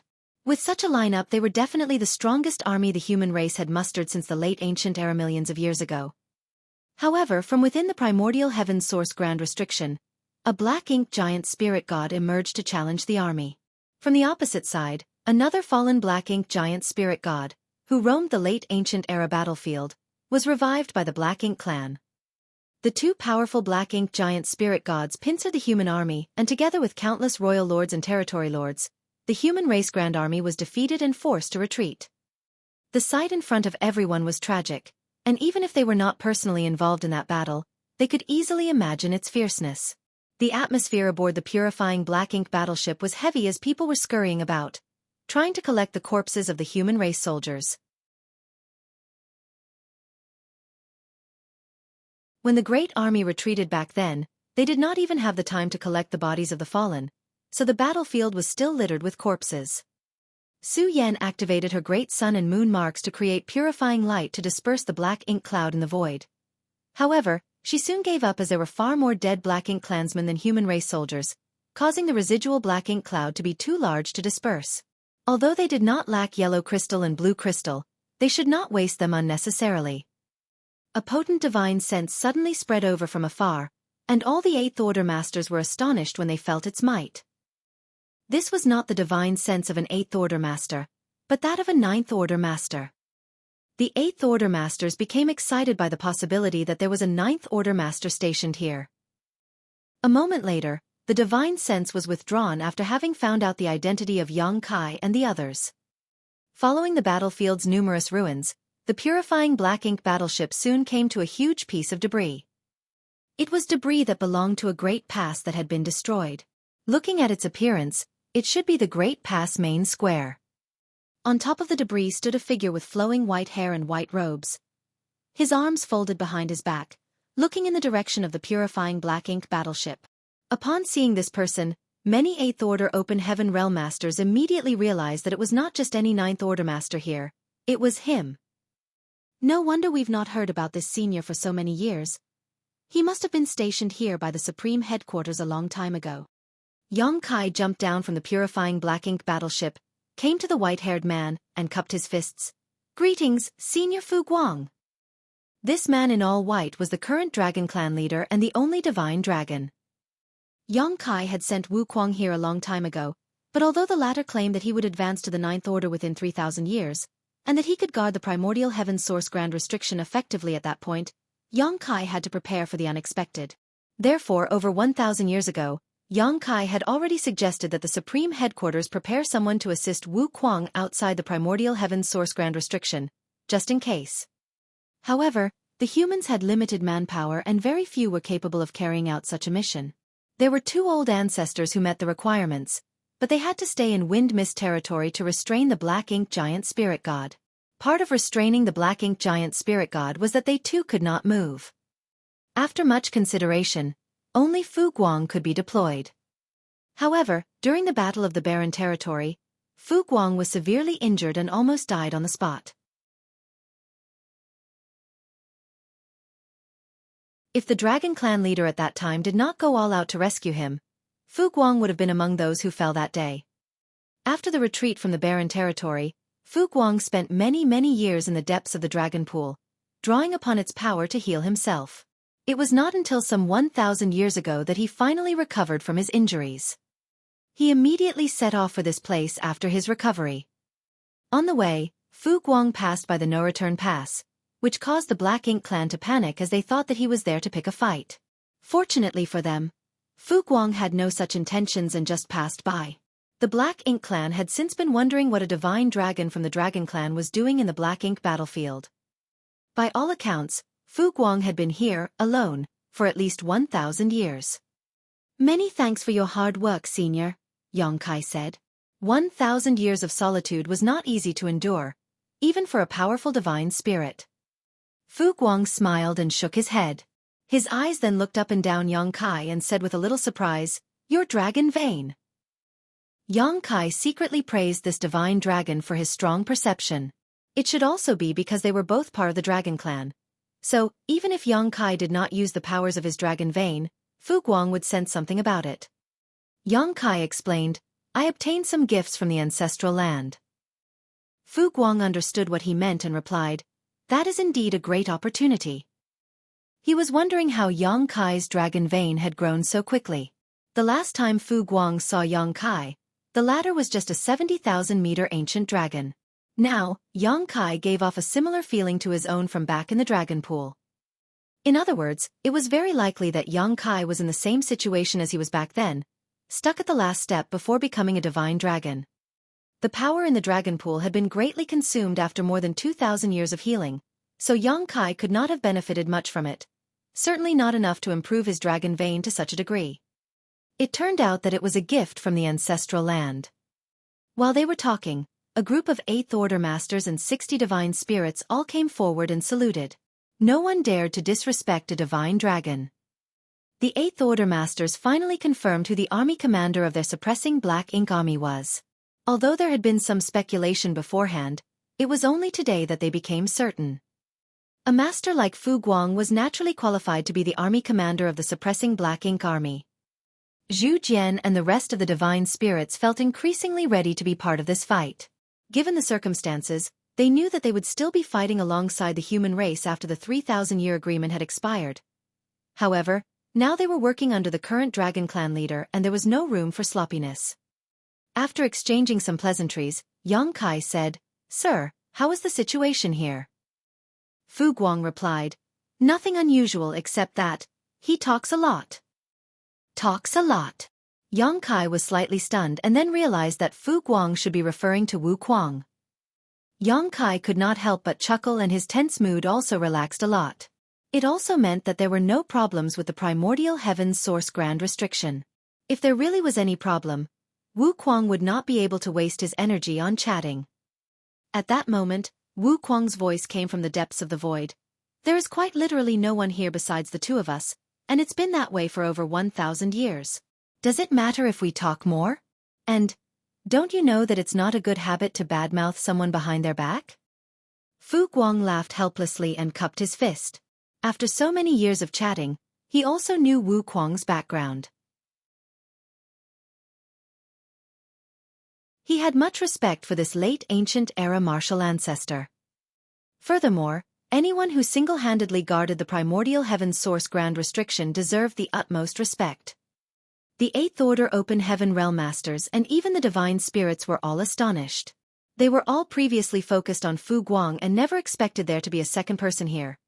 After all, there was only endless darkness as far as they could see. The deep darkness seemed to be able to devour everything, and even their souls seemed to be sucked into it when they stared for too long. Fortunately, everyone was strong, and when they perceived the anomaly, they immediately collected the mind, which eased the discomfort. Someone said with palpitations, "Is this where the mother nest resides?" They had heard that the primordial heaven's source grand restriction had sealed the mother nest along with Mo's true body. Now, they were able to see it with their own eyes. This was the source of all the chaos and the birthplace of the Black Ink clan. Even the Eighth Order Open Heaven Realm Masters could not help but feel a sense of powerlessness and defeat in their hearts at this moment. Don't be so glum. For countless eons, your heroic ancestors spilled their blood on this battlefield to resist the Black Ink clan, all to give future generations a chance to live and grow. Now, this burden has fallen on your shoulders. If you and the others fail here, then the human race and all the divine spirits will cease to exist. When that happens, everything will come to an end. The martial ancestors were able to seal this evil here. Don't you, their descendants, have the courage to fight it?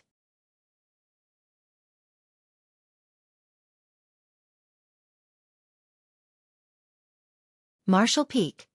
Chapter 5672, The Human Race Must Get Stronger. Fu Guang was not reprimanding, and neither was his tone intense. Though it seemed like a simple question, it caused everyone's heart to feel heavy. How could they face the true enemy if just gazing upon its shield of darkness was enough to frighten them? Yang Kai immediately cupped his fist and said respectfully, "Junior understands." Yang Kai took a step forward and said, "I'll check out the situation." He disappeared in a flash as Fu Guang looked on with his brow raised. The way Yang Kai utilized space principles was at a level no different from the late Phoenix clan leader.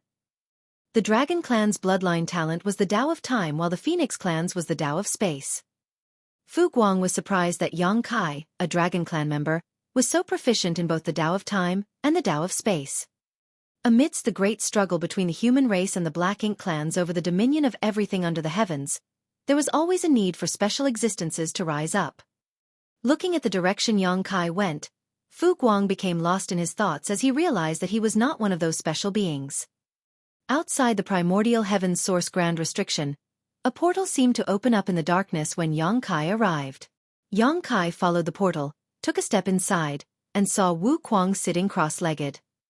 Yang Kai swiftly activated the Great Sun and Great Moon marks. Yellow and blue rays burst out and merged into a huge beam of purifying light that rained down on Wu Kuang's head. Wu Kuang, whose body was so black that his face could barely be seen, was instantly enveloped by the purifying light, and with a piercing sound, the huge mass of black ink strength was purified. The light dissipated and Wu Kuang returned to his original appearance. He appeared grim as he asked, "What the hell are you doing?" Yang Kai replied casually, "I need to make sure that I see a human Wu Kuang, not a black ink disciple Wu Kuang." Anyone else who saw Wu Kuang's appearance would have thought he had been completely corrupted by black ink strength, mainly because this guy was covered in it and looked very abnormal. "What about now?" Wu Kuang asked rhetorically. Yang Kai said, "It should be fine, but I'd like to check your small universe if you don't mind."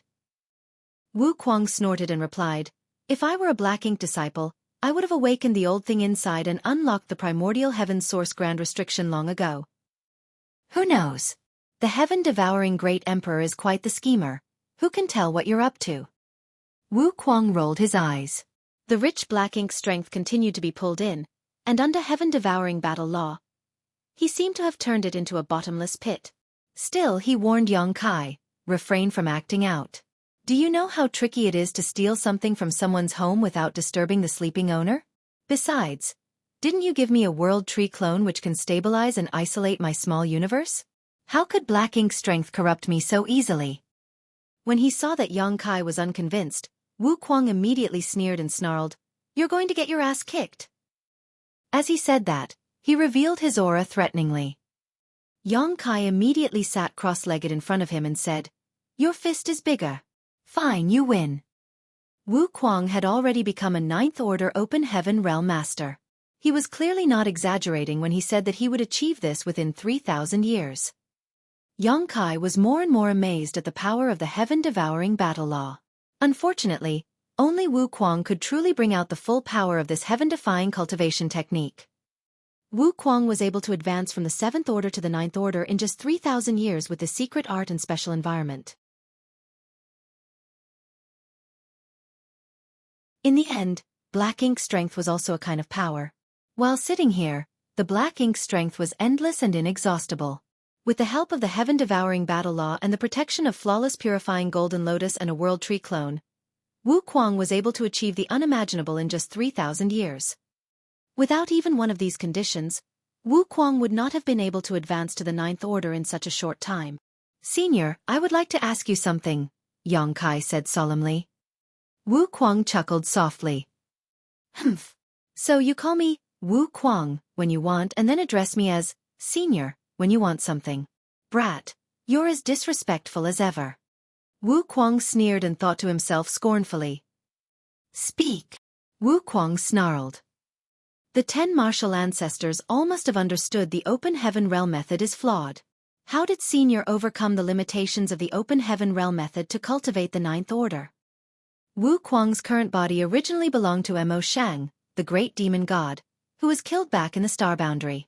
Wu Kuang's soul took over that fallen master.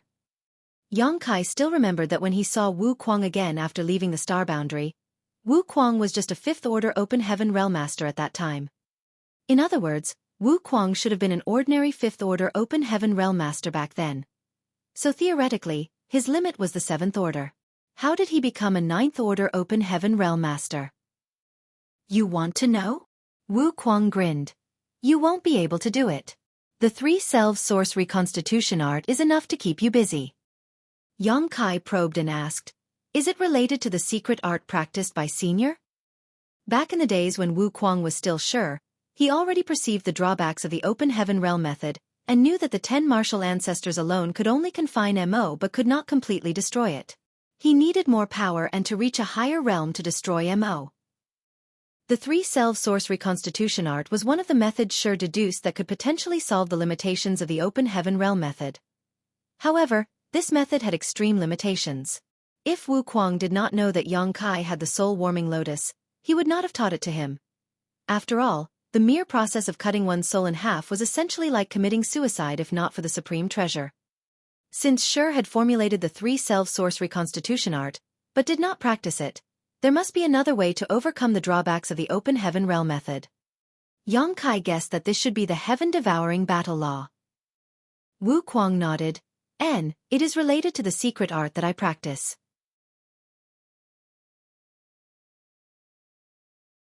The heaven-devouring battle law was not only the fastest method to improve one's strength, there are other subtleties involved with it that you cannot understand right now. To avoid the limitations of the Open Heaven Realm method, the flawless purifying golden lotus is also indispensable, so only I can do this in this world.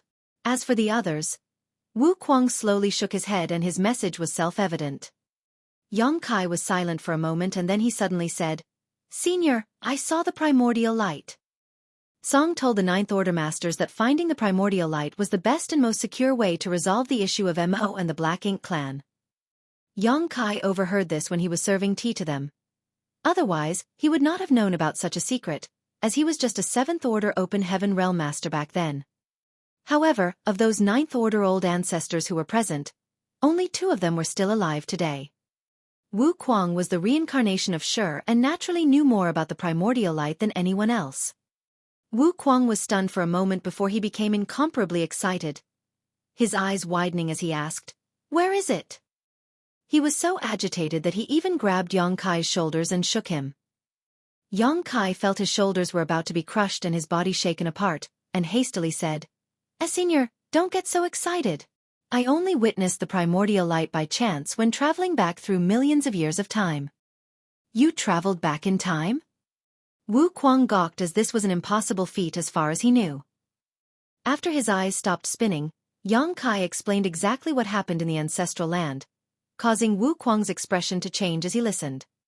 After Yang Kai finished explaining, Wu Kuang's expression became extremely odd and he could not tell whether he felt relief or not. So that's what happened. The primordial light has long since ceased to exist. Back then, the 10 martial ancestors theorized that the only way to deal with Mo once and for all was to find the primordial light. That was naturally a source of hope for them. However, today, Yang Kai had confirmed that the primordial light had disappeared from the universe, and its remnants had evolved into the divine spirit family. Thus, this hope no longer existed. Wu Kuang couldn't help feeling some disappointment in his heart. However, he had also long expected this situation. Even if he was disappointed, he did not despair. The primordial light was certainly the safest and simplest solution to resolve the issue of Mo, but it was not necessarily the only solution. Mo was in the creation realm, so if he could break through the ninth order and reach the creation realm, he would be able to compete with Mo directly. Collecting himself, Wu Kuang quickly said, "Brat, since the primordial light has long since dissipated, the only hope for the human race now is to further strengthen themselves and rise above the ninth order as soon as possible." "Yes," Yang Kai answered, but after thinking about it, he did not say anything about Zhang Ruoxi. After all, her story was still just his own speculation. Thus, he would have to take her to that place before he could say for certain his hypothesis was the truth. After a moment of silence, Yang Kai said, "I brought some men and a powerful weapon with me this time to ease the burden on Senior. If Senior needs any help from them, just order them as needed." "There is always a need for more help," Wu Kuang said seriously. "Previously, Mo was hit by whatever Mu left behind and has been in deep sleep ever since. Over these years, although there have been some faint mental activities, it has not awakened yet. Fortunately, I have made it to the ninth order open heaven realm master and my control over the primordial heaven source grand restriction is much stronger now. Otherwise, all hell would have broken loose already." Yang Kai was astonished and asked, "Then can Senior estimate when Mo will awaken?"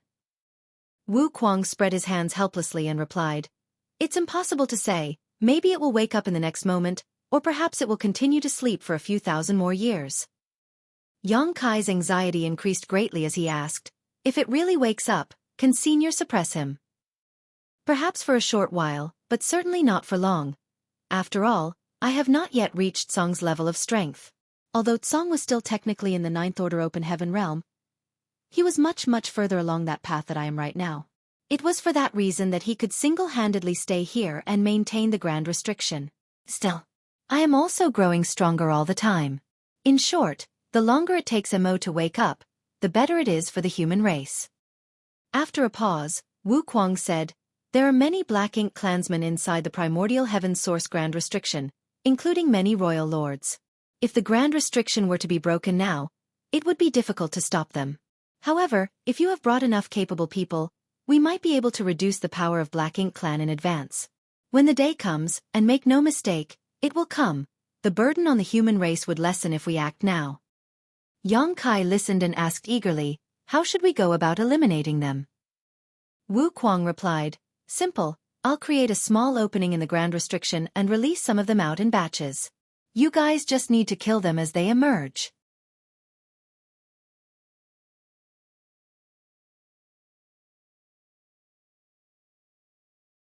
Martial Peak. Chapter 5673. Prepare for battle. Yang Kai winced and whispered, "Senior may not know, but more than 3,000 years ago when the human crusade force came here, Tsong did what you suggested and it ended in disaster. Of course, when Tsong chose to open a gap, it was based on the same reasoning. Before the human crusade force arrived, Tsong had guarded this place alone for over 100,000 years and was approaching his limit. The primordial heaven source grand restriction not only sealed Mo's true body, it also held back all of Mo's creations. Tsong could not bear the burden by himself and eventually he would not be able to contain them. If the seal broke and Mo and its true body escaped, the human race would not be able to handle the subsequent catastrophe. So after the human crusade force arrived, Tsong proposed, as Wu Kuang did now, to open a gap in the grand restriction, to relieve some of the pressure. Initially, everything had gone according to Tsong's expectations, until the appearance of a Black Ink giant spirit god. Unexpectedly, a Black Ink giant spirit god emerged from the grand restriction and forcefully held the gap open. The Black Ink clan army swarmed out and overwhelmed the human race army. All the Black Ink clansmen who died in that battle left behind massive amounts of Black Ink strength, which was then absorbed by the Black Ink giant spirit god, increasing its power. In the end, Song was forced to use the last card Mu left behind and sacrificed his body to reseal and reinforce the primordial heaven's source grand restriction while Mo fell into a deep slumber. However, the Black Ink giant spirit god who had been roaming in the late ancient era battlefield had been awakened and struck from the rear to rout the crusade force. Although Xueqi was not present for many of those events, he was at least involved up until the emergence of the first Black Ink giant spirit god.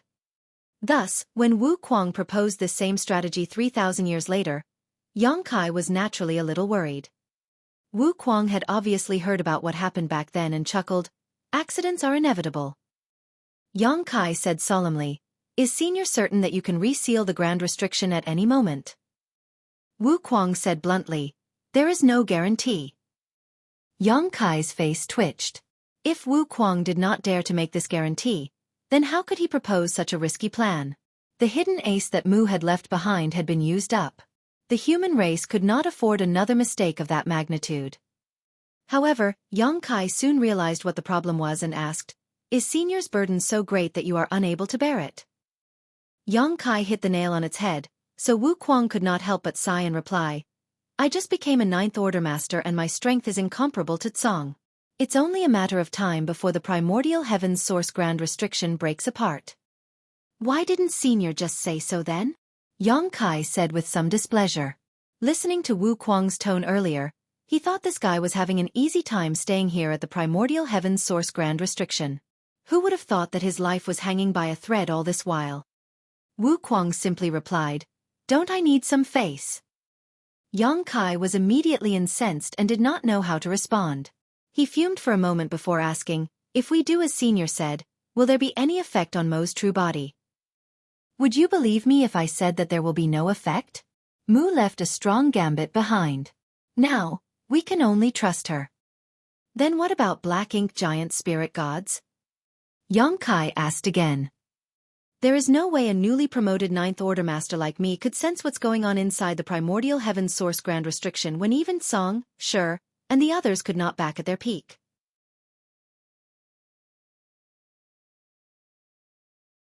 Only Mu ever dove deep into the primordial heaven's source grand restriction.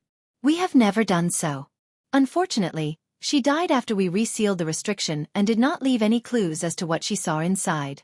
That is why no one knew a Black Ink giant spirit god was lurking inside. The only thing I can do now is to try to reseal the gap when I notice any anomalies and try to avoid things getting out of hand.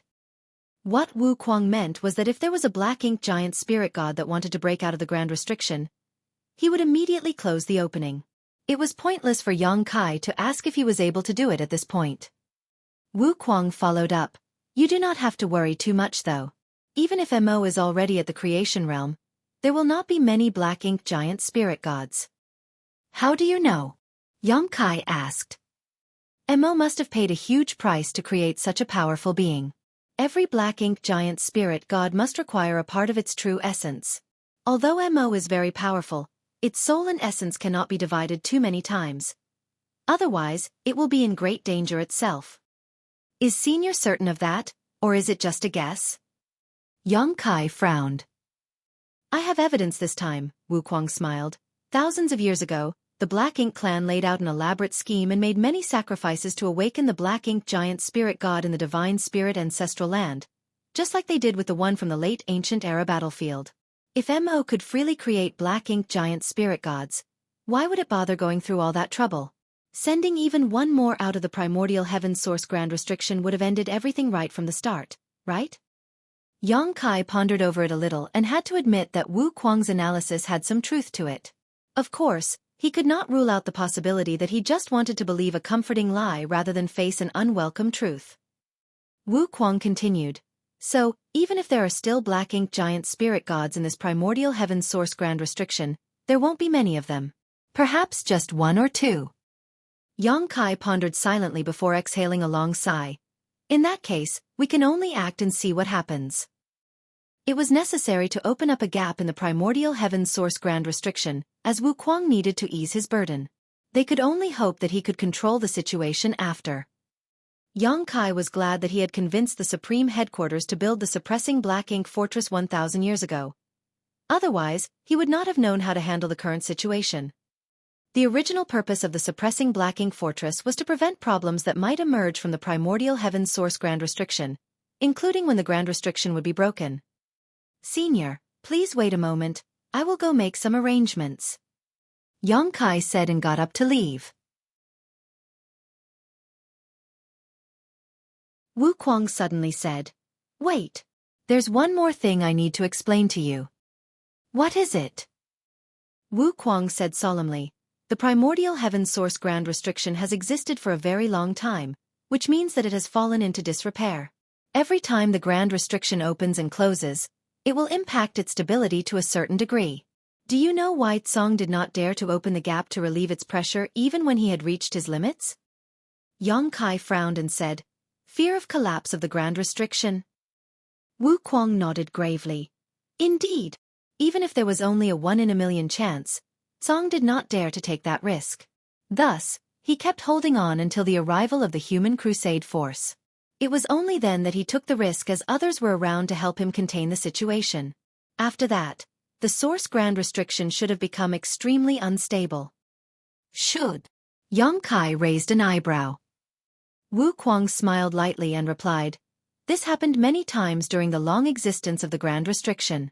Otherwise, why do you think my old friends chose to strengthen the restriction by sacrificing themselves? Do you think they didn't cherish their lives?" Yongkai finally realized something when he heard this. The primordial heaven's source grand restriction was created by us under Mu's instructions. Mo struggled violently when it was in the grand restriction. For countless years, it has struggled and attempted to break out a few times, which put a great strain on the grand restriction. As a result, whenever there are signs of collapse, someone would make the sacrifice and merge with the grand restriction. As he spoke, Wu Kuang's eyes glowed in remembrance, clearly lost in his memories of a time long past. When one of us merged with the grand restriction, it was equivalent to reinforcing it. Therefore, it has been maintained until today without collapsing. 3,000 years have passed since Tsong did just that, and today's primordial heaven's source grand restriction is no longer the same as when it was first built. When I open the grand restriction, you will have to deal with all the black ink clansmen that leak out by yourselves. I won't close it unless a black ink giant spirit god is trying to break out." Yongkai nodded lightly and replied, "I understand. I will explain this to the army." He knew the reason why Wu Kuang had told him this. It was because he did not want the suppressing black ink army to expect any help from him. Wu Kuang could only take care of the opening and be ready to close it at any moment. He could not provide any direct assistance to the suppressing black ink army. He also wanted the suppressing black ink army to be prepared for anything horrendous that may occur. After leaving the primordial heaven's source grand restriction, Yongkai returned to the debris of the Great Pass and explained what he had discussed with Wu Kuang. Fu Guang nodded his head and said, "We can only deal with it as it is." Yongkai continued, "I can't stay for long, so I must ask Senior to take care of things here." Fu Guang smiled and said, "Not a problem. I'll take care of it." Yongkai looked at the numerous human Eighth Order masters and shouted, "Prepare for battle!" Small universe portals opened up and numerous figures emerged from each of them, the soldiers soon assembling according to their divisions and squads. Yongkai moved away from the debris and his world force surged to clear a space in the void. Afterwards, he took out the orb that contained the suppressing black ink fortress and threw it forward with force. Manipulating space principles, the orb shattered and space inside expanded rapidly. In the blink of an eye, a large area of space was added to the void, causing ripples in space. Yongkai rapidly formed a set of hand seals and surged both world force and space principles to smooth the disorder. After everything calmed down, the huge suppressing black ink fortress came into view, in all its intimidating majesty. This was a true weapon of war. It sat in the void like a fierce beast, facing the primordial heaven source grand restriction like a tiger that was watching its prey. In the square, Fu Guang raised his brow slightly when he saw this. With such a powerful platform in hand and the 6,000 elites of the suppressing black ink army, they should not have any problems dealing with a few black ink clansmen from the primordial heaven source grand restriction. Suppressing black ink army. Fu Guang pointed his hand to the front and shouted, "Assume your positions." "Yes, sir." Under Fu Guang's command, the 10 divisions rapidly entered the suppressing black ink fortress from all sides. Division after division was assigned to each of the artifacts and everything was ready after just 2 hours. Fu Guang stood proudly in the middle of the void as this huge suppressing black ink fortress came to life and prepared for war. At the suppressing black ink fortress core, 10 8th Order Open Heaven Realm Masters sat cross-legged in a circle, ready to activate its power to provide all possible assistance to the soldiers outside.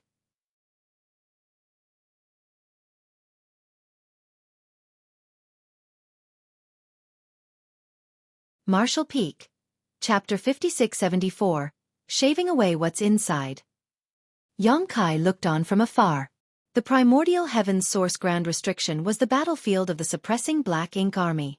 As he told Fu Guang earlier, he could not stay here for long. Thus, he could only observe and did not intend to intervene in this battle. Everything would be fine if the suppressing black ink army and the suppressing black ink fortress could deal with the black ink clan army that rushed out of the primordial heaven's source grand restriction. If they could not, then there would be problems. There was another figure standing beside him at this moment. It was Zhang Ruoxi who asked, "Sir, don't I have to go and help?" She thought that she could provide a lot of assistance with her small stone race army, which could form a 4th Order 9 palaces formations. Even if she was facing an innate territory lord, she could put up a hard fight. Yongkai slowly shook his head and said, "Your battlefield isn't here." If his guess was right, then Zhang Ruoxi could play a much bigger role in the future than merely controlling a 4th Order 9 palaces formation. Upon hearing this, Zhang Ruoxi felt a bit confused, but she listened to Yongkai's instructions and watched quietly beside him. For the last few thousand years, she and Yongkai had barely met, but ever since she was young, she had built an unconditional trust in Yongkai. Even after growing up and becoming a 7th Order Open Heaven Realm Master, she would still obey any request Yongkai made of her. Now both the suppressing black ink army and the suppressing black ink fortress were ready. Yongkai looked over at Wu Kuang and said, "Senior, please do your best to control the gap and not put too much burden on the suppressing black ink army." Wu Kuang said, "Rest assured, I have been considering this ever since I first began guarding this place. I will only open the gap wide enough for those weaker than royal lords to smoothly pass through. Perhaps 1 or 2 royal lords might occasionally rush out, but with that dragon here, it shouldn't be a problem." Yongkai nodded lightly. This was also the reason why he arranged for Fu Guang to come here in advance. As a divine dragon, Fu Guang was significantly more powerful than the average 9th Order Open Heaven Realm Master, so dealing with 1 or 2 royal lords should not be an issue for him. The battle would soon begin. In the endless darkness, a spinning vortex suddenly emerged in front of the suppressing black ink fortress. The initial speed of the vortex was not fast, and its scale was not large. However, as time passed, the vortex gradually began to expand, and the speed of its rotation became increasingly faster. This was obviously Wu Kuang manipulating the primordial heaven's source grand restriction to open a hole. Looking at this, Yongkai felt much more assured. He remembered when Song opened the gap in the primordial heaven's source grand restriction back then. A huge opening had appeared at that time and countless Black Ink clan soldiers poured out of it. It was not that Song was not as good as Wu Kuang at controlling the grand restriction, but rather that the situation was vastly different. At that time, the human race had more than 100 great passes and an army which numbered in the millions. Song did not need to be so careful with his control of the gap. However, things were different now.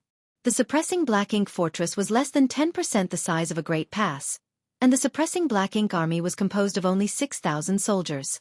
Although there were 400 8th Order Masters, that was still far fewer than the initial Crusade force. If Wu Kuang did the same as Song had, then the suppressing Black Ink army would be overwhelmed and wiped out in no time. Wu Kuang was undoubtedly far more cautious in his approach than Song was back then. Rich Black Ink strength escaped from the vortex, but there was no sign of the Black Ink clan, which puzzled the suppressing Black Ink army soldiers. Soon, the human race masters sensed an anomaly. From within the vortex, a powerful divine sense extended outward, spying on the situation outside.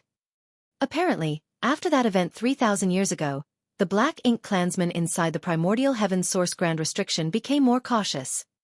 However, even if they were more cautious, they could not resist the rare opportunity to rush out to the outside world.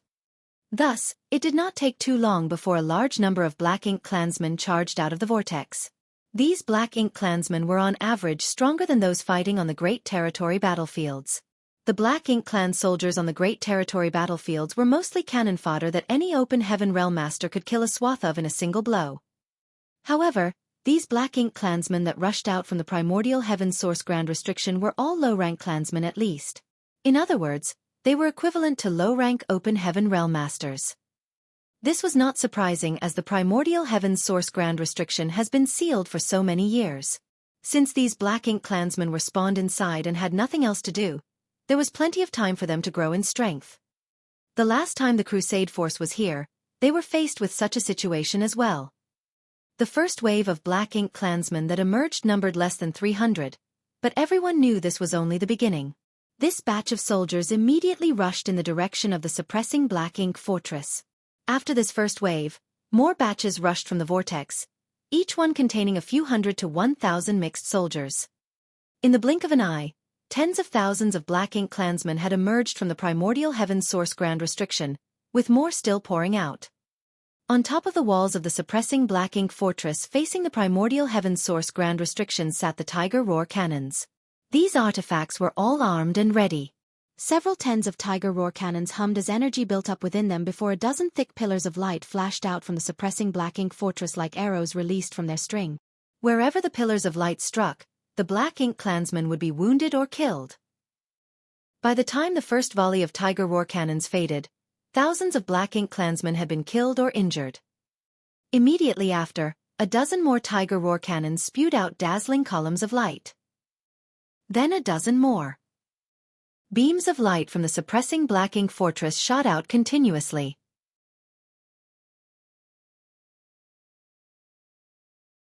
By the time all the Tiger Roar cannons on this side of the wall had fired, the Black Ink clan had already suffered tens of thousands of casualties, with not one of them even able to approach the suppressing Black Ink fortress. The vortex in the primordial heaven source grand restriction expanded again as Xueqi was very relieved to see the immense power of the suppressing Black Ink fortress. As time passed, more Black Ink clansmen continued to emerge from the vortex, including feudal lords and territory lords.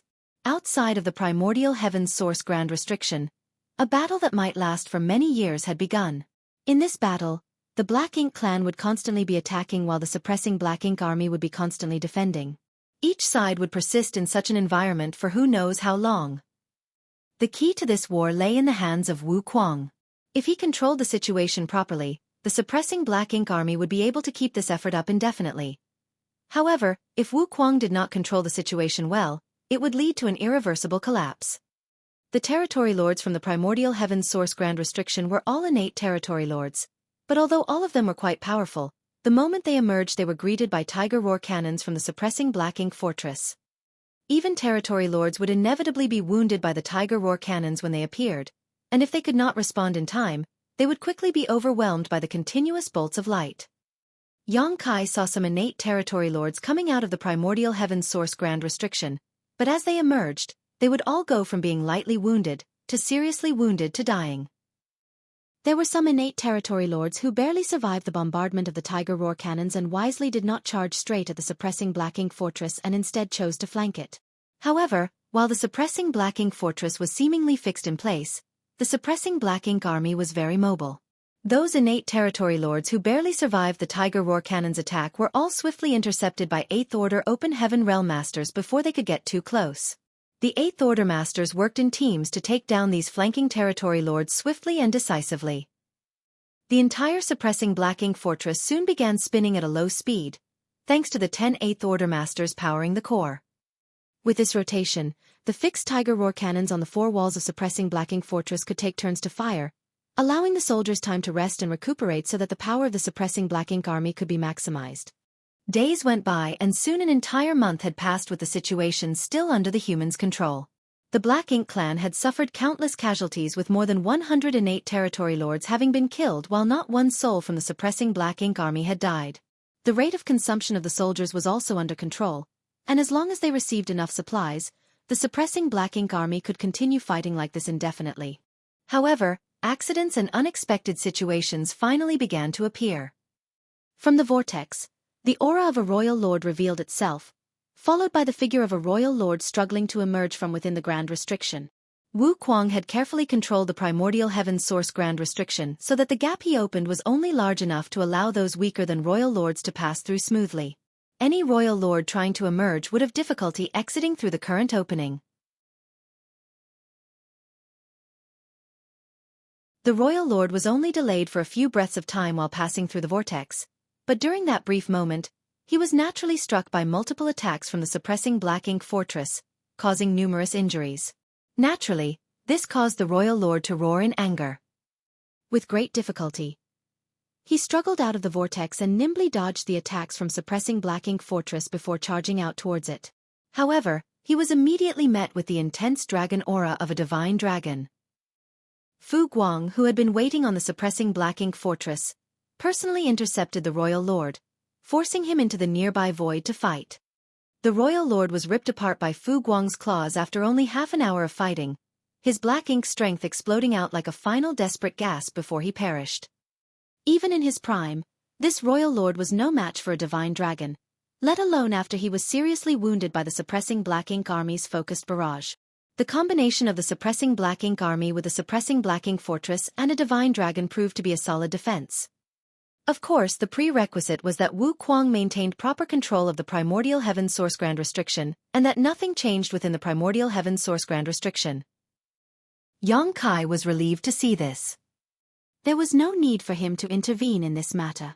In fact, he could hardly resist the temptation to join. However, there was truly no need for him to be here since there was a divine dragon present. Looking at all the familiar faces aboard the suppressing black ink fortress, Yang Kai felt guilty for not participating in the fight, but he could do nothing about it. After taking Zhang Ruoxi into his small universe and transmitting a few words to Fu Guang, Yang Kai connected with the old tree and soon followed its traces to the grand ancient ruins boundary.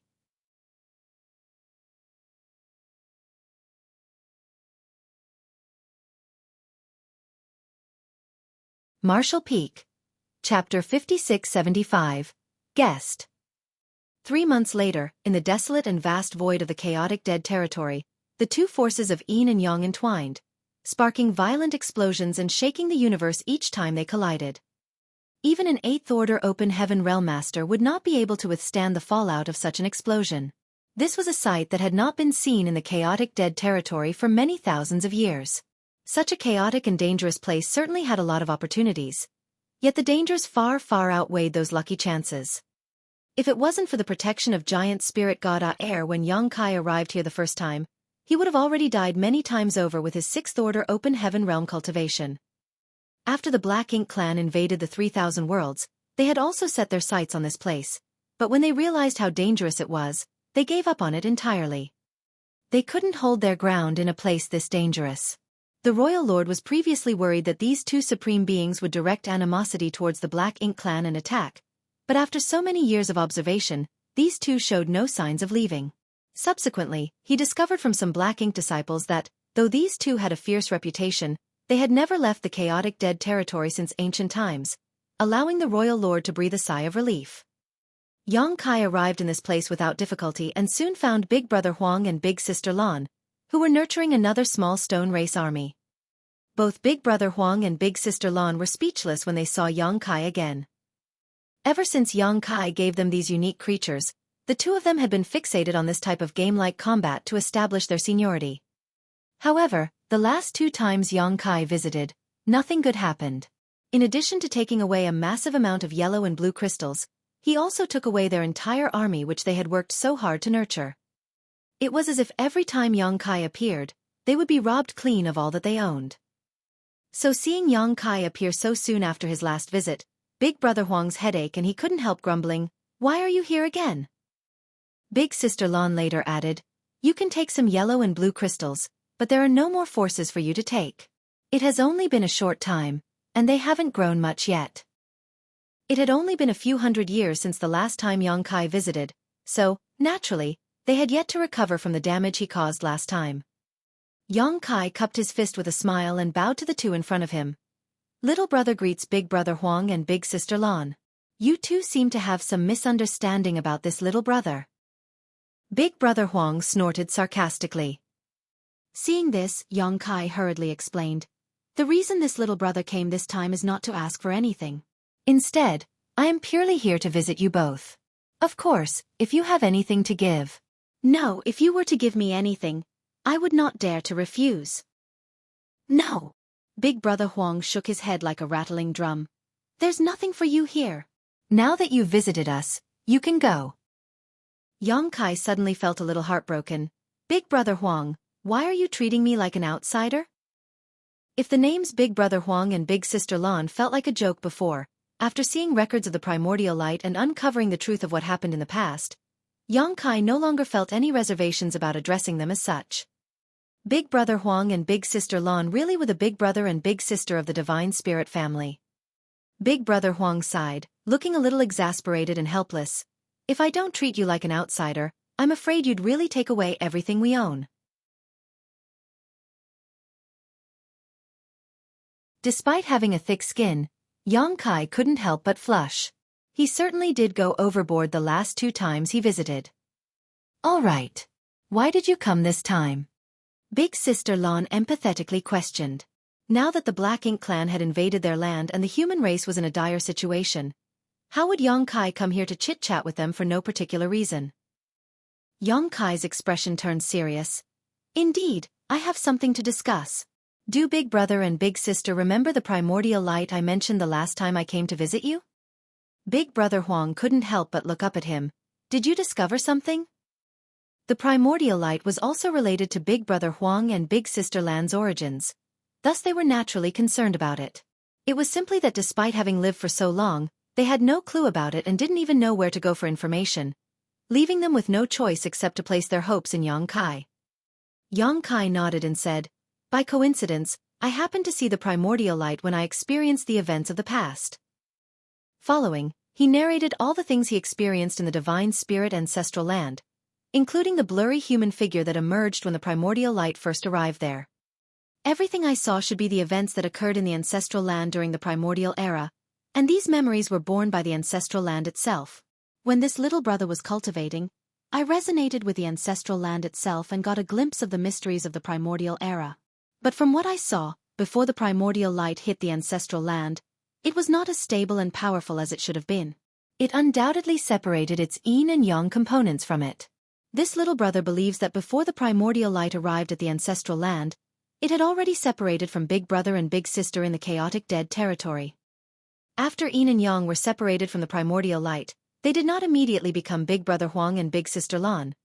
Rather, it took many years of evolution for the pure yin and yang to become the burning light and serene glimmer of today. Big Brother Huang previously mentioned this too. In the beginning, they were muddled and only felt as though they had been abandoned somehow.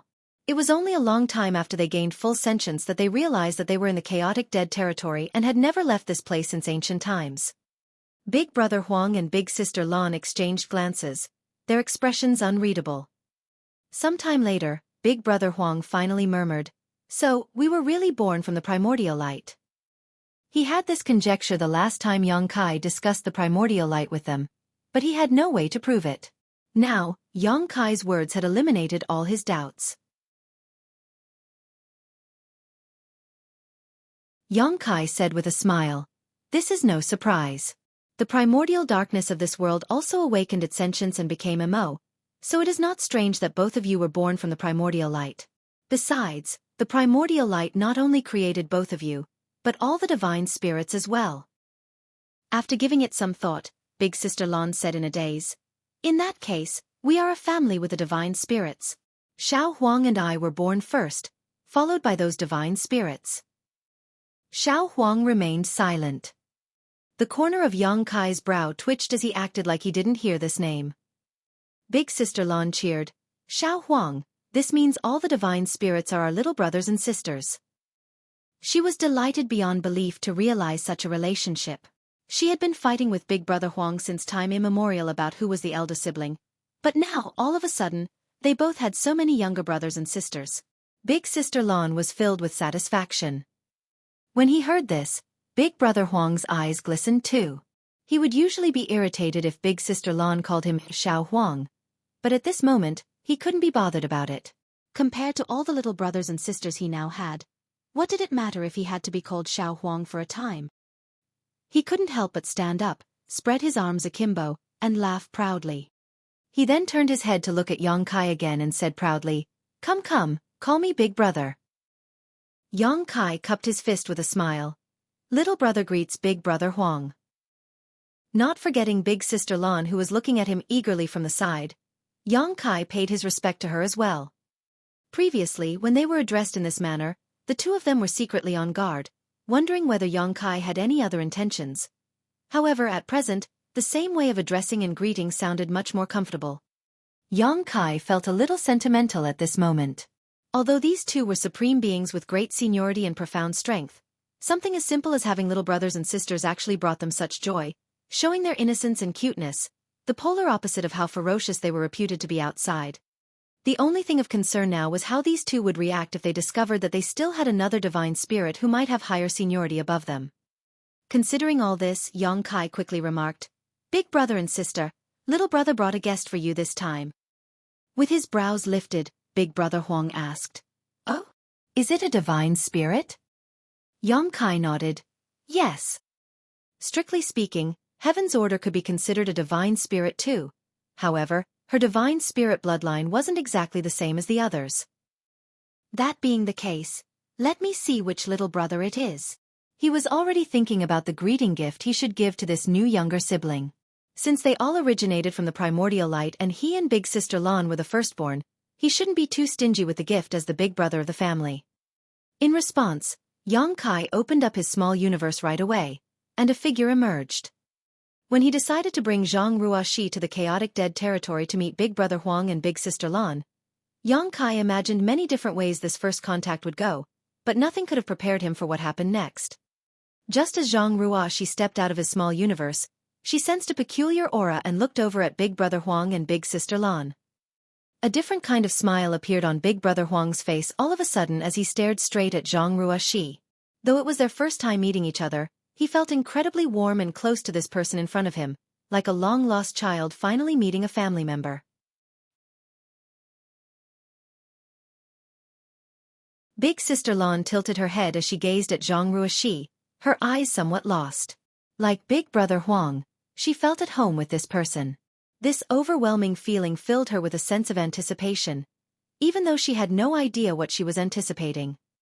This feeling was seemingly reciprocal. Yang Kai had not told Zhang Ruoxi where they were heading or who she was about to meet. She only stayed in Yang Kai's small universe and waited for his instructions. The moment Zhang Ruoxi stepped out of the Yang Kai's small universe, she was attracted to the two tiny children in front of her. Maternal love flooded her heart as she reached out and stroked big brother Huang's hair and patted big sister Lan's head. Yang Kai felt chills all over his body and secretly thought that women were definitely bolder than men. No one other than Zhang Ruoxi in this universe would dare act so intimately with the burning light and serene glimmer. Immediately after, something much more terrifying happened though.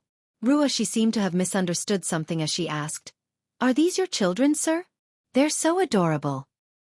"I don't dare. I don't have one." Yang Kai screamed in his heart. "They are the sun's burning light and moon's serene glimmer. Never mind about you patting their heads. You even dare to say such things in front of them. If this angers them both, how can the chaotic dead territory contain their rage?"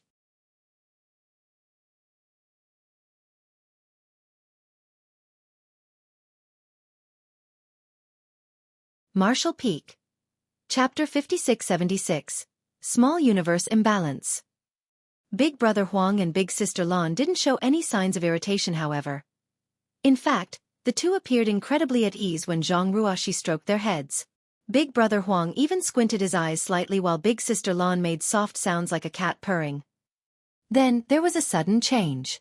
Incredibly pure and rich yin and yang power emerged from big brother Huang and big sister Lan's bodies, pouring freely into Zhang Ruoxi and flowing into her small universe. This was the most primitive and pure yin and yang power in the universe. Theoretically, yellow and blue crystals were condensed from their powers as they originated from the same source. However, in reality, no matter if it was the yellow crystals or the blue crystals, both were just remnants of the clash between yin and yang.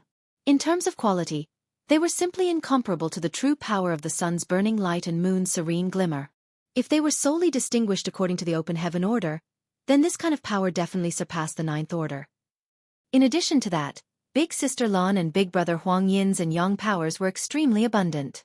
Though only a small part was poured into Zhang Ruoxi, her aura instantly soared, causing her seventh order open heaven realm cultivation to reach its limit and even show signs of breaking through.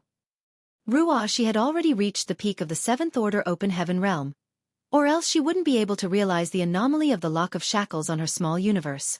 If she continued to cultivate normally, she would have had a chance to ascend to the eighth order within 300 years.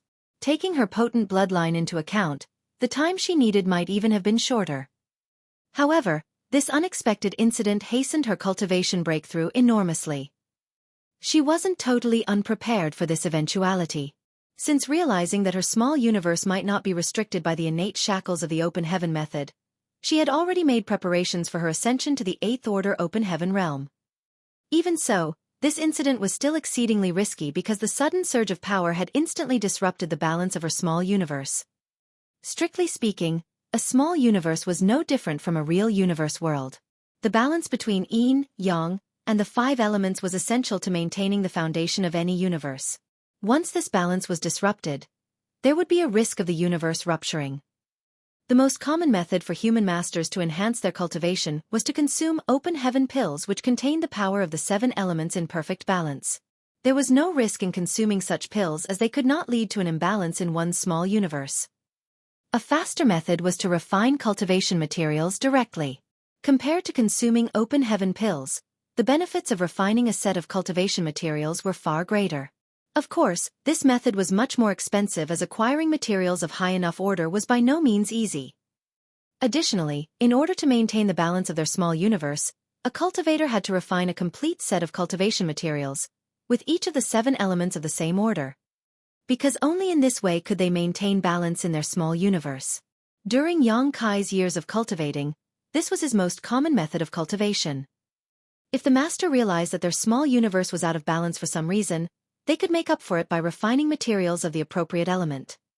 Due to their strict requirements for materials, it directly led to the rarity of the yin and yang element materials. Yin and yang element materials were far less common than the five elements materials.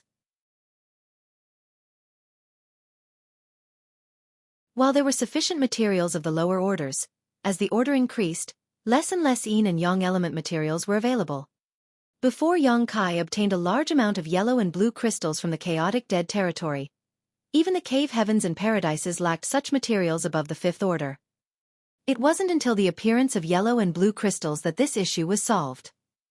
Big Brother Huang and Big Sister Lan did not intend to pour their strength into Zhang Ruoxi's body. Rather, it was drawn out by her mysterious bloodline power, causing Zhang Ruoxi to unintentionally devour their power. This surprised both of them greatly. Zhang Ruoxi did not anticipate such a thing to occur either, nor did she intend to devour these two's powers, but everything happened so seamlessly after just a moment of contact.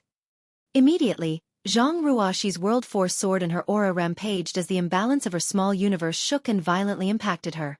Her gorgeous face turned pale in an instant and she frantically cried out, "Sir!" Yang Kai was shocked as well. He was just admiring the strange act of Big Brother Huang and Big Sister Lan a breath ago, and the next instant, Ruoxi's small universe was in peril. Behind Ruoxi, the illusory phantom of her small universe emerged all on its own. Its original tranquility with majestic mountains and pristine waters now enveloped in a storm of yellow and blue light. As these two hues clashed, a scene of violence and destruction played out. It was similar to what the chaotic dead territory looked like before Yang Kai first came here. Right away, Yang Kai snapped back to his senses and immediately took out a set of 5 elements materials, all in the 7th order, and passed them to Zhang Ruoxi, urging her, "Focus. Concentrate on holding together your small universe and quickly refine these." Since she had received a massive infusion of yin and yang element power, the only way to restore the balance of her small universe was to quickly refine more 5 elements power. Zhang Ruoxi obviously also understood that her life was at stake, so she did not hesitate to accept the 5 elements materials, sat cross-legged, and followed Yang Kai's instructions to stabilize her mind as she went all out to suppress the chaos of her own small universe while preparing to refine the materials. However, A human master was always greatly impacted by any disturbance in their small universe. If there was a fight between masters of the same order and strength, the one whose small universe was shaken first would quickly be defeated and perish. Because of this, every cave heaven and paradise had developed divine abilities or secret techniques designed exclusively for protecting their small universe. These methods were mainly used to defend their small universes from external shocks. During the Great Evolution Army's battle at the Royal City of the Great Evolution Theater, Xueqi used his cow punch secret technique to kill a Ninth Order Black Ink disciple. In terms of raw strength, Xueqi wasn't a match for a Ninth Order Black Ink disciple. In fact, a Ninth Order Black Ink disciple might only be slightly weaker than a pseudo-royal lord like Amo Na Yi. However, Xueqi's cow punch was the most profound secret technique capable of directly impacting an enemy's small universe. Even if there was a great disparity in strength between Xueqi and his opponent, cow punch could bypass all conventional defenses to cause massive damage. The current situation of Zhang Ruoxi was equivalent to her small universe being attacked by rampaging energy. Worse yet, this power was the purest essence of the burning light and serene glimmer, two supreme beings whose strength exceeded the Ninth Order. As someone only at the peak of the Seventh Order, how was Zhang Ruoxi supposed to be able to endure it? The only reason her small universe did not rupture on the spot was because only a small amount of yin and yang element power flowed into her before it was cut off. However, this disturbance in her small universe made it incredibly difficult for her to focus her mind. In such an unsteady state, let alone refining materials to balance her small universe, even suppressing the chaos in her small universe was proving all but impossible. If Zhang Ruoxi was unable to suppress the turbulence in her small universe quickly, it would only further destabilize, worsening her condition and creating a deadly feedback cycle. In a matter of breaths, Ruoxi's aura became more and more chaotic, and the illusory phantom of the small universe behind her also began to expand and contract, showing extreme signs of instability. The yellow and blue lights also became more violent as they thrashed about wildly. Xueqi felt chills all over.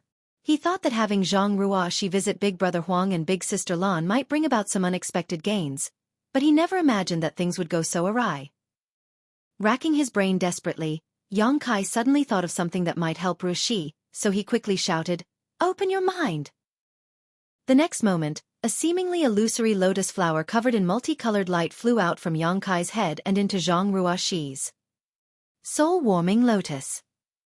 Although this was a supreme treasure of the universe that had accompanied Xueqi for millennia, other individuals could immediately use it without any kind of refinement as long as he passed it to them. Since he previously lent it to old ancestor Xiao Xiao to use in her battle inside the Black Ink nest space, it meant that he could lend it to Zhang Ruoxi as well. The soul-warming lotus was the best solution to stabilize a person's shaken mind. As the seven-colored soul-warming lotus entered Zhang Ruoxi's forehead, her expression quickly calmed down. Obviously, the soul-warming lotus was helping. After her mind was calmed down, she worked hard to suppress the turbulence in her small universe before starting to refine the Seventh Order materials. Only when the situation was stabilized temporarily did Xueqi heave a sigh of relief. It had only been a short moment, yet he was already drenched in sweat. Big Brother Huang and Big Sister Lan stood to the side, completely dumbfounded by what they just experienced. Only after a long silence did Big Brother Huang murmur, "How? How did this happen?" Although the two of them have lived for countless years and were far more powerful than any other divine spirit, due to their lack of interaction with others, they were quite innocent and naive. All they knew was the woman in front of them, who they felt quite close to, almost died because of their power. Big Sister Lan gave it a little bit more thought than Big Brother Huang before turning to Xueqi to ask, "Who is she?" Even when she first met Xueqi, a member of the Dragon Clan, she had never experienced the same level of closeness as she did with this mysterious woman. She was even more puzzled by the fact that this young woman had freely drawn in her and Xiao Huang's power. That was their pure yin and yang power, their innate strength. It wasn't something just anyone could devour. However, recalling when her power was being devoured, Big Sister Lan felt no sense of rejection of disharmony at all. "I'll let you both know later. Can Big Brother and Sister restrain and take back your power?" Xueqi asked seriously.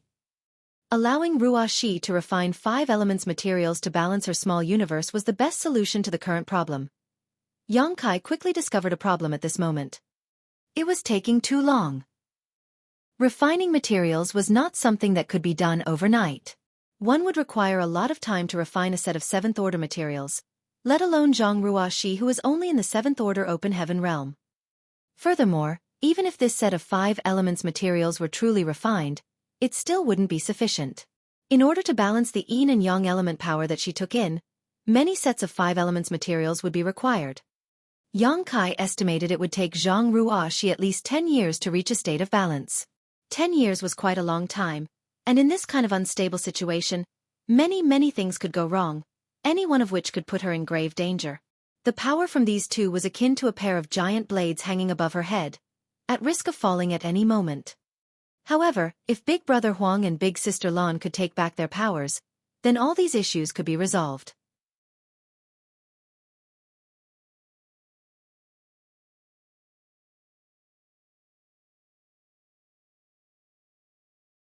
Martial Peak. Chapter 5677. Harmonizing Yin and Yang. Big Brother Huang, though somewhat uneasy, still had his sight intact. After just a glance at the situation inside Zhang Ruoxi's small universe, he shook his head and said, "No, our powers have already completely merged into her small universe. If we were to extract them, it would be akin to tearing out her heritage, causing her great harm. But having too much pure power is not a good thing either." Yang Kai thought in his heart. The powers of yin and yang from the moon's serene glimmer and the sun's burning light were the most primitive and purest in the universe. Because of their purity, they did not need much refining, so the moment they flowed into Zhang Ruoxi's small universe, they immediately merged with it, breaking the balance and leaving Big Brother Huang helpless. While they were conversing, Yang Kai watched intently. The imbalance in Ruoxi's small universe had reached a critical point, and the powers of the yin and yang were still continually surging in all directions. At this moment she could still barely suppress it, but as time passed, Ruoxi would not be able to keep it under control. Even with the soul-warming lotus protecting her mind, it would be of no use. The root of her crisis lay in her small universe, and her mind was only affected as a result. The best way to suppress and seal a small universe was with a world tree clone. With it, Ruoxi's current crisis could be instantly resolved. Yang Kai had a clone on him, but it was integrated into his own small universe. Even if he was willing to give it to her, it would be impossible for Zhang Ruoxi to refine it in time, as the process would involve purging the pieces of Yang Kai's small universe before planting it into her own. This was not a simple or quick process and would also require a lot of concentration which she could not spare at the moment. Is there really nothing we can do? If we don't find a way to completely suppress the powers of yin and yang inside of her, Ruoxi's life will be in danger.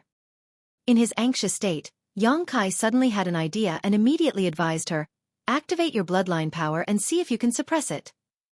If there was any other power in the world that could suppress the burning light and the serene glimmer's powers, it would only be the bloodline power of Heaven's Order.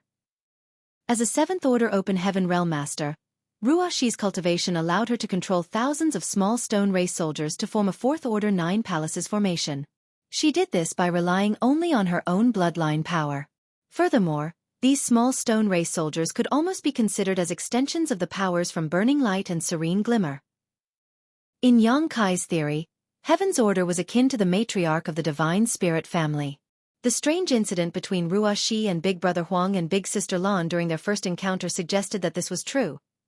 Ruoxi taking in their 2 powers was likely due to her bloodline unconsciously guiding her. Given this, the Heaven's Order bloodline should be able to handle the current situation. Even if it couldn't completely suppress the 2 powers, it could at least calm things down. Just as the words left Yang Kai's mouth, Ruoxi immediately activated her bloodline power. In the illusory phantom of her small universe, a blurry female figure appeared. When this figure emerged, the powers of yin and yang, which had been rampaging and causing damage to her small universe, seemed to be drawn inexplicably towards the figure from all directions. As Yang Kai watched, the yellow and blue lights that had filled the entire small universe receded like a tide, flowing into the illusory woman's body. This woman, who symbolized Heaven's Order's bloodline, was just as Yang Kai remembered her from their last encounter.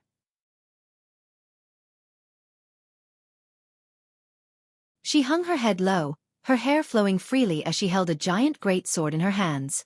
Although she was a woman, she exuded an awe-inspiring aura, as though she could stand firm even if the heavens and earth were to collapse around her.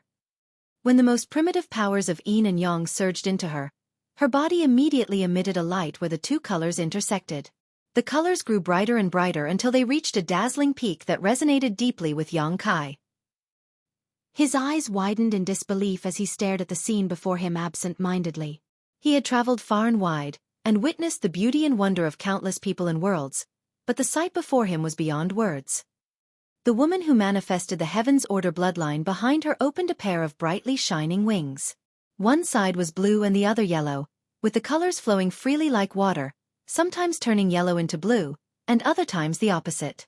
The edge of the wings was blurred with light, and at this moment, the powers of yin and yang blended and fused, no longer violent, but exuding a vital aura of unparalleled harmony and beauty. Yang Kai was struck by many insights and epiphanies at this moment, and would benefit greatly if he were to enter retreat to cultivate at this moment. But he knew this was not the time for that. He had to suppress those feelings and continue to focus on Ruoxi's condition. Beside him, Big Brother Huang and Big Sister Lan were completely stunned and could hardly believe their eyes. The problem of their powers being unable to blend and constantly colliding with each other was suddenly resolved at this moment. The shock they felt was no less than being punched hard in the face, and they were left in a state of stunned amazement. Who is she? Big Sister Lan couldn't help but turn her head and ask Yang Kai. Her curiosity was piqued by this existence who had the power to reconcile the powers of Xiao Huang and herself, so she knew she was certainly not any ordinary being. For countless years, they remained in the chaotic dead territory, unable to leave. This was not because they didn't want to, but because they couldn't. According to ancient legend, they were the progenitors of all divine spirits, a myth that had been distorted and exaggerated over time. However, there was another legend that held true. They were the embodiments of destruction. Since their birth, they were incomplete and unable to control their powers with precision. Leaving the chaotic dead territory would result in a catastrophic explosion of yin and yang, laying waste to all things living or dead. Back in the early days, the chaotic dead territory was not as vast as it was now. Many great territories were destroyed over the years, the boundary walls between them torn down, leading to the creation of the current, extremely large chaotic dead territory. These two ancient beings scattered their power throughout the territory, retaining only a fraction of it to transform into their present forms. Two small children, and allowing Yang Kai to stand before them and communicate with them. If they were in their true, complete forms, Yang Kai would not have the privilege of standing here as he would have been vaporized by the violent yin and yang powers they innately gave off long ago. But suddenly, they witnessed their powers being balanced and stabilized by some outside force. This was simply an occurrence that they had never dared imagine. Yang Kai stood mesmerized, staring at the figure before him that was adorned with wings of two different hues. However, after Zhang Ruoxi activated her own Heaven's Order bloodline power, the yin and yang element powers no longer rampaged. The small universe that was in constant flux and at risk of rupture had also stabilized. Then, her expression slowly eased. Now, all that was left was to refine a large quantity of the five elements materials to rebalance her small universe. This crisis was finally over. Yang Kai let out a long sigh as he pondered how to answer Big Sister Lan's question. After some hesitation, he spoke up. Do you still remember the last time we discussed the concept of a medicinal catalyst? Big Brother Huang and Big Sister Lan glanced at each other and nodded in agreement. Over the years, they had tried to merge, but yin and yang were inherently opposed and simply could not mix. They always felt like something was missing, so they had no choice but to give up. However, when Yang Kai came over last time, the idea of a medicinal catalyst came up. In alchemy, herbs of opposing nature could be combined in a furnace and refined into a spirit pill by using an appropriate catalyst that could reconcile the incompatible properties. If Big Brother Huang and Big Sister Lan were compared to two types of herbs with opposing natures, then the missing ingredient they lacked was undoubtedly the medicinal catalyst. Zhang Ruoxi's Heaven's Order bloodline was the catalyst that could harmonize their opposing forces. This was not surprising, as the Heaven's Order bloodline was descended from the matriarch of the Divine Spirit family. Even though Big Brother Huang and Big Sister Lan had extremely high status in that family, they still couldn't resist the guidance of the matriarch. Big Brother Huang immediately caught on and his eyes lit up. She's the catalyst. Yang Kai nodded. Big Sister Lan, on the other hand, was extremely puzzled.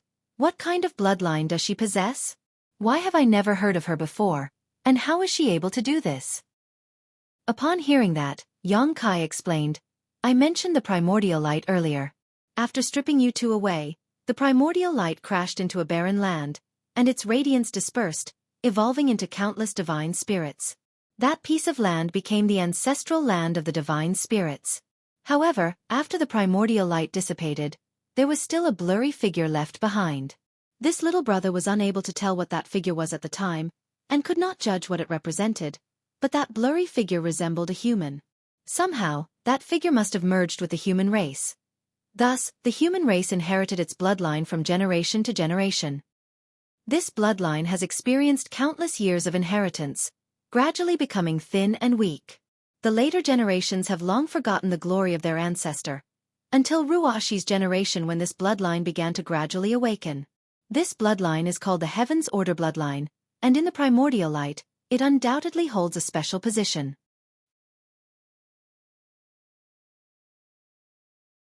The divine spirits were the scattered light that evolved from the collision of the primordial light with the ancestral land. Even the burning light and the serene glimmer were just the powers stripped from the primordial light at an earlier time. In comparison, the appearance of that figure after the collision with the ancestral land was no small matter. The primordial darkness of the universe gave birth to Mo, and the primordial light evolved into the divine spirits, including the burning light and serene glimmer, and even Heaven's Order. If the primordial light were to be divided into 10 parts, the divine spirits would account for 3 parts, the burning light and the serene glimmer 3 parts, and Heaven's Order 4 parts. In terms of status, that figure was second only to the true body of Mo according to this hypothesis. When Xueqi brought Zhang Ruoxi to the chaotic dead territory to meet Big Brother Huang and Big Sister Lan, he did not expect such a significant discovery. He just thought that since the Heaven's Order bloodline was like the matriarch of the divine spirit family, there might be some unexpected gains after she met these two.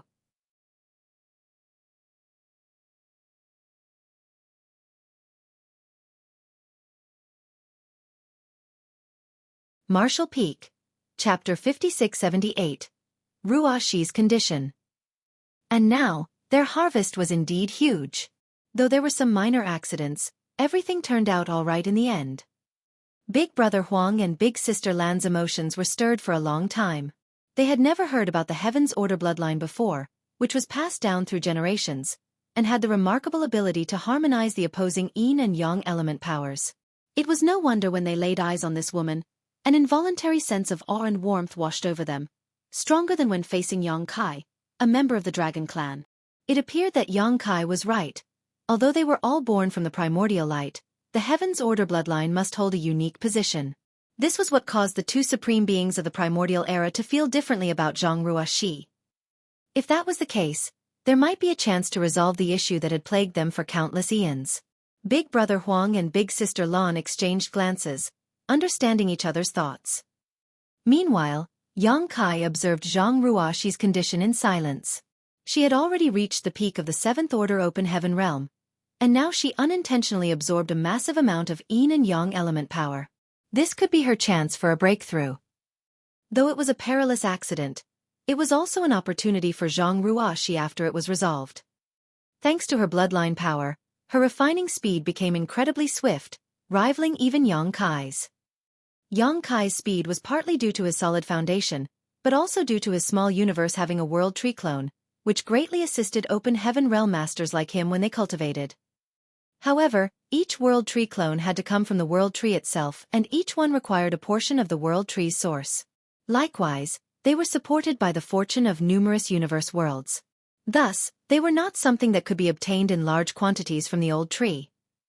If every master had access to one, it would substantially reduce their cultivation time and hasten their advancement to the 9th Order Open Heaven realm. In a mere month, Ruoxi completely refined a set of 7th Order 5 elements materials. Before the Black Ink clan's invasion, such a set of materials would have cost at least 750 million Open Heaven pills, if one could even buy them at all. In the present era, they would be even pricier, likely exceeding 1 billion. To put it plainly, Ruoxi's 1 month of cultivation consumed 1 billion Open Heaven pills. If she had simply been swallowing and refining Open Heaven pills, she would never have been able to eat such an immense quantity in such a short time. What's more, even if she had refined 1 billion Open Heaven pills, the gains wouldn't have matched what she had now. Therefore, relatively speaking, if they had the resources, masters preferred to refine materials to enhance their small universe rather than use open heaven pills. Unfortunately, most did not have the resources, so they could only choose to refine open heaven pills to improve themselves. Yang Kai had a large reserve of cultivation resources. Mo Yi compensated him a lot of materials on behalf of the Black Ink clan last time, most of which he had handed over to the supreme headquarters for the human armies to use, but he had still reserved some for himself. With his cultivation reaching the peak of the 8th Order realm, Yang Kai no longer needed to deliberately cultivate. Technically, these resources were useless in his hands right now, so he was more than willing to use them to resolve Ruashi's current crisis. After Ruashi finished refining a set of 7th Order materials, Yang Kai took out another set and handed it to her, allowing her to continue.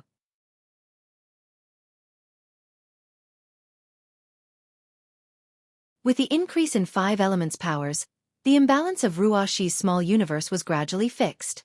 The most obvious indication was the 2 colored wings behind the Heaven's Order figure gradually dimming. It was a sign that the powers of Yin and Yang had been completely absorbed and merged into Ruashi's small universe. As her small universe's heritage increased, its boundary walls also showed signs of reaching their limit. Once this limit was broken through, it would be time for Ruashi to advance to the 8th Order Open Heaven realm.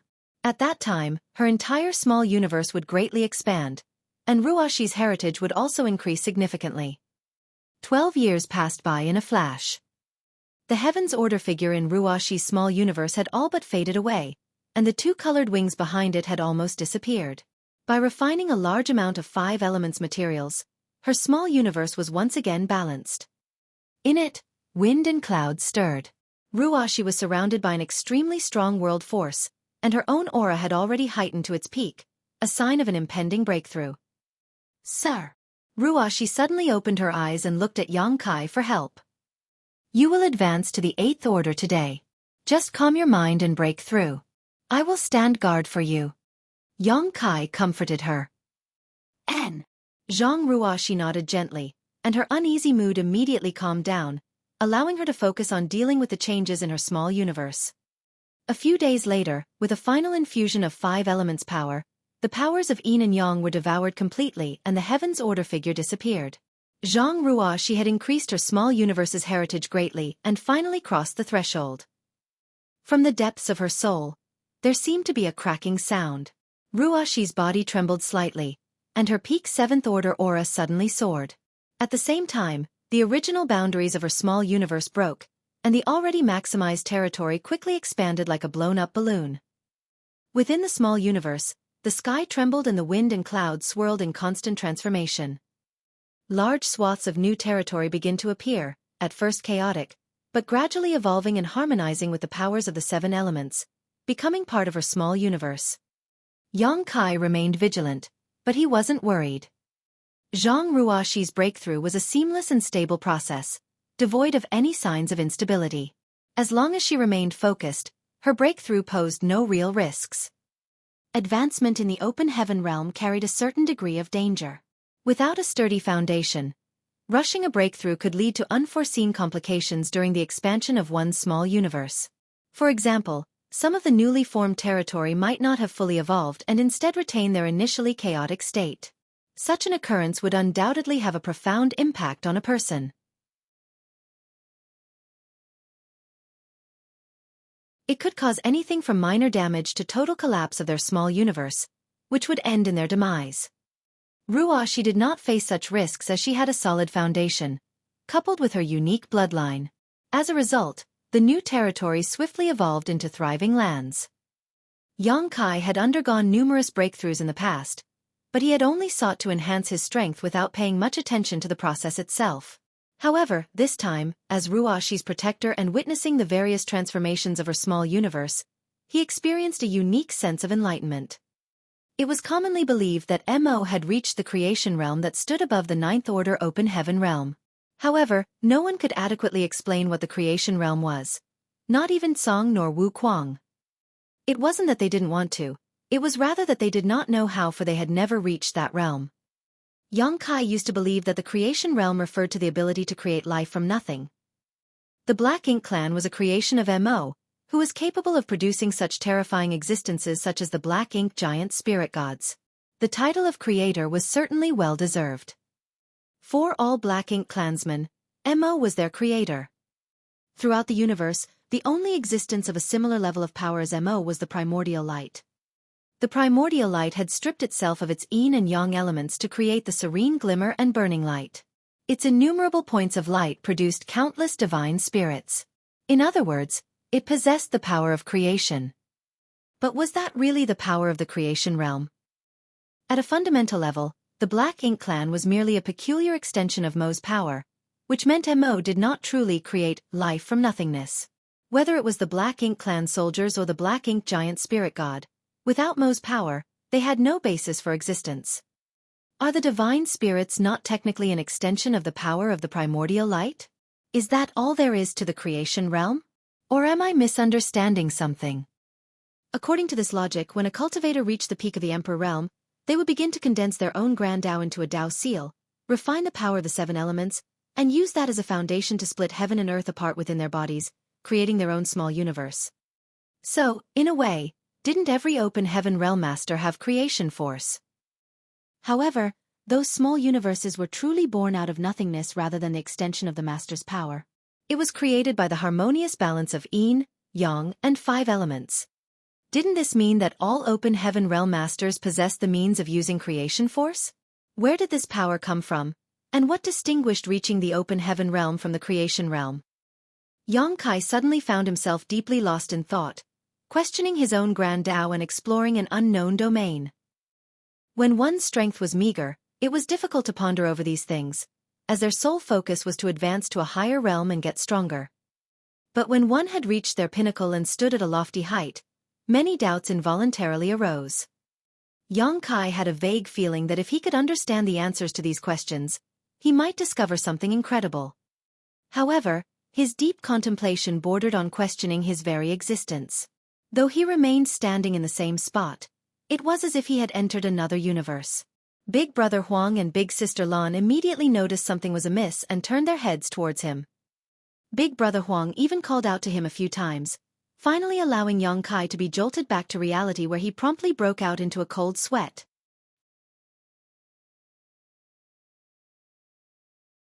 The momentary doubt that had risen in him had caused him to doubt his own grand Tao, and it even resulted in his small universe shaking, triggering what felt like an earthquake in Void World. This was highly abnormal.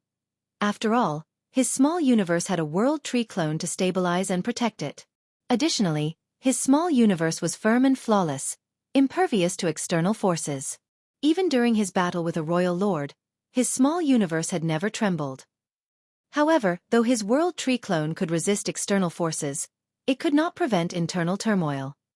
Yang Kai couldn't help but feel a chill shoot up his spine. If he had continued to linger in that kind of state, it would have inevitably caused immense damage to himself.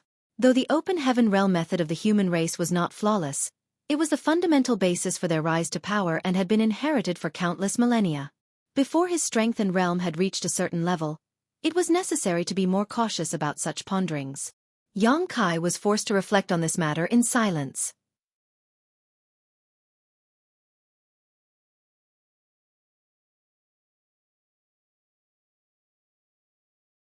Martial Peak. Chapter 5679. Consideration. After several more days, Zhang Ruoxi's small universe finally settled, and she succeeded in her breakthrough. Her small universe had grown significantly in both volume and territory, and her aura had reached the esteemed level of an 8th-order open heaven realm master. It was a sight that left Yang Kai in awe, marveling at the unique wonder of her Heaven's Order bloodline that allowed her to overcome the innate limitations of the open heaven realm method. Without this exceptional gift, Ruoxi's martial Tao would have hit a ceiling at the peak of the 7th order. This realization stirred up a twinge of envy in Yang Kai, who was still struggling to ascend to the 9th order realm. However, he needn't worry about what came next for Ruoxi. With her successful ascension to the 8th order, all she needed to do was to enter retreat for a period to consolidate her newfound strength. As she continued to cultivate, her small universe's heritage would grow stronger, and its territory would expand endlessly until it reached another limit. By then, she should be able to break through once again. Only then would she be able to enter the 9th order realm. Yang Kai turned to the two others and said, I too must enter retreat for a while. Please look after Ruashi while I'm gone. Big Brother Huang nodded and replied, There's no need for you to worry. After bowing to them in gratitude, Yang Kai left a vast amount of 5 elements materials for Ruashi to use. She no longer needed yin and yang element materials. After all, with Big Brother Huang and Big Sister Lan here, how could she possibly lack them? After settling everything with Ruashi, Yang Kai manipulated space principles and left to find a broken universe fragment in the void far away, where he sat cross-legged and began to meditate. Ruashi's breakthrough had given him much to ponder over, and he needed to enter retreat to reflect on what he witnessed. But with the lesson from before, he had to pay more attention and care to himself. This retreat wasn't just about improving his cultivation, but also a moment for him to explore his own grand Tao and ponder over the mysteries of the creation realm. Time flew by quickly in the desolate void. After a few years, Zhang Ruashi awakened to find her new 8th Order Open Heaven realm cultivation had barely stabilized. Upon discovering that Yang Kai had also gone into retreat, she couldn't help feeling a sense of disappointment. But soon, she was swept up in a grand and wondrous plan by Big Brother Huang and Big Sister Lan. After witnessing Zhang Ruashi's ability to harmonize their yin and yang powers, the two of them secretly concocted this plan, knowing that its success would have profound significance for themselves and the human race. Although they had only just met, there was no sense of estrangement among these three, as if they were all part of the same family. Even Ruashi was caught off guard, realizing only later that these two were the legendary sun's burning light and moon's serene glimmer. But, looking at their youthful appearances and demeanor, she found it hard to see them as supreme beings from the primordial era, so she decided to treat them like children. Big Brother Huang and Big Sister Lan were quite pleased with her decision. They performed a small experiment, and it proved to be completely feasible. Big Brother Huang and Big Sister Lan were so happy that they almost shed tears of joy. But, although the plan was workable, it was difficult to implement at the moment because Ruashi's strength was still lacking. She needed to become much stronger before they could perfectly execute their idea. So the two primordial era supremes urged her to cultivate. Fortunately, before Yang Kai went into retreat, he left behind a lot of 5 elements materials. Ruashi had some reserves of her own as well, which prevented her from being in the embarrassing situation of not having enough resources.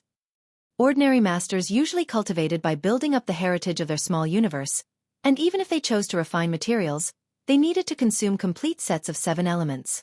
But in the chaotic dead territory, with the assistance of Big Brother Huang and Big Sister Lan, Ruashi did not need to go through this trouble. She only needed to refine materials of the 5 elements. As for the yin and yang element powers, it was easy to draw them from Big Brother Huang and Big Sister Lan. It was the utmost primal and pure power that was difficult for anyone in this world to resolve and harmonize. But that issue was completely resolved thanks to her Heaven's Order bloodline. This meant that Zhang Ruashi had to refine 2 fewer materials than other masters, saving her nearly 30% of her cultivation time. That was a terrifying improvement in efficiency. To advance from the 8th Order to the 9th Order required on average 10,000 years of accumulation, so a 30% reduction could easily save some 3,000 years of arduous effort. In the chaotic dead territory, while Yang Kai was in retreat to reflect on his various epiphanies, Ruashi also entered retreat to cultivate. Meanwhile, Big Brother Huang and Big Sister Lan took turns infusing her small universe with their power. They were careful not to overdo it so that Zhang Ruashi would not be overwhelmed again. In their spare time, they also trained a large army of small stone race soldiers for Yang Kai. Previously, they had only trained them to pass the time. From the primordial era to the present, this was the only game that relieved their boredom. But now that they had Zhang Ruashi, they had something to look forward to, a hope for the future. Time passed by quickly, and soon an entire century had gone by. In the void, Yang Kai opened his eyes with a look of confusion. The more he pondered, the more he found himself unable to grasp the essence of the Grand Tao. He couldn't help but feel nostalgic for the days when he was not as powerful, when all he had to do was focus on increasing his strength. But now he had to embark on a quest to uncover the true nature of the Grand Tao and Heavenly Way, and on this slow and arduous path of the martial Tao, the higher he stood and the more he saw, the more lost he felt.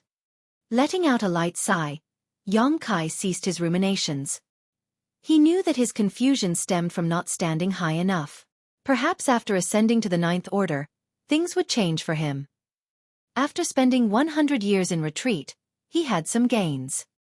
He had contemplated much about his own grandiose and the creation realm, but for now, those insights were of no use. Xueqi, come over here. Big Brother Huang's voice suddenly sounded in his ear. Clearly, he had sensed that Xueqi had ended his retreat. Feeling his urgency, Xueqi's heart skipped a beat, fearing that something might have happened to Zhang Ruoxi. So he urged space principles and stepped forward, arriving at Big Brother Huang's side as he asked, "What happened?" Before his eyes, Ruoxi sat cross-legged, refining materials to enhance her small universe heritage. Her aura was calm and there was no trace of abnormality. Compared to 100 years ago, her aura was noticeably denser, a sign of her growing strength. Big Brother Huang asked, "Do you have any more 5 elements materials? Bring them all out." Glancing at the illusory Heaven's Order phantom behind Ruoxi's small universe, Xueqi realized what was happening. "Are you two helping Ruoxi cultivate?" He had a considerable amount of 5 elements materials in his possession, originally prepared for his own future Ninth Order advancement, but now that Ruoxi needed them, he would not be stingy. He secretly felt that bringing Ruoxi to the chaotic dead territory was the right decision. At least with Big Brother Huang and Big Sister Lan's help, her growth would surely accelerate. If only he had another world tree clone for her, that would be even better. Unfortunately, the old tree was not in good shape at the moment. Last time he had asked for 3 world tree clone seedlings, which was already the limit. If he were to ask again, it would be asking for too much. Given all the 5 elements materials he had, it would be enough for Ruoxi to cultivate for thousands of years. So Xueqi handed them all to Big Brother Huang, saying, "I'll figure out a way to get some more and send them over later." Big Brother Huang nodded in acceptance. Xueqi glanced at Ruoxi once more and said, "I'll leave Ruoxi to Big Brother and Big Sister. I still need to look after the human race and cannot stay here for long. Farewell."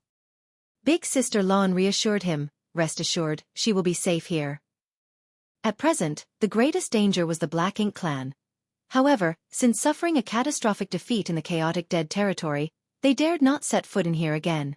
Under normal circumstances, they would not even approach the chaotic dead territory for fear of provoking the 2 supreme beings inside. Xueqi responded with a nod. When he was ready to leave, Ruoxi suddenly opened her eyes and shouted, "Sir, wait!" Xueqi paused to look at her as Ruoxi said, "I still have to return this item to you, sir." Saying so, she activated her power, and a 7-colored lotus flower flew out from her forehead. It was the soul-warming lotus that Xueqi had lent her before. "Sir, you are constantly traveling outside, facing many dangers. You must be careful," she reminded him. In response, Xueqi nodded, took the soul-warming lotus, and smiled. "You should continue to cultivate here. When you reach the Ninth Order Open Heaven realm one day, we shall fight the enemy together." Ruoxi obediently nodded. After a moment of watching Xueqi leave, Ruoxi sat down cross-legged again and continued to refine 5 elements materials to enhance herself. In the world of masters, there were always many farewells. Perhaps a seemingly ordinary separation would be a permanent one, especially in the current environment. To avoid such a situation, one could only become stronger, because only through sufficient strength could one protect those they cared for. After leaving the chaotic dead territory, Xueqi did not linger and returned directly to the Supreme Headquarters. As soon as he exchanged a few words with Mi Jingluen, who was overseeing the situation, Xueqi learned that the various battlefields had remained much the same over the years, allowing him to relax slightly. In fact, whether it was the human race or the Black Ink clan, they were both in the process of accumulating strength.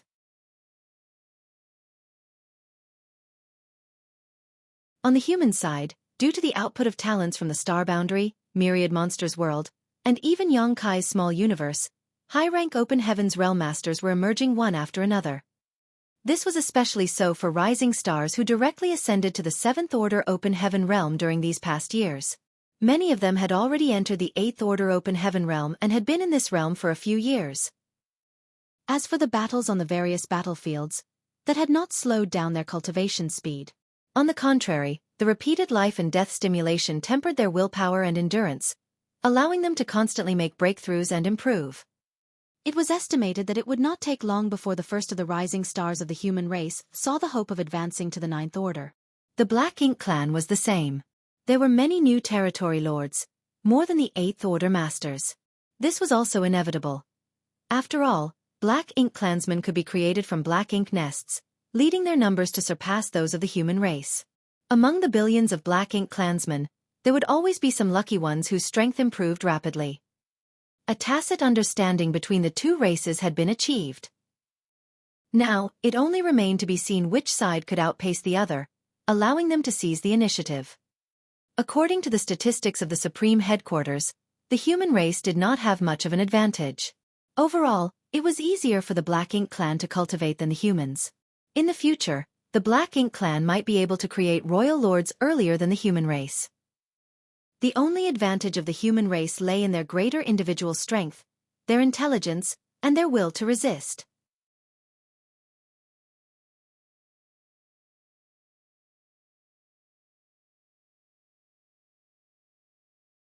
Marshall Peak.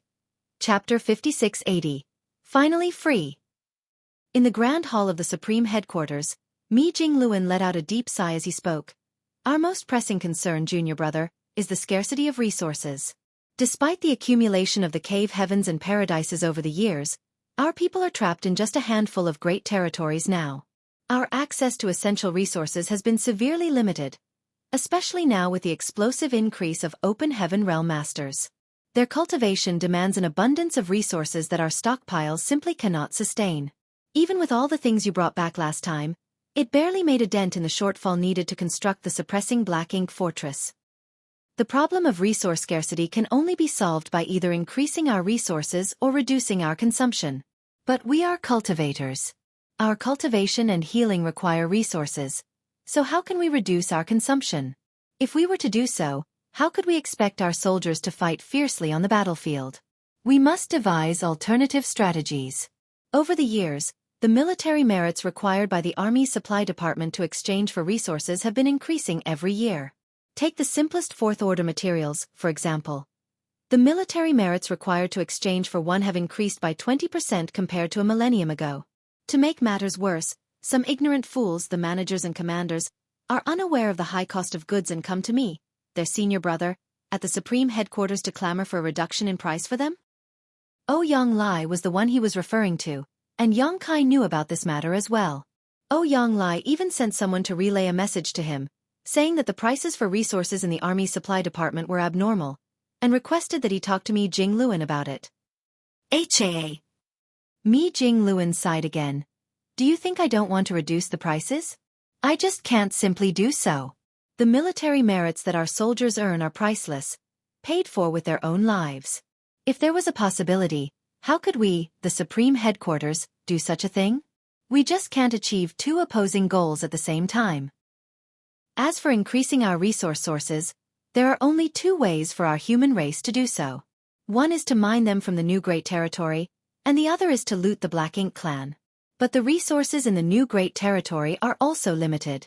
After so many years of mining, they may not last much longer.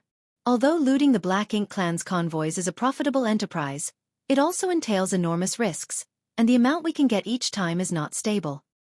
In the past, although there were many open heaven realm masters in the 3000 worlds, there were not many in the high rank. They were always exclusive to the cave heavens and paradises, and those who had successfully cultivated to the high-rank open heaven realm were sent generation after generation to the Black Ink battlefield to fight against the Black Ink clan, resulting in countless casualties. Overall, the resources flowing through the market in the 3000 worlds were more than sufficient for humans to use. But now, the situation had changed. The human race was confined to just a dozen or so great territories, and the channels for obtaining resources had decreased greatly, while the number of high-rank open heaven real masters had increased exponentially. This increase in demand and decrease in supply resulted in a substantial deficit in resources. Although the various cave heavens and paradises had offered up their reserves, they would not be able to sustain themselves for much longer.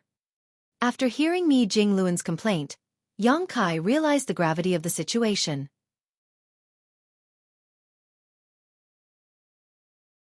Though the issue of materials had long plagued the human race, he had never given it much thought until now that it had become a pressing matter that demanded immediate attention. If one day the humans were to run out of supplies, the consequences would be dire. Senior brother, if I may ask, do you have a solution? Yang Kai asked solemnly.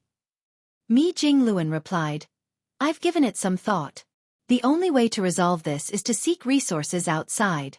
You have a direct route to the Black Ink battlefield, right? I'd like to request that you send some people there to gather resources. The resources on the Black Ink battlefield were abundant. Within the countless dead universe worlds lay many precious resources waiting to be extracted. If they could successfully harvest them, it would greatly ease the pressure on the humans' demand for supplies. I can do that. Yang Kai nodded in agreement. It's settled then. I'll send people over when the time comes. But senior brother, we'll need some masters to support us if we're going to the Black Ink battlefield. That is still the Black Ink clan's territory, so if the mining teams encounter them, they will be at serious risk without enough masters to protect them. I'll take that into consideration, Mi Jingluan nodded lightly. Then senior brother, I'll wait for your message, Yang Kai said as he rose from his seat. Leaving the Supreme Headquarters, Yang Kai did not venture far, choosing instead to head to profound Nether territory. However, since the agreement he made with Six Arms, the battle in profound Nether territory had not been as intense as before. After all, the territory lords and Eighth Order masters were banned from fighting. Without the clash of such masters from both sides, the battles in profound Nether territory were relatively tame. At most, skirmishes between the feudal lords and Seventh Order Open Heaven Realm masters took place. Rising stars from both sides continued to make a name for themselves and hone their skills on this battlefield, but for someone like Ouyang Lai, an Eighth Order master, life had become unbearably dull. Forbidden from interfering in battles, but required to remain stationed in profound Nether territory as a precaution, Ouyang Lai had grown bored to the point of desperation over the past few millennia. Otherwise, he wouldn't have taken an interest in the army's logistic affairs at all. He had even requested to be transferred to other great territories like Azure Sun territory, where Eighth Order masters could participate in battles, only to be rejected by Mi Jingluan time and time again. Ouyang Lai was so infuriated that he considered cutting ties with Mi Jingluan, and even vented his frustration by insulting him in front of others at the Supreme Headquarters. When he saw Yang Kai coming, Ouyang Lai's eyes filled with tears as he clamored for Yang Kai to leave his seal on the transfer order.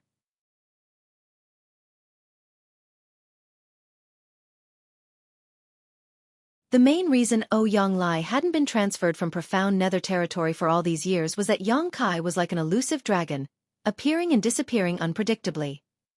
Yang Kai, as the army commander of the profound Nether army, had Ouyang Lai as his subordinate general. Even if the Supreme Headquarters wanted to mobilize manpower from the profound Nether army, they would need to go through Yang Kai. Otherwise, what would be the point of having an army commander? Mi Jingluan had previously told Ouyang Lai that as long as he could receive Yang Kai's seal on the transfer order document, the Supreme Headquarters would have no objections. But where and how could Ouyang Lai find Yang Kai? Previously, Yang Kai had been in retreat at the World Tree, so it was not convenient to disturb him. That retreat lasted for some 2,000 years. It was not until Ouyang Lai heard the news that Yang Kai had finally ended his retreat that he rushed back to the star boundary, only to find that Yang Kai had already left. Unexpectedly, Yang Kai appeared in front of him right now.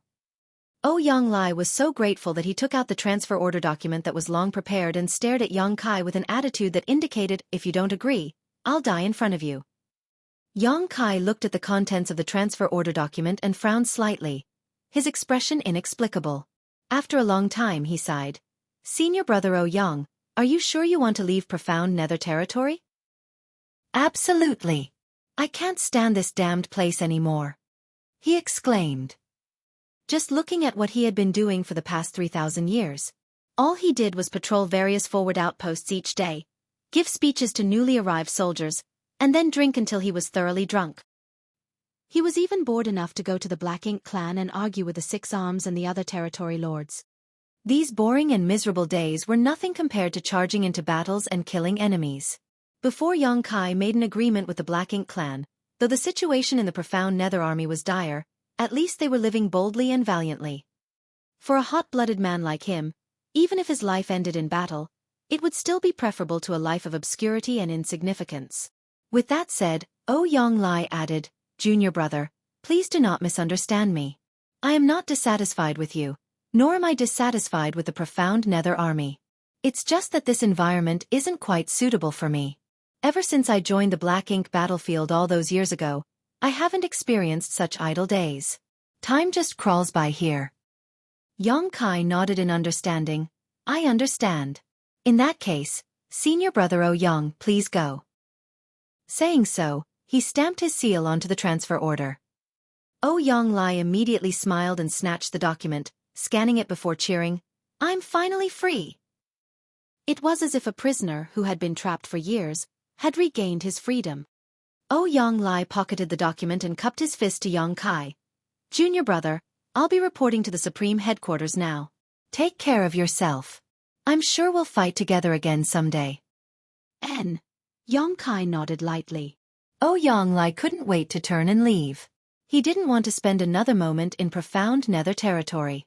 He cried out joyously in his heart, "Azure Sun territory, here I come!" And his laughter echoed into the distance. Watching Yonglai's departing figure, Yongkai sighed. In life, there would always be unexpected disappointments. Senior Brother Yang's departure would likely not bring him the satisfaction he hoped for. After bidding farewell to Yonglai, Yongkai concealed his aura and figure before wandering around profound Nether territory to investigate its situation.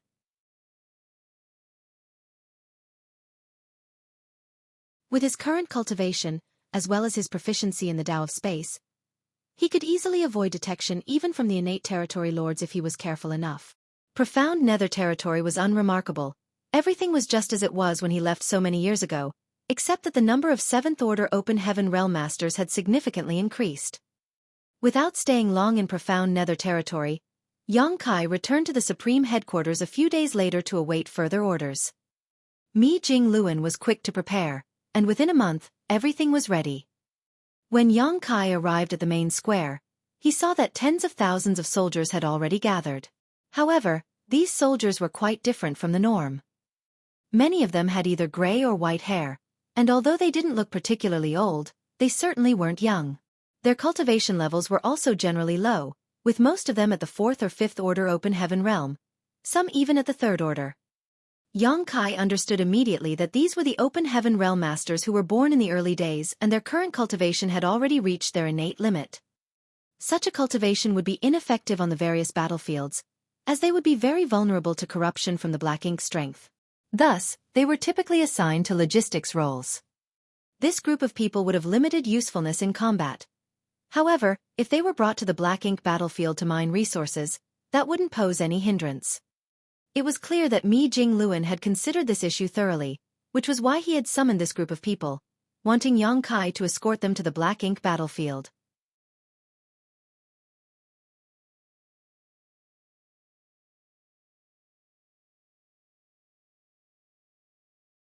Marshall Peak. Chapter 5681. Selfishness. Apart from the thousands who were responsible for mining or sourcing resources, 9 8th Order Open Heaven Realm Masters were standing among them. These were the veterans from the Cave Heavens and Paradises, all of whom had participated in the battles on the Black Ink battlefield. Yongkai respectfully greeted these elders, acknowledging their vital role in protecting the ones tasked with mining the dangerous Black Ink battlefield. While 9 8th Order Open Heaven Realm Masters might not seem like enough, the nature of this mission required a discreet approach. Their presence was only a precaution for any unforeseen circumstances, not to start a conflict with the Black Ink clan. Too large and powerful a force would draw unwanted attention, and it would also affect the deployment of the human race army on the various other battlefields. "Junior Brother Yang, we're counting on you," Mi Jingluan nonchalantly instructed. "Senior Brother may rest assured." With a nod, Mi Jingluan turned to address the thousands of low-rank cultivators. They knew their mission, and even though they had never set foot on the Black Ink battlefield before, they had heard of it and understood that it was a place where the blood of their ancestors had been shed in defense of their people. While this was not a crusade, how successful they were in amassing resources would play a big role in determining the fate of the human race. Thus, there was no killing intent, but there was still a heavy solemnity in the air. In a sense, going to the Black Ink battlefield to gather resources was another kind of battle, and the stakes were just as high. Soon enough, Xueqi and the 9 Eighth Order veterans opened their small universes, allowing the thousands of cultivators to enter in an orderly fashion. As the preparations were finalized, Mi Jingluan quietly informed Xueqi of a separate mission. Junior brother, Brother Ouyang has already gone ahead to the Black Prison. When you meet him there, you don't have to say too much. Just take him to Black Ink Battlefield and the others will explain the situation to him. Xueqi was taken aback as he commented, I thought Senior Brother Ouyang had already gone to Azure Sun territory. He hadn't seen Ouyang lie in the square just now, but it seemed his guess from before was wrong. Mi Jingluan had obviously arranged for Ouyang Lai to be part of this operation without giving the latter any prior information. Of course, if Ouyang Lai knew about the mission beforehand, he probably would have refused. He had left the Profound Nether Army because he was tired of the dull and boring days and he craved excitement and battle. Guarding Profound Nether territory was not fundamentally different from watching over the teams extracting resources on the Black Ink battlefield. The former was influenced by the agreement between the two races, which forbade the Eighth Order Open Heaven Masters from interfering in battles except in 6 Great Territory battlefields. As for the latter, success depended highly on stealth and evading detection from the Black Ink clan. Comparing the two, life would possibly be even harder for Ouyang Lai on the Black Ink battlefield than in Profound Nether territory. Mi Jingluan let out a sigh. I know what his thoughts are, but, after thousands of life and death battles, he has accumulated too many dark injuries that can't be healed. If he could advance to the Ninth Order, it would be all right, but he has no hope of doing so in this lifetime. Those hidden wounds are constantly sapping away his vitality, so he shouldn't participate in fights against the masters of the Black Ink clan anymore. Xueqi fell silent for a moment before saying, Senior Brother Ouyang will definitely blame you later. In response, Mi Jingluan smiled wryly. Let him blame me all he wants. It's just my own selfishness. So many of our old friends are gone forever, with more leaving us every day.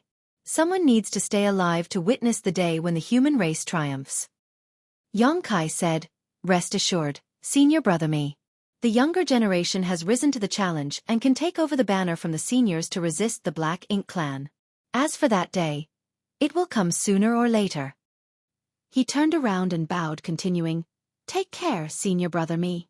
I hope you and Senior Brother Ouyang can witness that glorious moment together. Good. Mi Jingluan smiled. Farewell. Xueqi cupped his fist, turned around and flew away, followed closely by the 9 Eighth Order Masters. Under Xueqi's guidance, they passed through various great territories, each using their own secret techniques to conceal their auras. This time they were going to the Black Ink battlefield to mine resources, unlike the last time when they went to the Primordial Heaven Source Grand Restriction. There were too many Eighth Order Masters on that occasion, nearly 400, so Xueqi couldn't protect them all when traveling through the Hidden Void Corridor. As a result, they had to transit through the No-Return Pass and could not conceal their movements. However, this time they had to be as stealthy as possible. Otherwise, if the Black Ink clan discovered their movements, it was highly likely that something unexpected might occur. On the way, they encountered some Black Ink clansmen, but there were no elite combatants around guarding them, making it impossible for the enemy to detect Xueqi and the others' movements. They hurried all the way to Black Territory. Currently, apart from High Heaven Territory controlled by the human race, the New Great Territory, and the Great Territory where the Supreme Headquarters was located, there were Black Ink clansmen in essentially every other Great Territory in the 3,000 worlds. However, there were 2 exceptions, one of which was the Chaotic Dead Territory. After the Black Ink clan suffered a huge loss at the hands of the Burning Light and Serene Glimmer, they declared the Chaotic Dead Territory as a forbidden zone, where even the Royal Lord dared not venture. The second exception was Black Territory, which was once abundant with stars, each containing rich cultivation materials. However, to break the early Ancient Era's super-array and kill the Royal Lord that was suppressed and sealed there, the Masters of the Cave Heavens and Paradises, along with their countless disciples, joined forces and mine out the entire Black Territory, harvesting all the resources there and simultaneously breaking the Grand Array. Now, Black Territory was empty, with nothing left but broken rubble.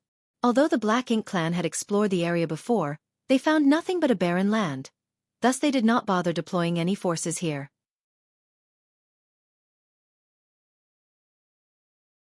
But this worked out well for Xueqi and his companions. Once they entered Black Territory, they no longer needed to hide. Under Yang Kai's lead, they rushed towards the entrance of the secret passage. Finally, after a couple of days, they arrived at their destination. Yang Kai scanned his surroundings with his divine sense and spotted an asteroid floating nearby before calling out, "Senior brother Yang." Yang Lai leaped out from behind the asteroid and approached Yang Kai with a grin. "You've got sharp eyes, brat. I thought I had hidden well, but you still found me." He was clearly in a good mood. Ever since he left profound nether territory with his transfer order in hand, he had been feeling quite content. When he noticed the 9 8th Order Masters behind Yang Kai, Yang Lai's eyes lit up as he greeted them warmly. They were all old acquaintances who had fought alongside each other on the Black Ink battlefield against the Black Ink clan. Their friendship stretched back to the days when they were cultivating in their respective sects. After some heartfelt conversation, Yang Lai eagerly asked Yang Kai, "Junior brother, why are we going to the Black Ink battlefield this time? Are we going to attack the no-return pass?" Having arrived here at Mi Jingluan's instruction and seeing Yang Kai lead 9 veteran 8th Order Masters over, Yang Lai guessed they were up to something big. This stirred up his battle instincts that had been dormant for over 2,000 years. "I have no issue if we were to attack the no-return pass, but it seems like we are short on manpower."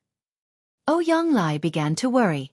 A royal lord was guarding at the no-return pass, along with a pseudo-royal lord and many territory lords. It was going to be difficult for them to make any headway with just these few people.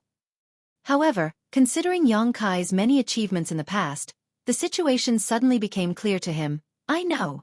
We're going to launch a quick raid to destroy those Black Ink nests." He was obviously excited and had a lot to say. Yang Kai did not know how to explain the situation to Yang Lai, but luckily, an old veteran who had a close relationship with Yang Lai pulled him aside and said, Yang, don't ask too much. You'll know when we get there." Yang Lai nodded vigorously like a chicken pecking rice. Good, good. Let's go." Yang Kai nodded and looked around. "Please connect your auras to mine for this journey. I will do my best to protect all of you. However, this void corridor is highly turbulent. If we get separated, please don't panic, senior brothers.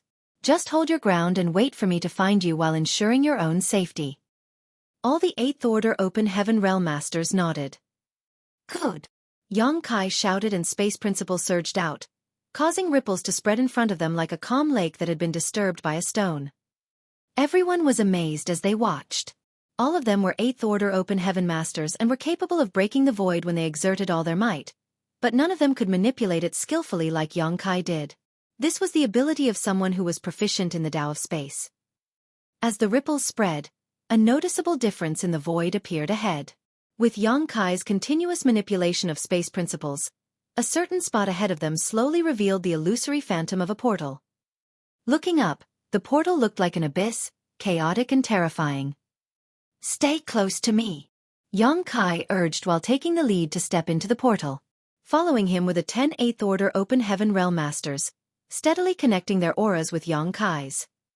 In the passageway ahead, Yang Kai broke through the barrier he had set during his previous transit while also forming a new one behind the last person of their group.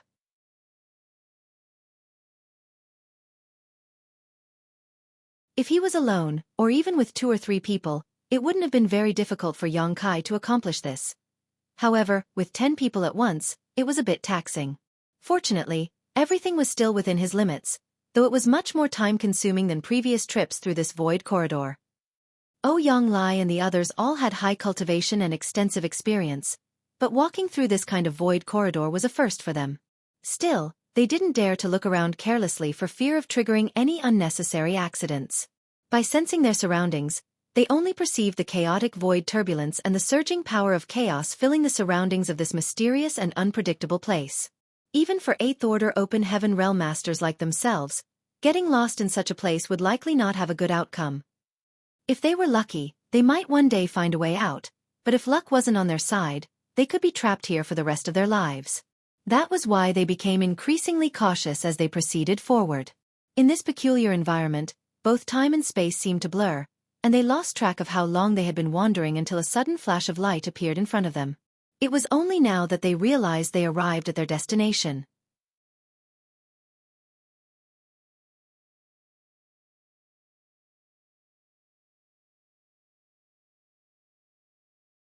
Marshall Peak.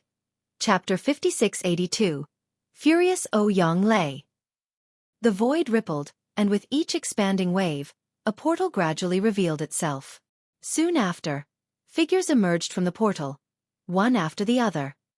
Yang Kai quickly sealed it up again, making it appear as though nothing had happened. Ouyang Lei took out a universe chart of the black ink battlefield and, after a few comparisons, he determined that they were standing somewhere in the area of the Blue Sky Theater that was once occupied by the Black Ink clan. It was quite far from where Blue Sky Pass was originally positioned, much closer to the royal city. It was at Blue Sky Pass where Yang Kai had risen to prominence, bringing purifying light to the human race and designing the purifying black ink battleships, turning what had once been an ordinary great pass among many into a shining beacon of hope. Besides that, Yang Kai's presence allowed Blue Sky Pass to establish the first forward outpost outside of a royal city. Using the numerous universe paradises and universe cave heavens nearby, Blue Sky Pass set up numerous traps that inflicted heavy losses upon the Black Ink clan, severely damaging the latter's foundation in the Blue Sky Theater. This victory set the stage for a crusade, with the Blue Sky Army becoming the first to conquer part of the Black Ink clan's territory, earning it a reputation that echoed through the ages. Yang Kai also took out his universe chart and identified the direction they needed to go in, then led his 10 companions towards the depths of the void. Ouyang Lei followed behind him, completely puzzled, so he asked, "Junior brother, aren't we going in the wrong direction? The no-return pass is that way." The direction they were taking was completely different from where the no-return pass was located, leaving Ouyang Lei confused. Although Yang Kai was tempted to explain everything to him, he chose to hold his tongue, fearing the consequences. "Senior brother, please be patient. I'll explain everything once we arrive." Upon hearing that, Ouyang Lei suppressed his doubts and followed silently. Along the way, Yang Kai left several space beacons behind to be used as waypoints, knowing he would have to come back once he had escorted Ouyang Lei and the others to their destination. They passed by the royal city that was once magnificent, but was now ravaged by the previous wars. The entire universe world was in shambles and broken into numerous fragments, faintly showing the devastation from the battle millennia ago. When the Blue Sky Army had set forth on their crusade, the Black Ink clan's forces in the Blue Sky Theater had not fully recovered, so they were left defenseless against the formidable might of Blue Sky Pass. In the end, the royal city was reduced to rubble and their army was decimated. The old ancestor of Blue Sky Pass, aided by some of the strongest Eighth Order masters, had beheaded the royal lord in that battle. The royal lord's demise marked the complete defeat of the Black Ink clan in the Blue Sky Theater. But that was all in the past now, and Yang Kai had long since left Blue Sky Pass. When Blue Sky Pass went on its crusade, Yang Kai was leading his comrades into battle as part of the Great Evolution Army. To avoid running into teams from the Black Ink clan who were harvesting resources, the humans had to venture deeper into the Black Ink battlefield. Only by putting enough distance between themselves and the enemy could they avoid any disastrous encounters. Only after a month's journey beyond where the royal city was located did Yang Kai stop and sweep the area with his divine sense. Here, there were many dead universe worlds with little evidence of mining, making it an obvious place for a fruitful harvest. "This is the spot," Yang Kai declared.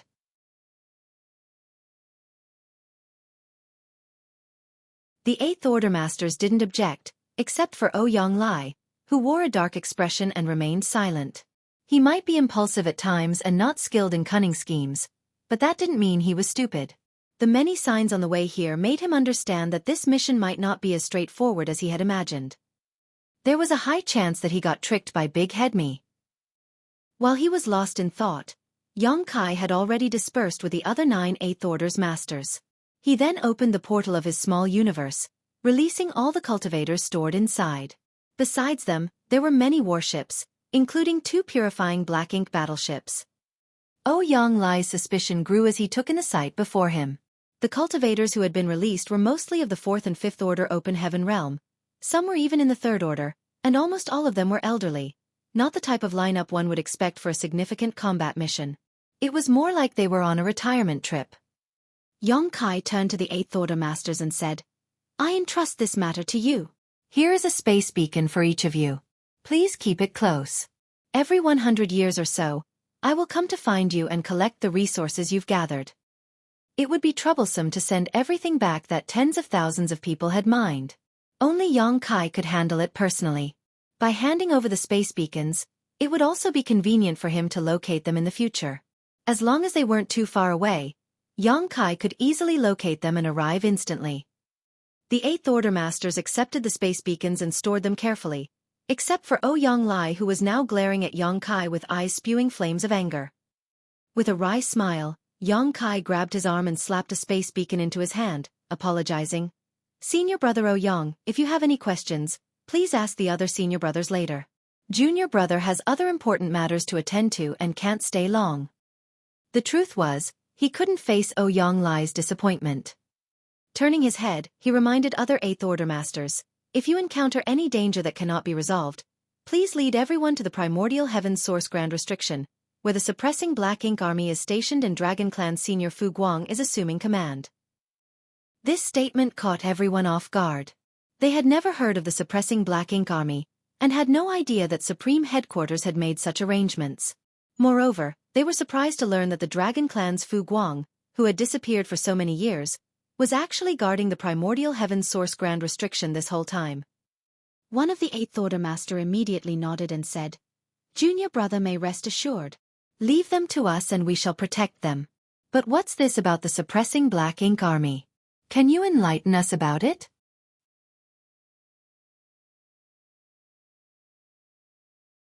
Everything regarding the suppressing Black Ink Army had been done in secrecy previously to prevent news from spreading and affecting the morale of the human race, but there was no harm in sharing this information with these veteran Eighth Order Masters. Yang Kai thus briefly explained the situation with the suppressing Black Ink Fortress and army. An Eighth Order veteran suddenly realized, no wonder so many elites were reassigned from the various battlefields by the Supreme Headquarters 130 years ago. It was all to form the suppressing Black Ink Army. Another master asked with concern, is the situation at the Primordial Heaven's Source Grand Restriction serious? It's still within a controllable range, and Senior Fu Guang is personally guarding that place, so there's no need to worry, Yang Kai replied. With these words, everyone was relieved. Apart from Giant Spirit God Air, who was still fighting the Black Ink Giant Spirit God in the Barren Territory, Divine Dragon Fu Guang was currently the strongest master on the human race's side. Having such a master guarding the Primordial Heaven's Source Grand Restriction was indeed reassuring. A moment later, under the gaze of the Eighth Order Masters, Yang Kai took a step forward, and his figure gradually faded away. Ouyang Lai didn't stop him, but turned to the other Eighth Order Masters and asked through gritted teeth, shouldn't you all give me an explanation now? One of the Eighth Order Masters who had a good relationship with Ouyang Lai's side and stepped forward to explain the mission they were tasked with. Learning that this trip was not for any major battle, but just to oversee the gathering of resources, Ouyang Lai furiously exclaimed, Big Head me, I curse you and your ancestors. The master quickly advised, Junior brother Ouyang, calm down. Although there is no war here, this place is still of great significance to the human race. Our soldiers need resources for cultivation and healing, and with the current shortage, we can only resort to such measures. Even compared to killing enemies on the battlefield, our mission is no less important. We are all working for the future of the human race. Right. Another master went along. Right my foot. Ouyang Lai exploded, his red hair blazing like fire and his whole body seeming to be burning up. He had left profound nether territory for one reason, to kill the enemy on the battlefield, not to come here and babysit these 3rd, 4th, and 5th Order cultivators tasked with mining resources. In a fit of rage, he strode towards the depths of Black Ink battlefield. Where are you going, brother Ouyang? The Eighth Order Master who tried to calm him down called out in alarm. I'm going to Primordial Heaven's Source Grand Restriction. I'm joining the suppressing Black Ink Army to kill the enemy. His voice echoed as he flew off into the distance. The other 9 masters looked at each other, unsure of whether to stop him or not. In the end, Ouyang Lai disappeared without a trace. After a while, one of them finally said, thank goodness he didn't go to the no-return pass impulsively. Going to the no-return pass alone was a death sentence, but going to Primordial Heaven's Source Grand Restriction and joining the suppressing Black Ink Army was still acceptable. Don't worry, he'll come back, another Eighth Order Master said. How do you know? Brother Ouyang may not be from Great Battle Heaven, but ever since he ascended to the 6th Order Open Heaven realm, he has fought on the Black Ink battlefield. He has long become accustomed to military life, And he's a true soldier. Although he has a foul temper, he won't act recklessly in defiance of orders. Otherwise, he wouldn't have stayed in profound nether territory for so many years just to get his transfer order stamped, the master explained.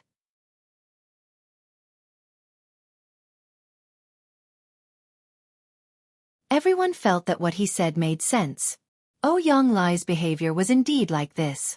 If he was someone who truly acted on impulse, he wouldn't have stayed in profound nether territory for so long. As expected, half a day later, Ouyang Lai appeared from the depths of the void, still a little mad, but his fury somewhat subsided. An Eighth Order master welcomed him back personally, patted his shoulder, and laughed. Ouyang Lai, just accept it. Isn't this me Jingluan's favor to us old friends? Everyone understood why they were sent here to look after the mining team. Each of them had experienced countless life and death crises, and each had accumulated many hidden injuries. As they got older, their conditions deteriorated, and some of them had already fallen from their peak state. They all had great passion for protecting and serving the human race, but if the day came when the human race defeated the Black Ink clan, cleared the ashes of war and rebuilt order, the experience of the older generation would be an indispensable guide for the new generation. Sending them here to look after this resource-gathering team was not only Mi Jingluan's favor, but also for the future of the human race. Ouyang Lai immediately snorted. Do I need him to take care of me? I'm still strong, and age has only made me tougher. If we're going to fight the Black Ink clan, what are we old guys good for if we don't lead the way and instead shove all the heavy burdens onto those young brats?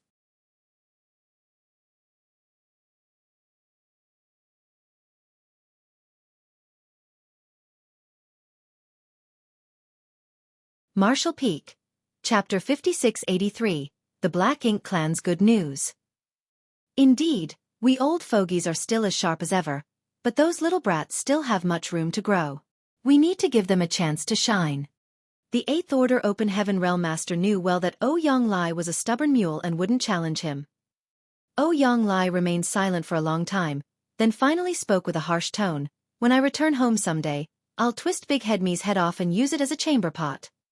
He then thought of Yang Kai and added, and that young boy, he's not a good thing either. He dared to trick me like this.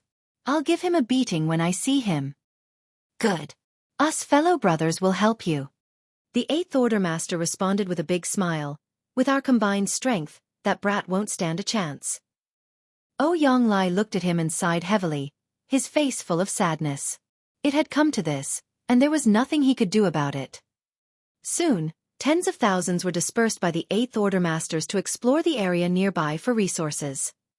Meanwhile, Yang Kai had already used the space beacons to return to the Blue Sky Theater, still feeling guilty. He could understand Ouyang Lai's mood, but this was Mi Jingluan's arrangement, so he could not intervene. Moreover, he hoped from the bottom of his heart that veterans like Ouyang Lai could retire from the battlefield. The number of Eighth Order Open Heaven Realm Masters was now significant, and many rising stars were active on various battlefields. It was no longer a time when veteran warriors with countless scars had to bear the brunt of the harsh conditions. The younger generation was now capable of taking on the heavy responsibilities of the seniors. However, as Mi Jingluan worried, the problem that plagued human development was still the resources. The emergence of a large number of high-rank Open Heaven Realm Masters meant a massive demand for resources. Sending some manpower to the Black Ink battlefield to mine resources was one way to solve the problem. But exploration and extraction always took time, so Yang Kai planned to look for solutions elsewhere. Resources were something that the Black Ink clan did not lack. After his last experience at the No Return Pass, Yang Kai was well aware of this fact, as they didn't even hesitate to hand over a massive amount of materials as compensation. Since the Black Ink clan didn't lack resources, Yang Kai decided to just steal some. Yang Kai decided to become a hunter. Ever since he heard about the hunters, he had been fascinated by their existence. If he was still a 6th or 7th Order Open Heaven Realm Master, he would have immediately become one and lived a carefree life raiding enemy convoys. However, he was no longer the insignificant person he once was. His strength and status had both elevated him to a position where each of his words and actions had a significant impact on the overall situation. While Yang Kai still yearned to become a hunter, he couldn't risk the unpredictable consequences of such a move. But, on this Black Ink battlefield, he did not need to worry at all. When the Black Ink clan and the human race signed their peace agreement years ago, It only applied to the 3,000 worlds. It did not include the black ink battlefield. Hunting was also a time-intensive activity that often required patience and careful planning. But since Xueqi had nothing else to do and was free from the need to cultivate, he could use this time to accumulate resources for the human race. Months later, inside the main hall of the No-Return Pass, the royal lord sat on the throne of bones, with Mo-Na-Yi seated to his left. Territory lords lined both sides of the hall, with their eyes fixed on the royal lord. They were all confused, and even Mo-Na-Yi was puzzled as well.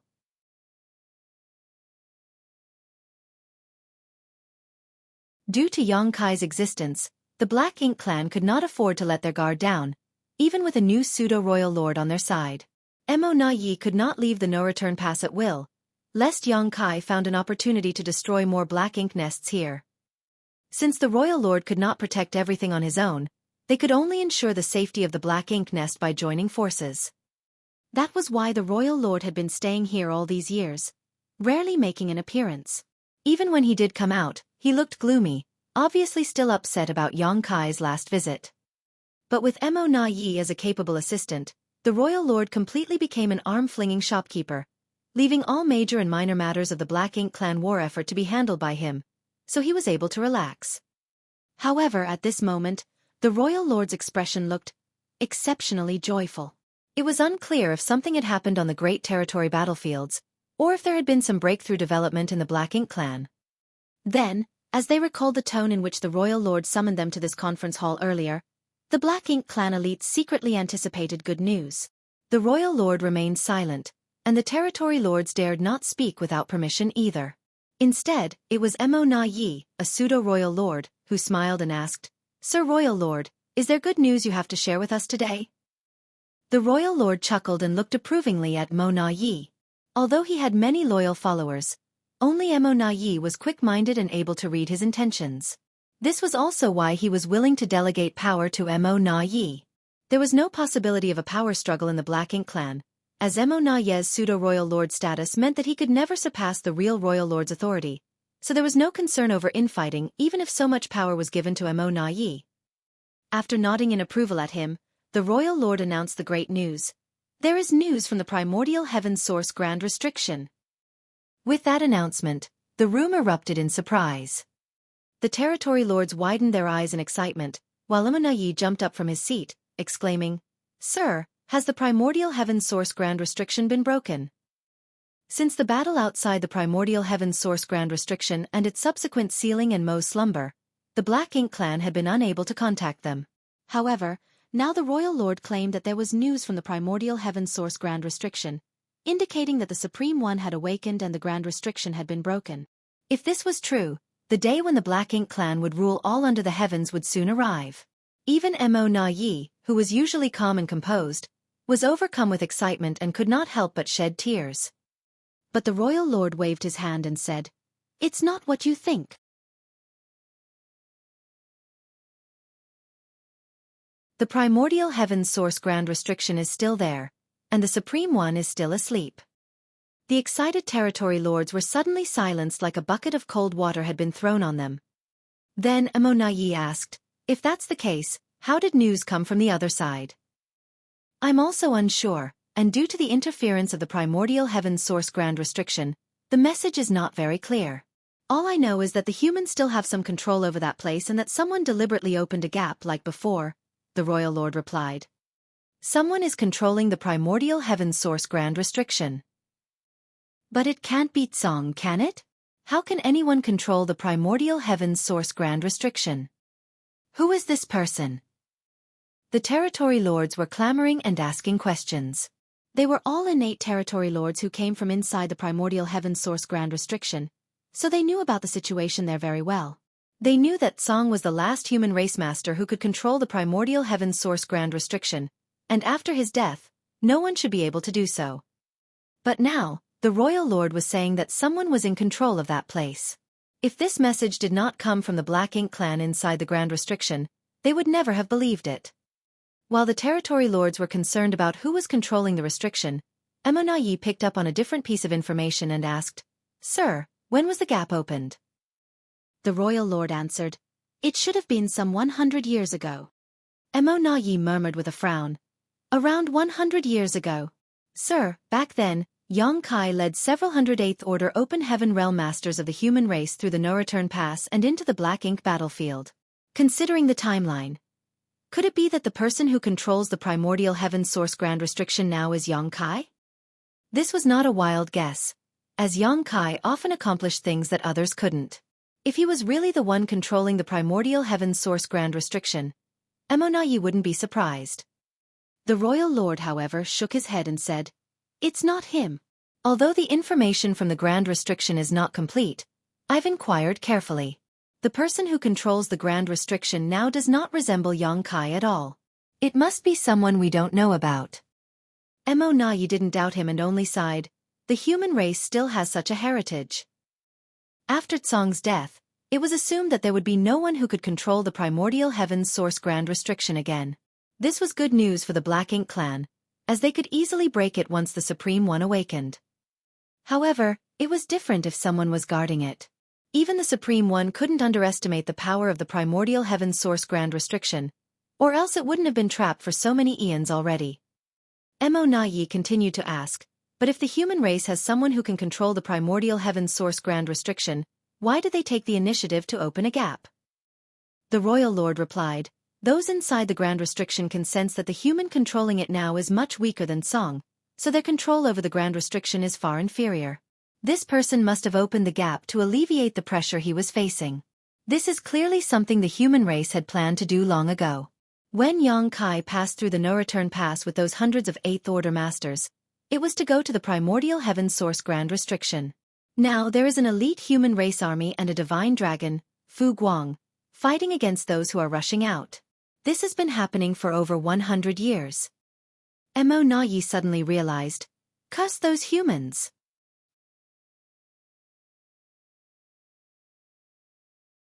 When the territory lords below heard that their clansmen were being constantly killed at the primordial heaven source grand restriction, they immediately started clamoring again. A territory lord even stepped forward and bowed, saying, Sir Royal Lord, please let me lead a large army to the primordial heaven source grand restriction to coordinate with those inside and crush those humans. Emo Na Yi immediately stopped him. That would not be appropriate. Although the territory lord was intimidated by Emo Na Ye's pseudo-royal lord authority, he couldn't help but ask, why is it not appropriate? Emo Na Yi explained, when Yang Kai passed through the no-return pass, he had as many as 400 Eighth Order Open Heaven with him, and that's just what we could see on the surface. Although there were suspicions at the time, we couldn't be sure. Now that we have first-hand information, we can confirm that those 400 we saw that day were not the entire human force. Many more must have been staying in their small universes, which is why they were able to form a large army at the primordial heaven source grand restriction.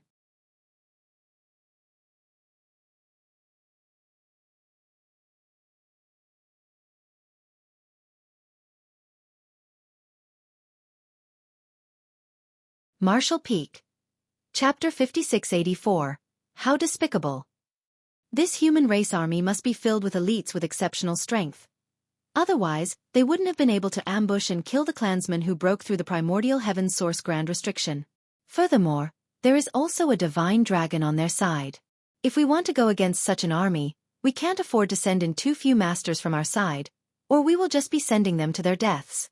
However, if we draw too many of our forces away from the front lines, how can we stabilize the situation on the various battlefields? The humans will inevitably seize the opportunity to attack and break through our defenses. Saying so, Emo Na Yi then looked at the royal lord and asked, do you know how many people are in that army? There shouldn't be more than 10,000 in total, which isn't a lot, but each individual is quite strong, especially those 400 Eighth Order Open Heaven Realm Masters. Additionally, they seem to have a large-scale artifact similar to a Great Pass with them. A Great Pass. Emo Na Yi furrowed his brow, and the territory lords all became fearful.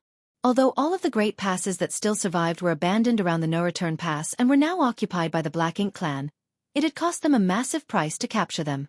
If it weren't for the two Black Ink giant spirit gods aiding them at the time, the Black Ink clan would not have been able to conquer the no-return pass. Now, with an elite army stationed at the primordial heaven source grand restriction and a Great Pass-like artifact assisting them, it was no wonder they had the confidence to open a gap in the grand restriction to alleviate the pressure. Nayi couldn't help but sigh deeply. The humans' heritage remains as powerful as ever. Just from the fact that the humans were able to withdraw so many elites to the primordial heaven's source grand restriction without any impact on the situation in the various battlefields was enough to prove that the human race of today was not the same as the one from 3,000 years ago. After the war in the Barren Territory, the human race had sunk to its lowest point. The Great Territory battlefields were all in a passive state of defense, and profound Nether Territory was almost conquered by the Black Ink clan. If it weren't for Kai's sudden appearance at the critical moment, profound Nether Territory would have fallen into the hands of the Black Ink clan. Yes, it was all because of Kai. Since Kai appeared in profound Nether Territory, the human race's plight had gradually been reversed. How did he even manage to accomplish such things? After careful observation, Nayi realized that Kai didn't do much. Although he had killed many innate territory lords, it hadn't significantly impacted the balance of power between the two races. No matter how powerful he was just a single individual and could not wipe out the entire Black Ink clan. The true root of the matter lay in the peace agreement between the two races. The constraints of the peace treaty had provided a relatively safe training space for the younger generation of the human race. While this alone might not seem significant, what was crucial was that the human race had the star boundary and the myriad monsters world, two open heaven realm cradles. The combination of such a relatively stable cultivation environment and a continuous influx of talented successors had shaped the human race's formidable heritage over thousands of years.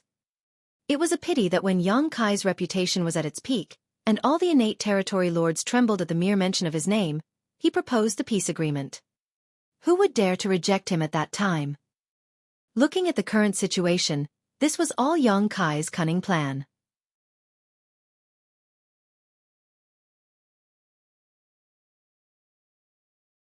Even if the Black Ink clan had seen through it at the time though, they could only accept it. Nayi also caught on at this point. He thus grew more afraid of and suspicious of Kai since he not only possessed incredible combat power but also had a far-seeing perspective. He was a great threat to the Black Ink clan. The Black Ink clan had naturally thought about how to deal with this issue and concluded that the best course of action would be to destroy the Star Boundary and the Myriad Monsters world, the places that contributed to the continuous enhancement of the human race's heritage. They were just two trivial universe worlds. If given the chance, any territory lord or 8th Order Black Ink disciple could easily deal with them. However, the Black Ink clan simply could not find the opportunity to do so as every soldier that had been recalled from the front lines had to pass through a grand array filled with purifying light. Even if a Black Ink disciple had impure intentions, the purifying light would cleanse and dispel any Black Ink strength within them. Moreover, both the Star Boundary and the Myriad Monsters world had multiple powerful masters stationed there all year round, standing guard. The voice of the Royal Lord came through, bringing Nayi back to focus. This king has asked if they need support over there, but those within the Grand Restriction believe it would be unwise to cause a commotion. They are working on finding other ways through the Grand Restriction, and if they succeed, they will be able to break free. Nayi perked up and asked, "Can they do it?" He knew firsthand just how formidable the primordial heaven's source Grand Restriction was. When he was inside it years ago, many Black Ink clansmen had attempted to breach it from within, but all had failed. The Royal Lord replied, "Since they've said as much, there should be some progress. Although we do not know who the person overseeing the primordial heaven's source Grand Restriction is now, their strength is far inferior to Tsong, so their control is obviously not as good either. Furthermore, opening a gap in the primordial heaven's source Grand Restriction has had some impact on its integrity, which may have provided some opportunities for those inside." Nayi nodded lightly. The primordial heaven's source Grand Restriction was extremely ancient and had been operating constantly for millions of years. The new human race master overseeing it was not like the legendary Tsong, a powerful monster with unfathomable experience. They couldn't be fully prepared, and as long as there was even the slightest flaw, those within the Grand Restriction would not miss that chance. Today, the Royal Lord summoned many of his territory lords to share the good news. He wasn't worried about any territory lord leaking the information because the Black Ink clan was not the same as the human race.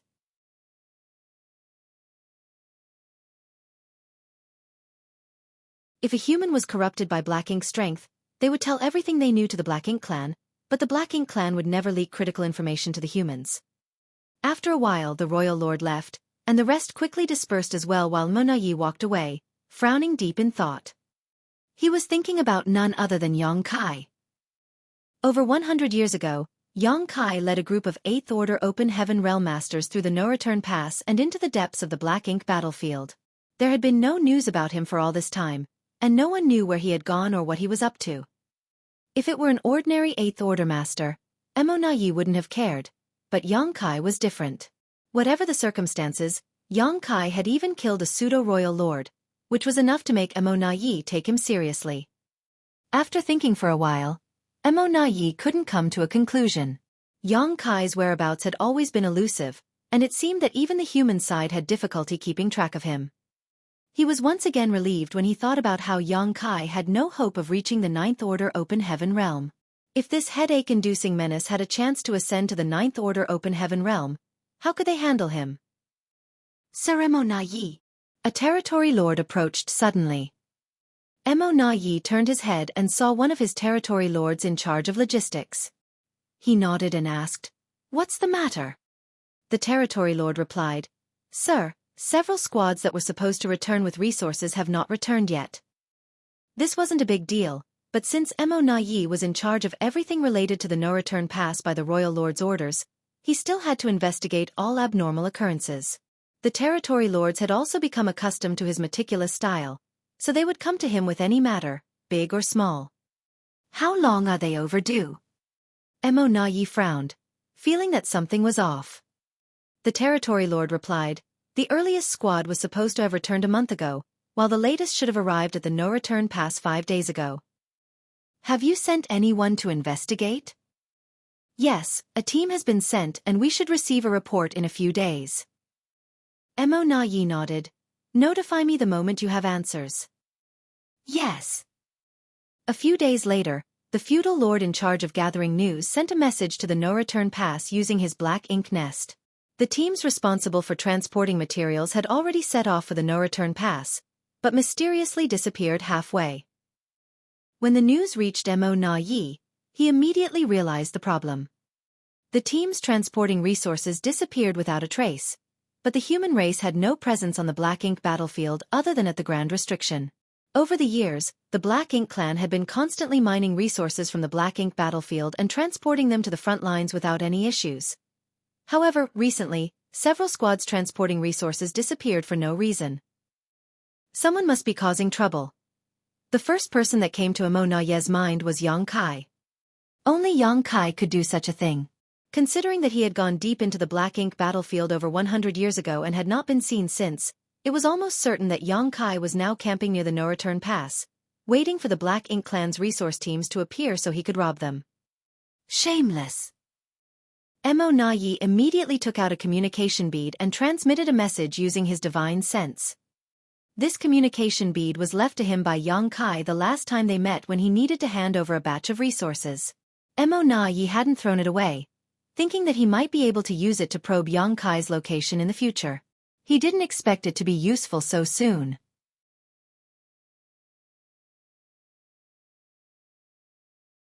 After a while, the communication bead in his hand trembled slightly, causing Yi's brow to twitch. Xueqi was really near the no-return pass. The movement of the communication bead was undoubtedly a sign that the message had been successfully transmitted.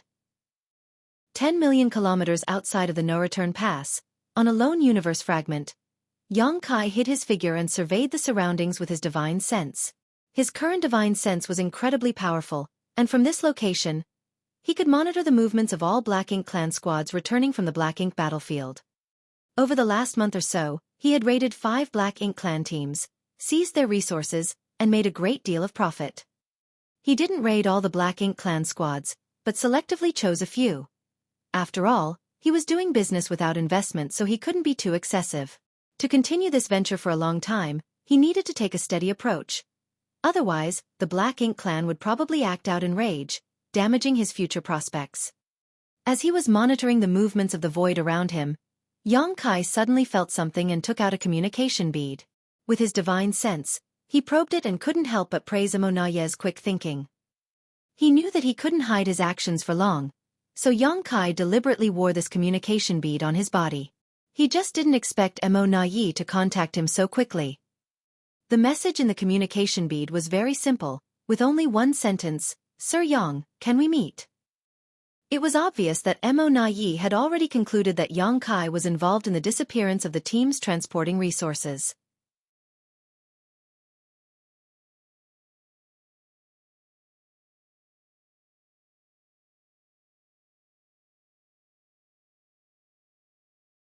Marshall Peak.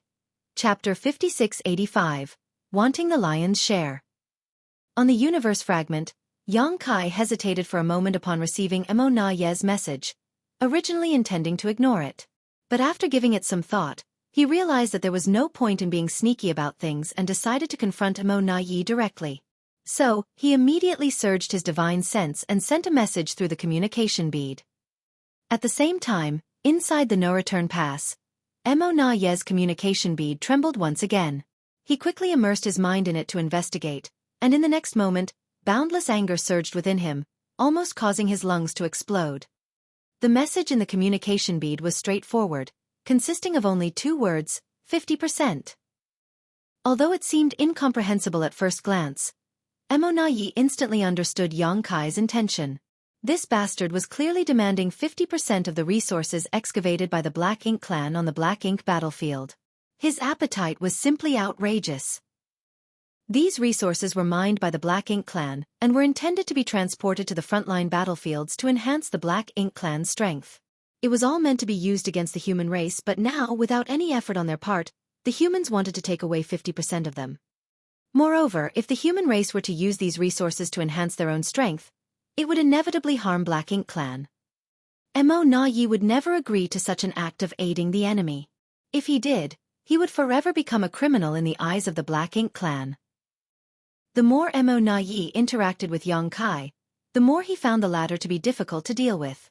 At this moment, he had formed a new evaluation of him. Yang Kai was shameless beyond all imagination, able to make such outrageous demands without any scruples. It was simply unbelievable. Suppressing the anger in his heart, Mo Na Yi sent a message to the territory lord in charge of the resource affairs, asking him to come over. At the same time he feigned ignorance and replied, "Sir Yang, what do you mean? Please explain in detail." The communication bead quickly trembled, and Yang Kai replied with only 2 words, "Ha ha." Mo Na Ye's brow twitched, and Yang Kai's annoying face inexplicably appeared in his mind, causing the anger he had just suppressed to surge up again. "Sir Mo Na Yi." The summoned territory lord quickly arrived and bowed respectfully. Mo Na Yi looked up and asked, "How many teams are overdue from the past month?" "5, sir," replied the territory lord. "And how many have returned?" "Also 5. 5 teams had disappeared, and 5 had returned. This was precisely 50%. Mo Na Yi knew that this was no coincidence, but rather Yang Kai's intentional doing. His meaning was evident. The Black Ink clan could refuse his offer, but he would still be able to take 50%. In fact, if Yang Kai wanted to, there was a good chance he could take the other 50% as well. This was open bullying.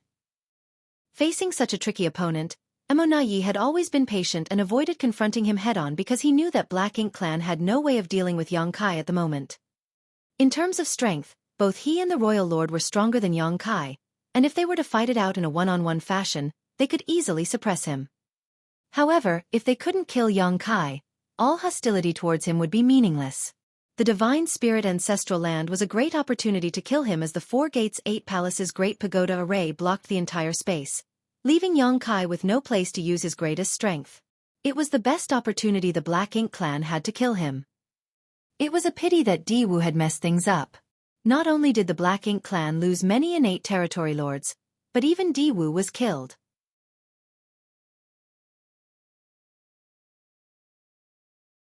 The Tao of Space was undoubtedly the most troublesome Grand Tao for the Black Ink clan. Apart from Mo Na Yi and Royal Lord, none of the other masters on the Black Ink clan side were a match for Yang Kai. 3,000 years ago, Yang Kai was capable of slaughtering territory lords as easily as chickens. But at that time, he still needed to use his strange soul secret technique to achieve such remarkable results. Now, 3,000 years later, Yang Kai's strength had increased significantly, and innate territory lords were no longer a challenge for him. Even if they formed a battle formation, territory lords might not be able to do much against this menace. How could Mo Na Yi not be cautious in the face of such an opponent? The whole reason why they had made peace with the human race back then was also because of this. In the current situation, Yongkai's had become a nightmare that the Black Ink clan could not contain. Since that was the case, they could only place their hopes on the future. If the Black Ink clan managed to produce many royal lords one day, then the role that Yongkai could play would naturally be greatly reduced. Over the years, Yongkai had been traveling around, his whereabouts elusive, and his reasons unknown. Mo Na Yi never imagined that one day, this guy would block the no-return pass and personally loot resources from the Black Ink clan. Although angry and annoyed, he saw the underlying message through the situation's appearance. The human side must be running out of resources. Otherwise, there was no reason for a master like Yongkai to act like this. For this reason more than any other, Yongkai's impudent demand could not be agreed to. As long as the Black Ink clan held on a little longer, the human race would only face more shortages, and even if they had countless rising prodigies, without enough supplies, their cultivation would not improve.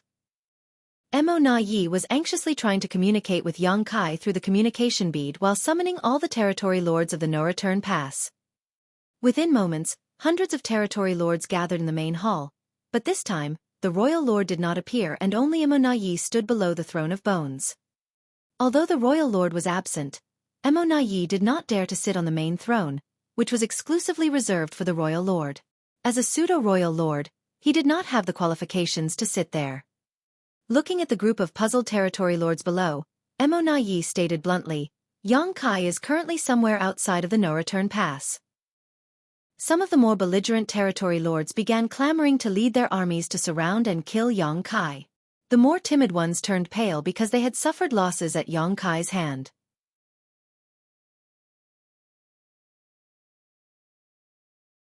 Mo Na Yi took in the expressions of the territory lords and continued, the human race doesn't have enough resources, so now Yongkai has come to plunder our supply transports. Although the losses are small for now, if this issue is not resolved soon, our resources will probably be cut in half compared to previous years. This will inevitably affect our plans for conquest. The noisy territory lords instantly quieted down, while a particularly sturdy-looking one cupped his fist and asked, how should we solve this problem, Sir Mo Na Yi?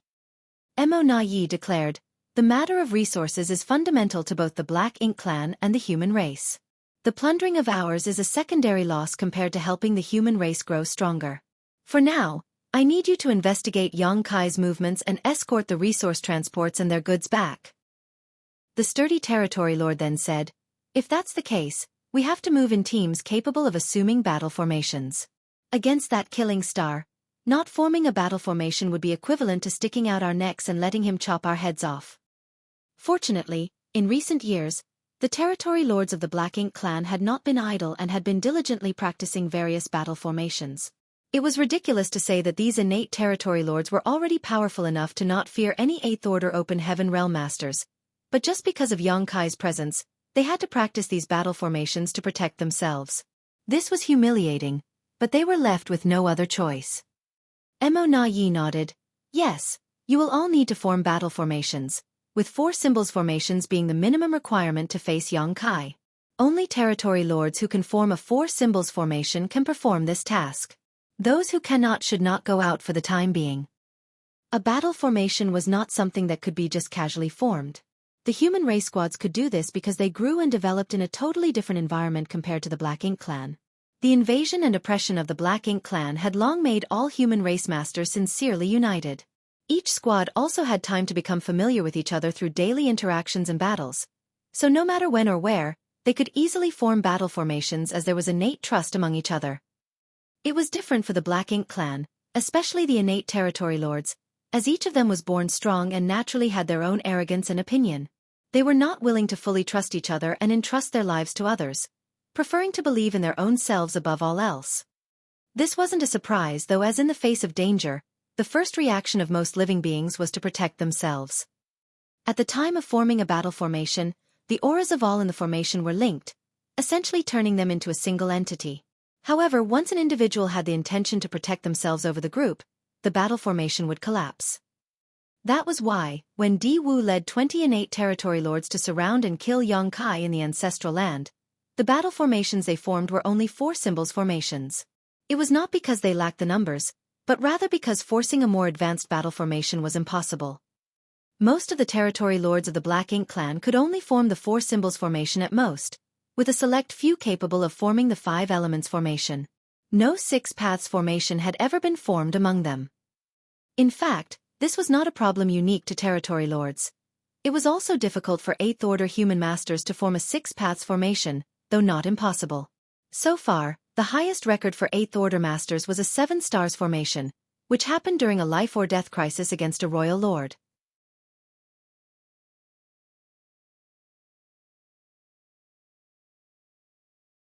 The higher the individual strength, the more difficult it was to form a battle formation. This principle applied to both the humans and the Black Ink clan. For example, back when Yongkai was squad leader of Dawn, he led his squad members to kill many enemies and once formed a 9 palaces formation. However, if he were to try to form such a formation with other 8th order masters now, he would not be able to do so. With the command from Mo Na Yi given, a few territory lords relaxed because they could not form a battle formation with other territory lords at all. Unexpectedly, this lack of competence had allowed them to avoid a potential crisis. Mo Na Yi then deployed all the territory lords who could form battle formations into 2 groups.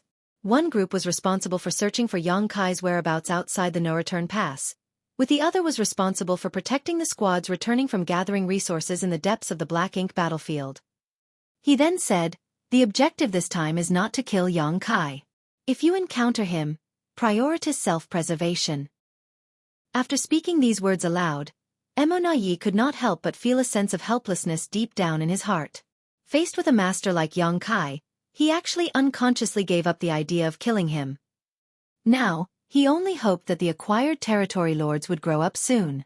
As long as more royal lords appeared in the Black Ink clan, the threat that Yongkai posed to the Black Ink clan would be greatly weakened. The territory lords then dispersed quickly, following Mo Na Yi's previous assignments. They dared not be careless, forming 4 symbols and 5 elements formations immediately after leaving the no-return pass and quickly dispersing as they headed towards the depths of the Black Ink battlefield. Back in the main hall, Mo Na Yi looked at the more than 10 territory lords who remained, furrowing his brow slightly before waving his hand. "Be vigilant against any potential attacks from Yongkai." "Yes."